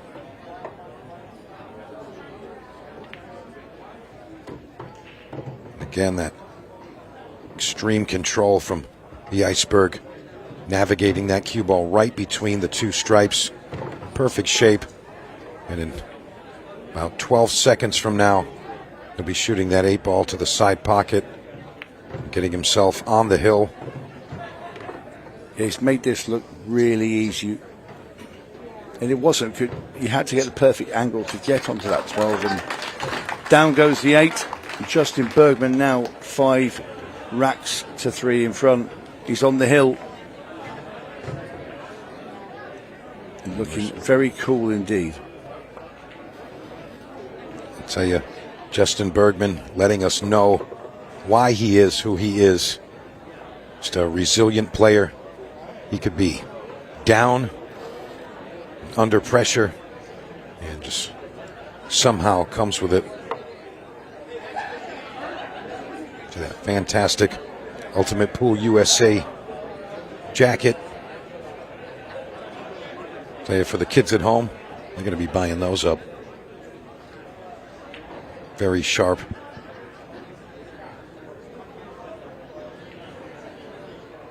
And one more time. You see Mr. Bergman take a crack at the break. See if he can make it happen. Just under 9 minutes left.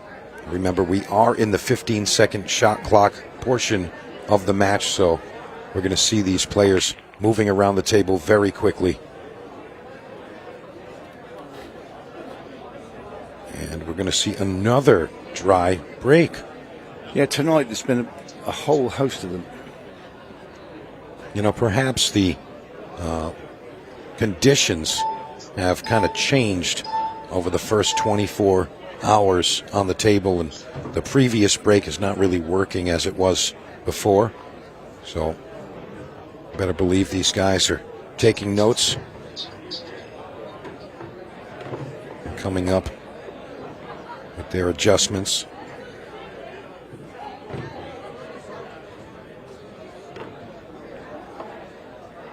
Shane Thompson showing a bit of haste, puts a pep in his step as he still needs 2 games to even get on even with Bergman here.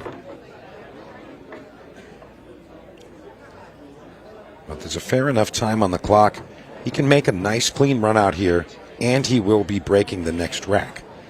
So there is a chance to see this at 5-5. Perhaps go the distance.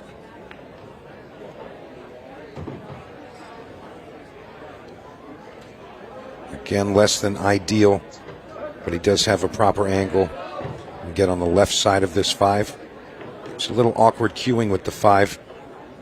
I prefer taking the 3 straight. And shot there. He seems like he was straighter. Yeah, when he plays his 5, he doesn't want any funny clip off a stripe.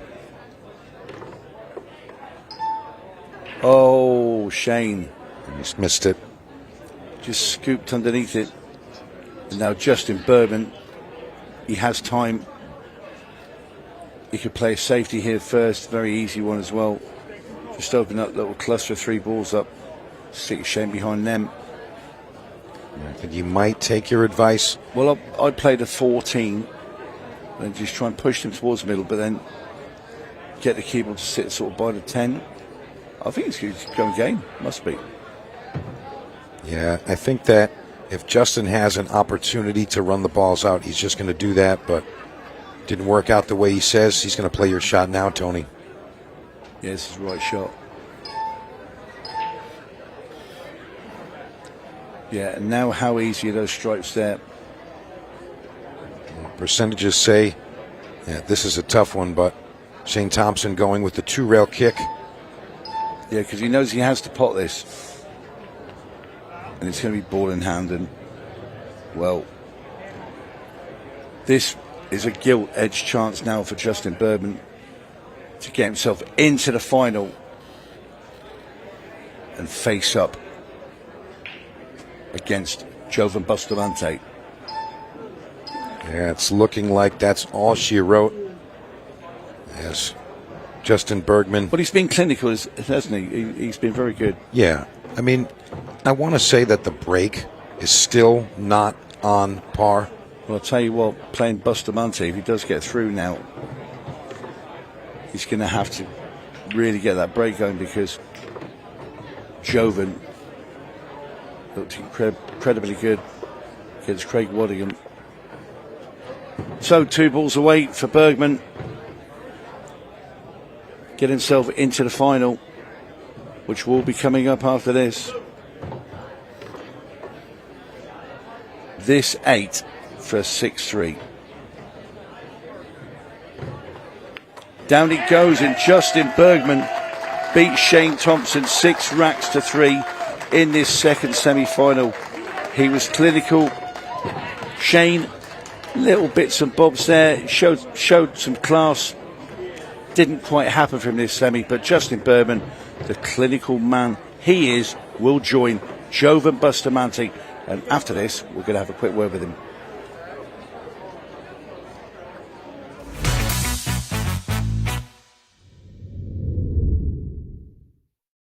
Hi, I'm Scott Ryan, Ultimate Pool USA CEO, and I'm here to tell you that Ultimate Pool USA is capturing the hearts and minds of so many pool players across the United States. To the players, league operators and supporters, you are the reason we do this. We thank you. As we approach the end of our first season, I'm delighted to announce that our monster prize pool, including that groundbreaking $100,000 first prize, is ready to pay out at our nationals. You heard us right. No gimmicks, no gifts to the value of, just $100,000 in cash for the best team playing Ultimate Pool USA at our nationals. For the players, I'm going to hand you over to Ultimate Pool USA President Jordan Chavouche, who's going to reveal where our nationals is being held this year. Hi everyone, we're delighted to announce that the 2025 Ultimate Pool League National is going to be held right here in Cherokee, North Carolina at the stunning Harris Resort and Casino from Monday 10th through to Saturday the 15th of November. And guys, we've got you covered. Don't worry about too little playing space. We've got over 40,000 square feet. Don't worry about staying up too late. Our tournament team have got you at the heart of everything they do. Plus, when you're not playing, you can use the incredible facilities this resort has to offer, such as the spa, the bowling alley, and the many amazing restaurants. The whole team are really excited to welcome you here. So I look forward to seeing you in November, and good luck. This will be the biggest party in pool. Teams and players fighting it out to be the best of Ultimate Pool USA. But that's not all. We will have many special attractions, including our shootout, an open event, and many surprise guests from pools past and present. Get ready for all of the high-octane, fast-paced action you've come to expect from Ultimate Pool USA. For the players, league operators and supporters, this November, Ultimate Pool USA changes the game. We'll see you in Cherokee.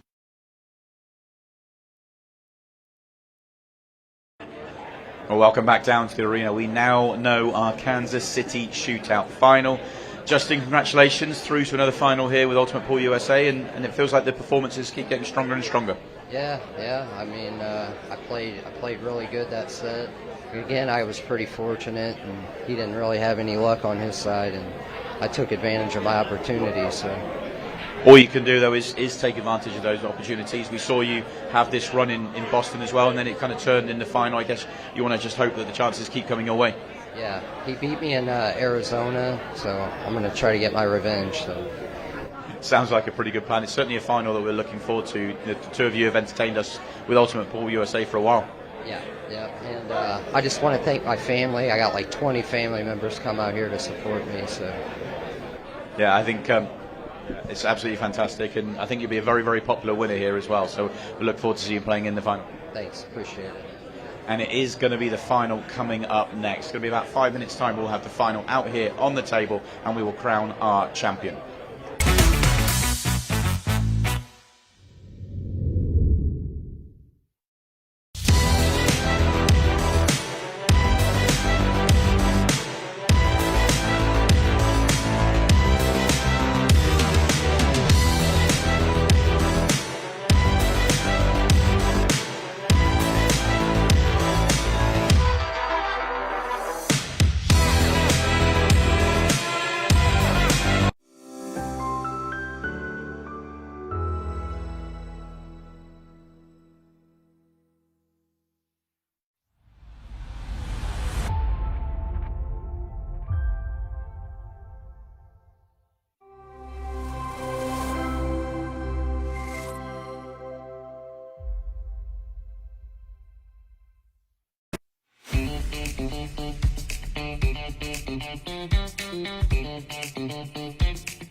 At APD Studios, we don't just design pool rooms. We build experiences around the game that we all know and love.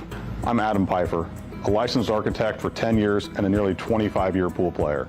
I bring nearly 2 decades of real-world experience designing, setting up, and optimizing pool rooms and tournaments, both locally and nationally. Whether you're upgrading your pool room to host larger tournaments, planning a full-scale event, or just looking to perfect your home playing space, I design with purpose. From traffic flow and lighting to vendor zones and spectator comfort, every detail is considered, making it efficient for staff, welcoming for players and spectators alike, and compliant with local building codes. For residential spaces, I bring the same precision, crafting rooms that feel luxurious, play beautifully, and reflect a true passion for the game.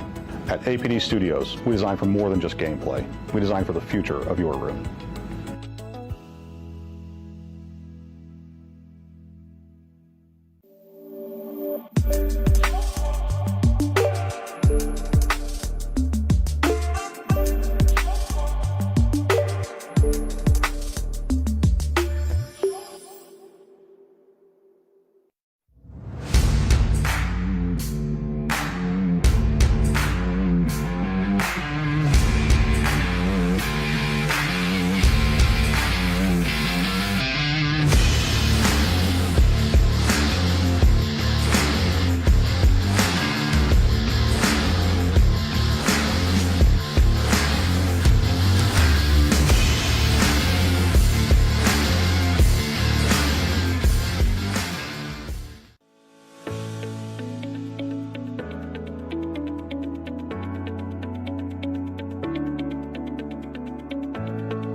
My brake tip is completely different from everything that is on the market. Combines the qualities of like a playing tip with a super powerful tip. It's like a tip on the steroids. You can open with less power and still have spin and split the pack perfectly, but you can go for the power braking and you still have control. You just need to know how to do it. A lot of players that they told me that because they use so less power on braking, they can focus on accuracy and the rack always splits the way they want. And because they are not using the power, they keep that accuracy and its reliability. I believe that when you're going to buy something, you need to believe on it and buy it perfectly. And on my side, what I believe is if I'm going to offer you something, it needs to be better than I was expecting before buying itself. The increases, it's fantastic. It's super good. And they are consistent. They still have power or more power than the normal tips, and they last. And that's what I want. It really feeds me on. When people say thanks and they like the product and they are happy, I feel joy to myself. It's not really just proud, it's just joy. I feel happy.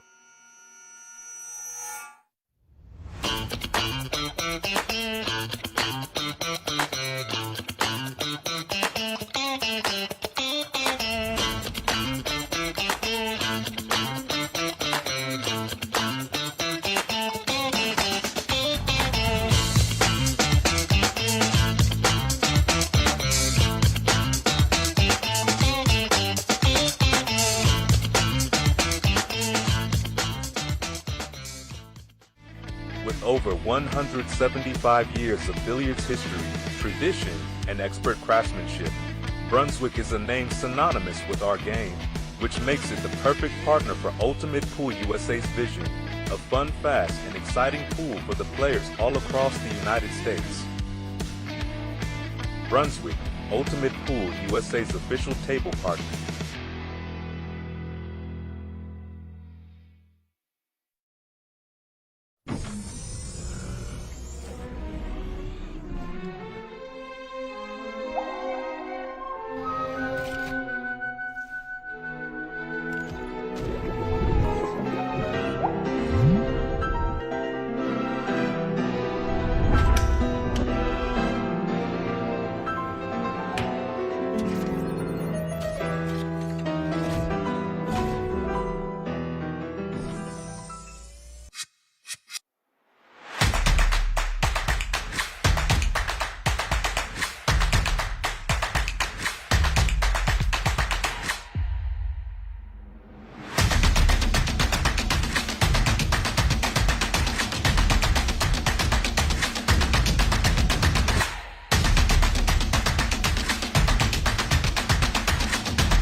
At APD Studios, we don't just design pool rooms. We build experiences around the game that we all know and love. I'm Adam Pfeiffer, a licensed architect for 10 years and a nearly 25-year pool player. I bring nearly 2 decades of real-world experience designing, setting up, and optimizing pool rooms and tournaments, both locally and nationally. Whether you're upgrading your pool room to host larger tournaments, planning a full-scale event, or just looking to perfect your home playing space, I design with purpose. From traffic flow and lighting to vendor zones and spectator comfort, every detail is considered, making it efficient for staff, welcoming for players and spectators alike, and compliant with local building codes. For residential spaces, I bring the same precision, crafting rooms that feel luxurious, play beautifully, and reflect a true passion for the game. At APD Studios, we design for more than just gameplay. We design for the future of your room.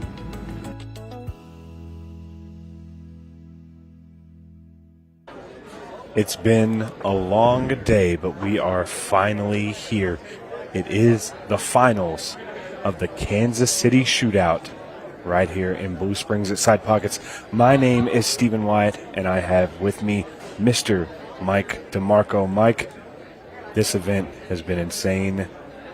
We're finally here. What's been your takeaway so far from the Shootout event? Well, I'll tell you, all of the players are giving it their best, and I got to say, it's really just managing the time at the table with the nerves from this arena pressure. And lo and behold, we've got the Iceberg sitting in the finals along with Mr. Bustamante, and I'll tell you, this is going to be fireworks, Stephen. Yeah, it's going to be fireworks. The entire event so far has been nothing but amazing moments. It's been magical in a sense. We've seen so much happen in the last 24 hours, and it's really been such a roller coaster ride. I love the drama. We've had so much of it and so much excitement and just cool moments, and we're going to have one more right here because one of these guys is going to be crowned a champion. Of course, Justin Bergman has tasted shootout victory before, but I'm sure he would love another one. And Joven Bustamante chasing his first Ultimate Pool USA title. He came very close in a final against Craig Wadingham of the Open in Iowa, but he has not taken home one of those trophies yet, and I have a feeling that he wants this more than anybody else in that arena, possibly including Justin, because he is on it. Tell you, Joven has really impressed me. This is really my first introduction to seeing him performing on this stage, and I'll tell you, he's impressive. And of course, Joven Bustamante is a fan favorite here in the Ultimate Pool USA arena, but in this Kansas City Side Pocket arena, Justin Bergman is hands down the favorite. The crowd is going nuts for him. We saw him in an amazing battle with the legendary Dave Matlock, and the end of that match gave me chills. It was really such a cool moment. If you didn't get to see it live, make sure you go back and watch it in person after this finals is over, because it really was an incredible match. Yeah, the crowd really wanted to make sure they gave Dave Matlock his flowers, so to speak. Saw the standing ovation as he exited the arena. Really a life moment. Yeah, Justin actually came out of the arena and he says, "I've never seen anything like this before." That's a really cool moment. And so for Justin to be saying that as he's coming out after being in a battle with Dave, I mean, it's really, really incredible. Joven Bustamante letting us know that he is here to win and playing flawless. Does this ball go? He's going to go. Double count, perhaps. Oh, right in. Right in. It looked very tricky on the overhead. Yeah, sometimes the camera angles can be a little deceiving, but the players at the table have the best perspective, and Joven delivers, going up 1-0 here in your shootout finals. here at Blue Springs. Side pockets. Again, we still have the opening day of the Kansas City Open event going on. And I'll tell you, action all around the room. But for right now, all eyes on the arena as Justin Bergman approaches for his break in rack 2. Let's see if he's made some kind of adjustment to this break. Seen him struggle in his last 2 matches. But if anybody can figure it out, it's that man right there.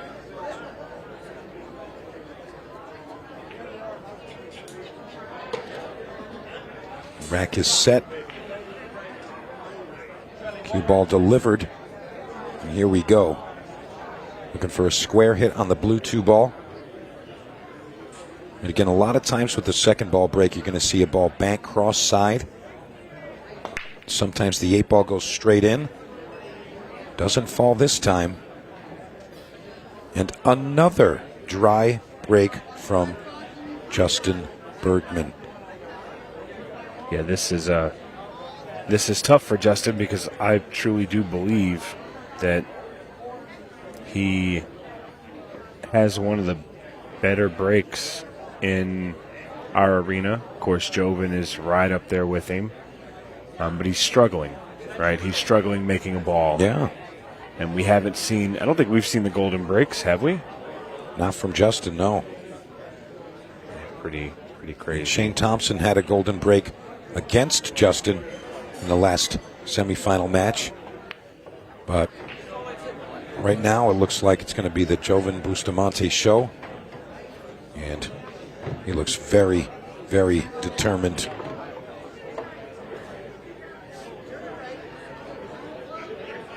Showing no signs of fatigue or nerves.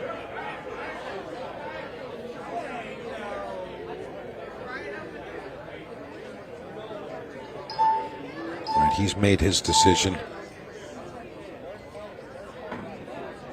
He's trying to eliminate this 4-3, but he doesn't get there. Showing a little frustration.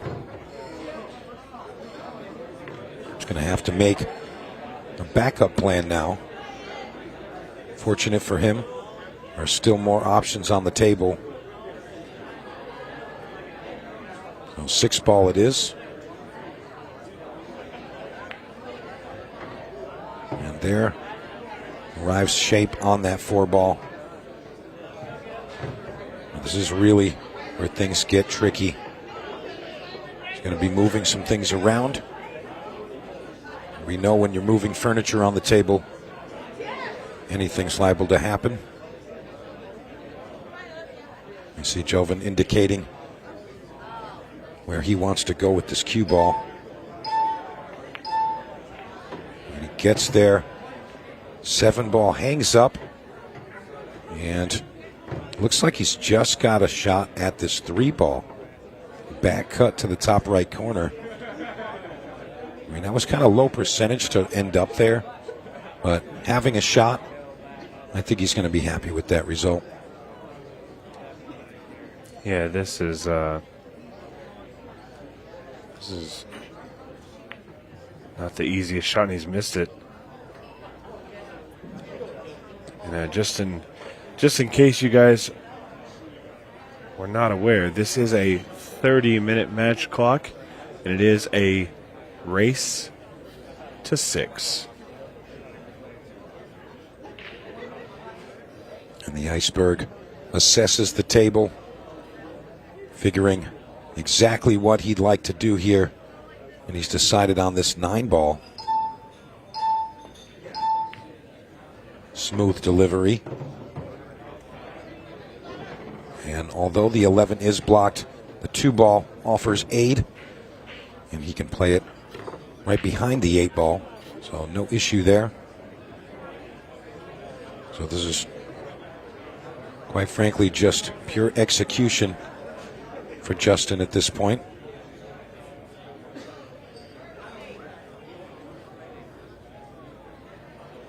As he calls on his extension and uses every second of it. Right, here we go. Oh, that was an interesting play right there. It's called the old switcheroo.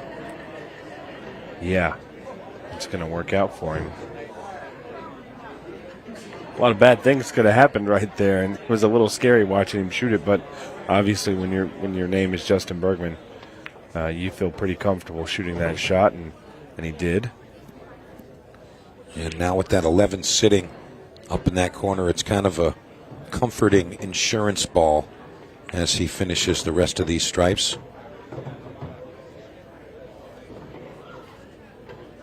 Really just great performance from Justin. Aside from the break, I want to say he's been mostly flawless. Yeah, he hasn't missed too many shots. He hasn't really been put into any bad positions by himself. Justin Bergman's just a different type of animal when it comes to this table, and when he's on, he's on. Like he can be unstoppable. But obviously it's still very early. Over 7.5 minutes gone off the clock, and we are at 1-1. If they keep this pace, I don't think the match clock will come into play. However, one long rack can change everything. I don't remember if it was you or not, but we had a match yesterday that the first rack took 10 minutes or close to 10 minutes.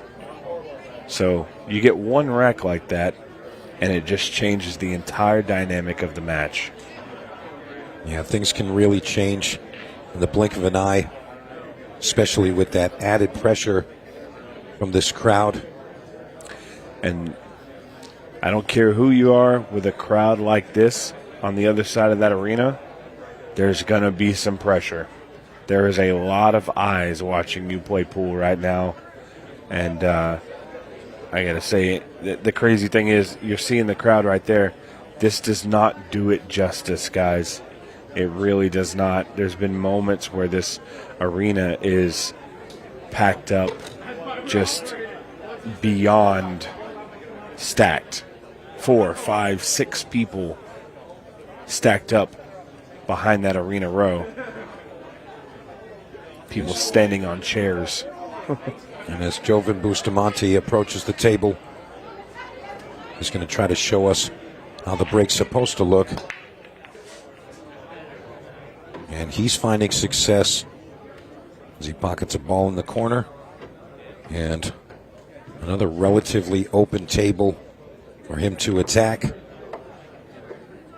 Let's see where he's contacting. Looks like he was a bit low on the 2 ball.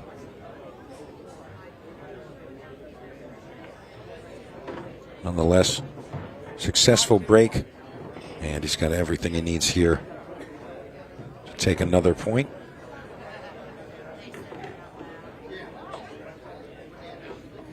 Joven residing in Arizona. Joven, a good friend of Eric Charlton. Eric obviously went out earlier to Corey Duel, but has been hanging around and cheering on his fellow Arizonian. Is that a word? Yeah, we can use that. Yeah, we'll go with that. Arizonian, Joven. And I'll tell you, I'll give a little bit of credit to Eric. He's really helped out Joven with the rules and stuff like that. When we first saw Joven, he struggled a little bit with the different rules. And it seems like any one of those slightly different rules that we have that nobody else does, Joven encountered all of them, all at the beginning of his very first event with Ultimate Pool USA, and it was just some bad luck. But he's got the rules figured out. Eric Charlton has helped him with that, and now it shows after he had a final in Iowa, and he's got another one right here with a chance to take down the title. I think that's kind of the name of the game here, but nothing seems to be phasing this man right now.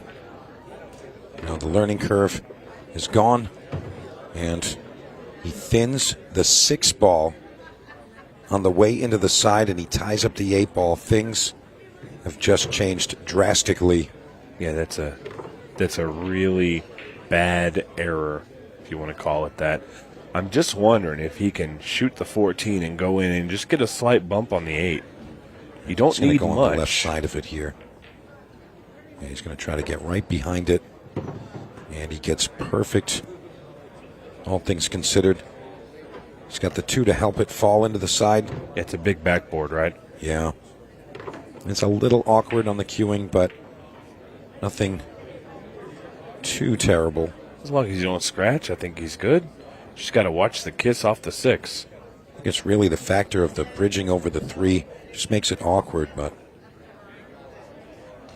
And he's cut it in. Perfect shot. Great recovery from Joven Bustamante. He says, problems? No problem. And the crowd showing their appreciation for the good run there.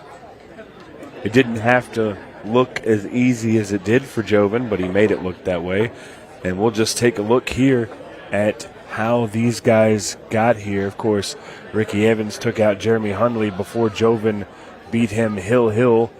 Then Joven played Corey Duel, which also went hill-hill. He found himself against Craig Wadingham in the semifinal, which went 6-4. On the other side of the bracket, Justin Bergman takes out Declan Brennan, who came through on the round of 24. He then plays David Matlock, and that was a 6-ball shootout of immaculate proportions. Justin Bergman secured his spot in the finals by taking out Shane Thompson 6-3, and that's how we got here. Joven Bustamante, Justin Bergman. It is the Kansas City Shootout. It is the final. It is the match that will crown a champion right here at Side Pocket in Blue Springs. And it is 2-1 Joven Bustamante leading over Justin Bergman, who will have the break. I'll tell you, if somebody's going to be stubborn about something, Justin is definitely being stubborn about where and how he's breaking, regardless of the result. The 8-ball. Oh, just a little bit short. Justin Bergman has the record for the most golden breaks in our shootout format. Of course, you know, when we get to the Open, the 8-ball is not a win on the break, but in this for the fans spectacle that we put on Fridays and Saturdays, the shootout events, the mixed pairs, golden breaks are in play. Now, it's interesting that you bring that up. We were talking about a lot of the other players still going with that head ball break, trying to just open the table and run out. And we said that because Justin is such a strong player, he says, hey, I can win on the break. And also, if I don't make the 8, I'll just run out anyway. You're right. So Justin's really got that ability to take on that. And his persona shown right here as he's made himself another finalist in an ultimate pool shootout. And he really is looking super clean out there. Yeah, interesting on that shot. It looked like he got a little bit of a skid off of that ball, but it still falls. So not too much to worry about there. Could have ended up a little rough as you saw that ball turn over. I mean, he is in full gear right now, navigating the twists and turns on this beautiful Brunswick table. Just a few shots away from tying us up here. But Joven's still in the advantageous position as he will be breaking the next rack. So Justin's got to look for Joven to give up an opportunity. But Joven's played perfect pool here. Yeah.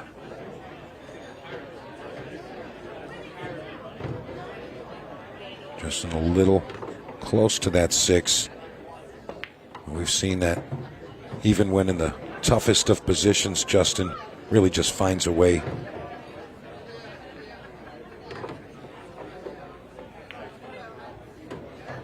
Perfect speed, perfect control. And the Iceberg is going to tie us up at 2 games apiece here. There it is. Well, we're seeing great pool here. And if you look at the match clock and you do a little comparison, we've played 4 racks in just under 15 minutes.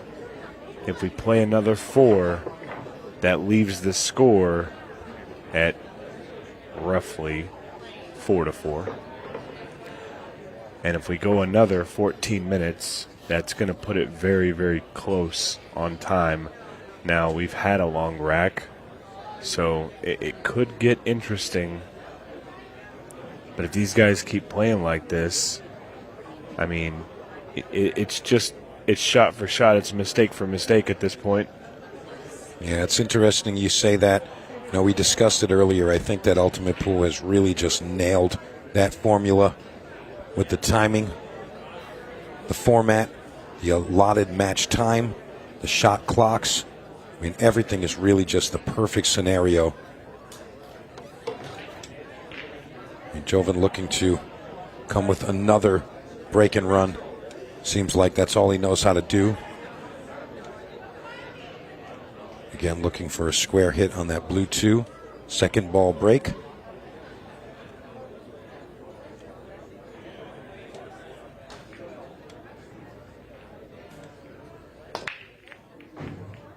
The square hit. 2 ball to the side, 14 to the side. How 8 about ball that in the corner. Oh, my is. goodness. And of all the people I expected to see the golden break from and all the pockets it could have gone into, that bottom right pocket. Look at the 8 ball. Look at the travel path. It goes up table. It gets a big kick. It kicks back down and goes straight into the pocket. It's a perfect 1-rail bank. And just like that, Joven Bustamante is feeling good. He's leading 3-2, and he didn't have to work very hard for that one at all. Tell you what, he definitely delivered a great break stroke and a little good fortune on the side.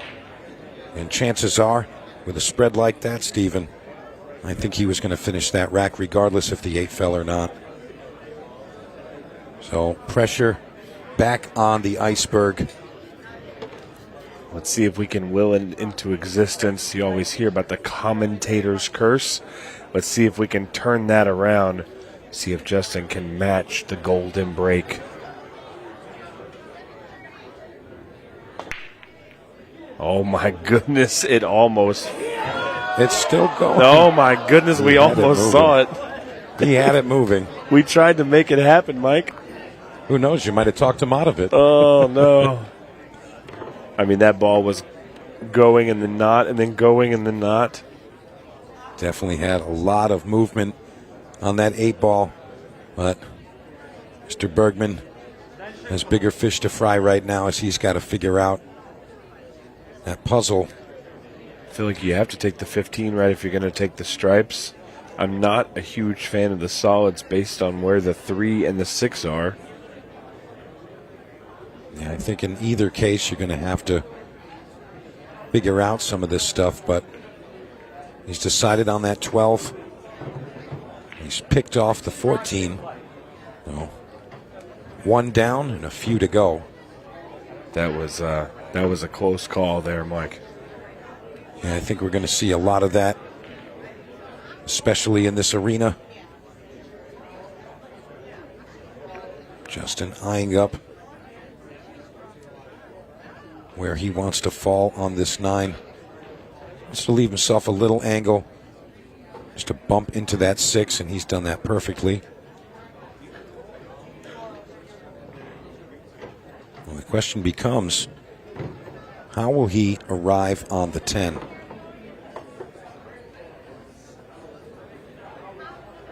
Again, that's really a big part of this game, especially on the 7s. Now you can see a lot of congestion at times and navigating the cue ball into these tight positions. And Justin is really one of the best. Yeah, he's looking at where he wants to be for this combination. If he plays the combo smooth, and actually, he's looking at it now, and most of the time you would say, you don't want to go back and forth, but I think he's really in a good spot. He's opted to not do that. He's going to play the 11 and come back across for the combo. Or is he? He's still got there. He's good. Yeah, I think he's still okay. A little less than ideal. I don't think he wanted the cue ball going away from the line of the shot. But definitely a little tricky here. So he's going to play the 15 rail first. He knows he's got the pocket opened up if he can just get a shot on the 10. And he does, but it is a thin slice. Yeah, I think he was trying to contact the 1 ball on his way around the rails. You just got to watch your cue ball here. This ball is extremely makeable, but you don't want to hook yourself on the 8 ball. You don't want to be forced to kick at it, that's for sure. I think he might end up coming into the top side of the 4. I think that's stall the cue ball. I think that's what he wants, but if you miss it, there's a chance you block yourself on the 3 ball. Well, this has just got very, very interesting. I'll be honest with you. Joven's been really impressive thus far in the shootout, and you got to like him to just finish this up, regardless of what it looks like. Those solids go right through Justin's hanging 10 ball, namely the 2 ball. So I don't think he's going to have any issue with this table. Again, just pure execution. The job done. Yeah, the one thing this has done is you've seen Justin take all that time off the clock to run 6 balls, and he wasn't able to finish the rack. So what turned into a 2-minute rack is now going to be a 5-minute rack. And we're going to be very, very close to that 10-minute mark by the time we get through this. Yeah, Joven taking a bit more time.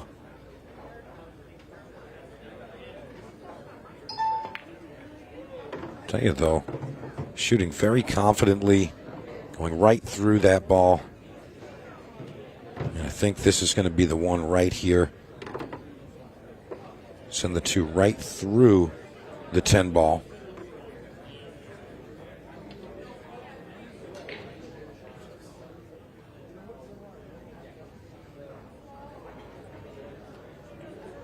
Okay, it looks like he might not be going with that plan. He's going to move the 8 and the 10. But that was always going to be a problem, moving that. I'm really surprised at that, Stephen. I thought he would play the 2 ball right through that 10. And the pocket was big enough. I honestly think he was a little worried about, what happens if I hit it just slightly off and I lock my 2 ball on the 8. It wouldn't be a dead combination. It could have got tough. This 2 ball goes. He's going to say, Justin, show me something. He leaves it safe. Or, yes, what he thinks to be safe, but Justin Bergman might have something to say about it. I'm not sure I'm in love with this. I'm not saying that Justin's guaranteed to make it or that it wasn't the right play. I just know if I'm leaving Justin Bergman, I want him dead locked up on 5 balls. He's looking for a 2-rail kick here. I'll hit it right above that second diamond. What a fantastic swing. That doesn't hit the mark. And you heard the crowd there. And just like that, there it is. We are at the 10-minute mark. And Joven Bustamante looks to be in dead control and going up 4-2 if he can run the rest of these balls. And you say if. I think it's more of a question of when and how soon. Again, under that 10-minute mark, 15-second shot clock is on. And right now, Joven Bustamante looking to take a 2-rack advantage in the shootout final. I'll tell you, he really is performing for us right now.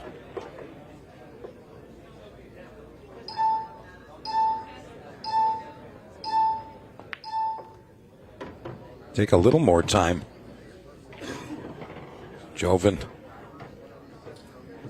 It's really nice on this one ball here. Simple stuff here. He's going to drag it over to that left long rail.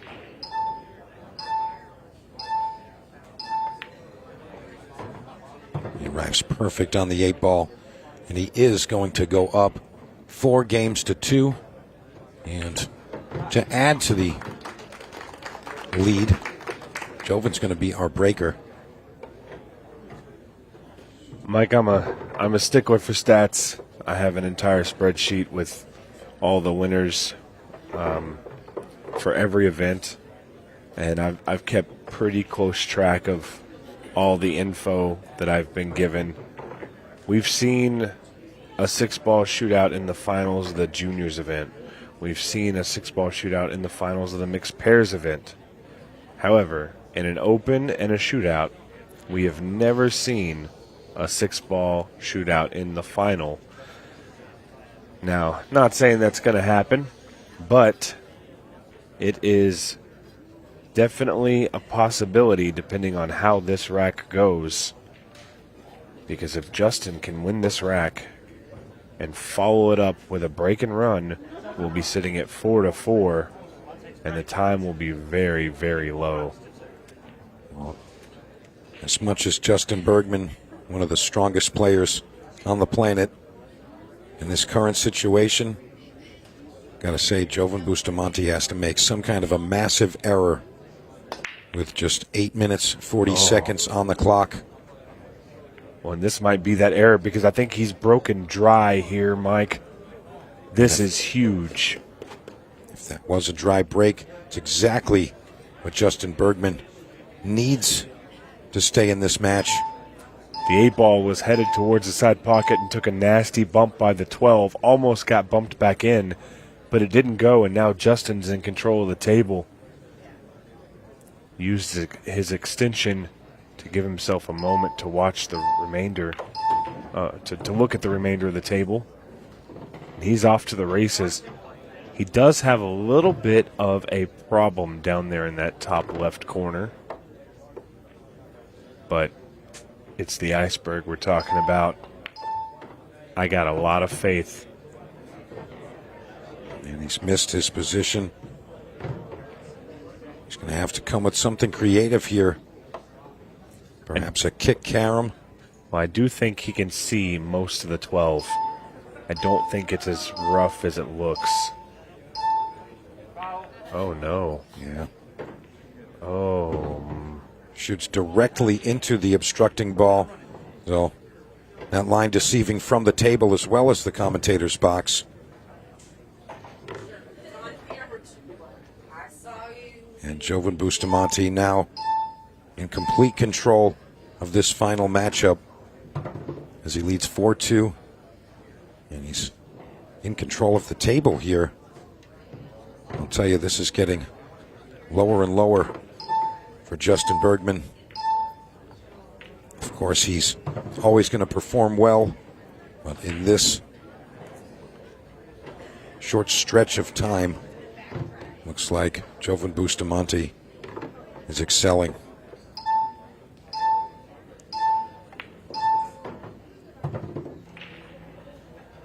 He wanted to come across just a couple more rotations for that 2 ball. But again, in 8 ball, as you're going through the colors, you have a few backup plans available. But as your options dwindle, you have to get precise with how you're playing. I'm not sure if he's going to drop down on the 3 ball now.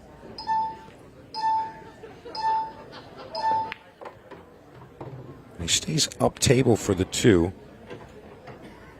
And he's at an awkward angle. His cue ball can only roll further away from the 5 and the 3. I think he was really looking to get straight to roll forward. Now we're just going to see him move the cue ball just a bit. And he's going to recover just fine. Nice positioning on that orange 5 ball. The last 2 should be relatively simple. He's going to come back above the stripe. Doesn't want to contest with it and try to hold underneath it. Got to be careful not to hook yourself, and he's done well with that. And Joven Bustamante is 2 balls away from getting to the hill of the Kansas City Shootout.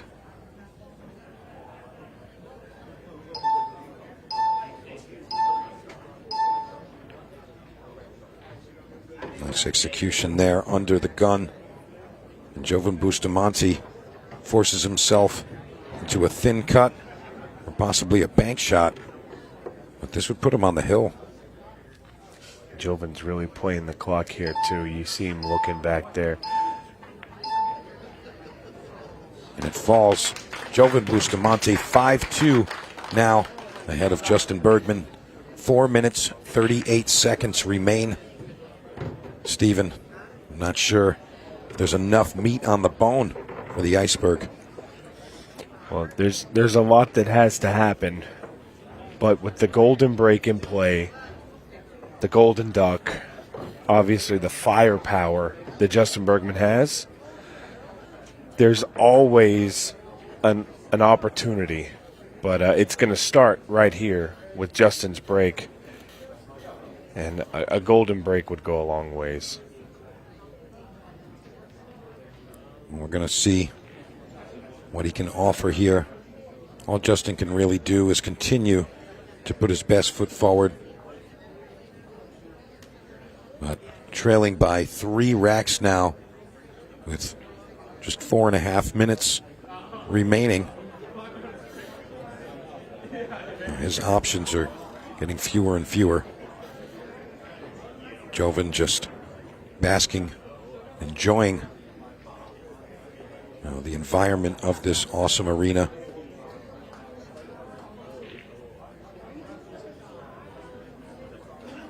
Justin staying focused, really not looking at any of the crowd. He's kind of in his own zone, in his world. And again, looking for solid contact on the second ball. The 8 ball was very, very close once again to going in, but that's not the only way that Justin can win this. However, he is going to have to be swift in his execution because time is running out. Quite literally, Stephen. It looks like he's got a tricky rack to navigate, but once he's got his plan, it's just pure attack. Stripes it is. 15 to the side. He's got just enough space to get over. Surprised he didn't try and take the tin ball there at the bottom. That way he didn't have to keep working up and down, but he's got a plan, and who am I to... He was really trying to take care of those issues up table, but I think he got a little ahead of himself. He had other options to attack that. But he's put himself in a really bad spot. He's going to try and make something happen here. A little lax on that one there, but nonetheless, this man right here, Joven Bustamante, has earned this position in the match and in the event. And it looks like he's got an 8-ball run out for the title, as he calls that extension. Give himself just a few extra seconds to prepare for what could be our final run out in the shootout here.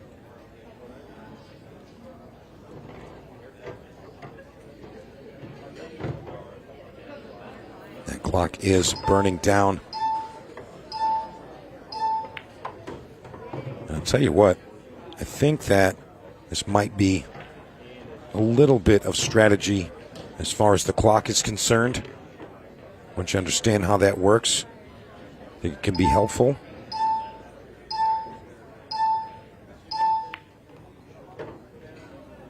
And he's using every second possible of that 15-second shot clock.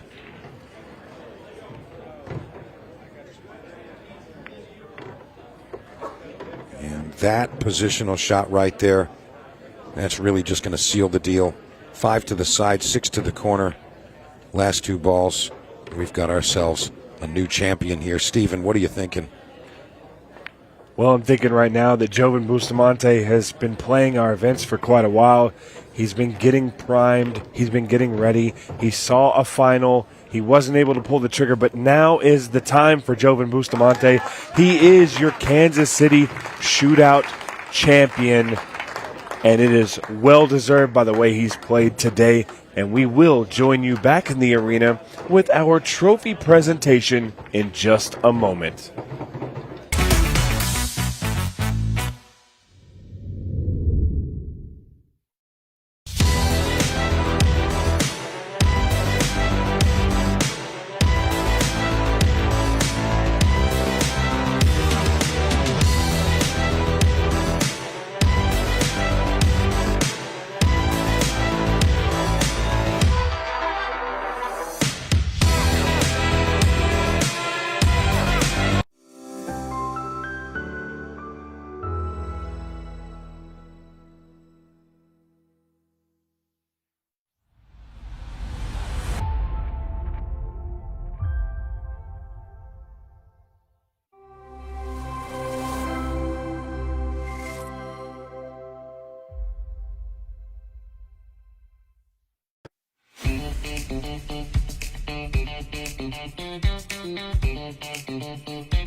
Welcome back out to the arena for the presentation of the Kansas City Shootout. We've been very lucky here with Ultimate Pool USA to have some unbelievable tournaments, but this shootout might top the lot. It was absolutely fantastic, so much drama from all the players all the way through both days of action. Let's hear it for all the players and our two players here in the final. It really was an absolutely fantastic couple of days and a brilliant run through to the final for Justin Bergman. One more time, he's into the final, coming up just short this time. Let's get a few words with our runner-up, Justin Bergman. Justin, hard luck. A brilliant run through, some great performances. The turnaround against Dave Matlock was fantastic, but just coming up short in the final again. Yeah, again, he beat me again, but he played perfect. Nothing I can do, you know. I tried. I dogged it one game. I think I should have won, but I'm happy. I mean, we love seeing you play here with Ultimate Pool USA. You keep treating us with some great performances, and there's no doubt you'll be back in more finals and lifting more trophies. Yeah, I was trying to win it for my good friend Joey Gray. We grew up playing with a kid named Tyler Strawn in this area, you know, and he died when he was real young, but he was the best junior player, you know, ever. I was trying to win it for him, but I dogged it. Great words, and I know it means a lot to you. So congratulations on a great run through, and hopefully we get to see you have a good run through into the Open as well. Congratulations. Yeah, hopefully. Thank you. It really has been great to see Justin have another fantastic run through to the final. We will see him again, there is no doubt about that. But before we hand out the trophy, let's have a few words with our champion, Joven Bustamante. Joven, congratulations. We've seen some brilliant performances from you here with Ultimate Pool USA, but you finally get your hands on a trophy. What does it mean? First of all, I'd like to thank Ed and then for this title, and also to the Ultimate Pool for inviting me again, and then the owner, Side Pocket, amazing place, amazing crowd. So yeah. I mean, well said, and I just want to talk about the game briefly. You just seem to hit the ground running. You seem to play some great stuff, and you just seem to like never let that one go. It was just, you could tell it meant a lot. Actually, he made a couple of mistakes in the dry break, so they gave him some opportunities. So, well, congratulations on a brilliant performance. It's been fantastic to see you play all day long. I think it's time we give you a trophy. Let's bring out Bill Fickle, the owner here at Side Pockets, and Scott Ryan, the Ultimate Pool USA CEO, to hand you the trophy, the Bill Fickle Kansas City Shootout Trophy, and our champion, Joven BUSTAMANTE.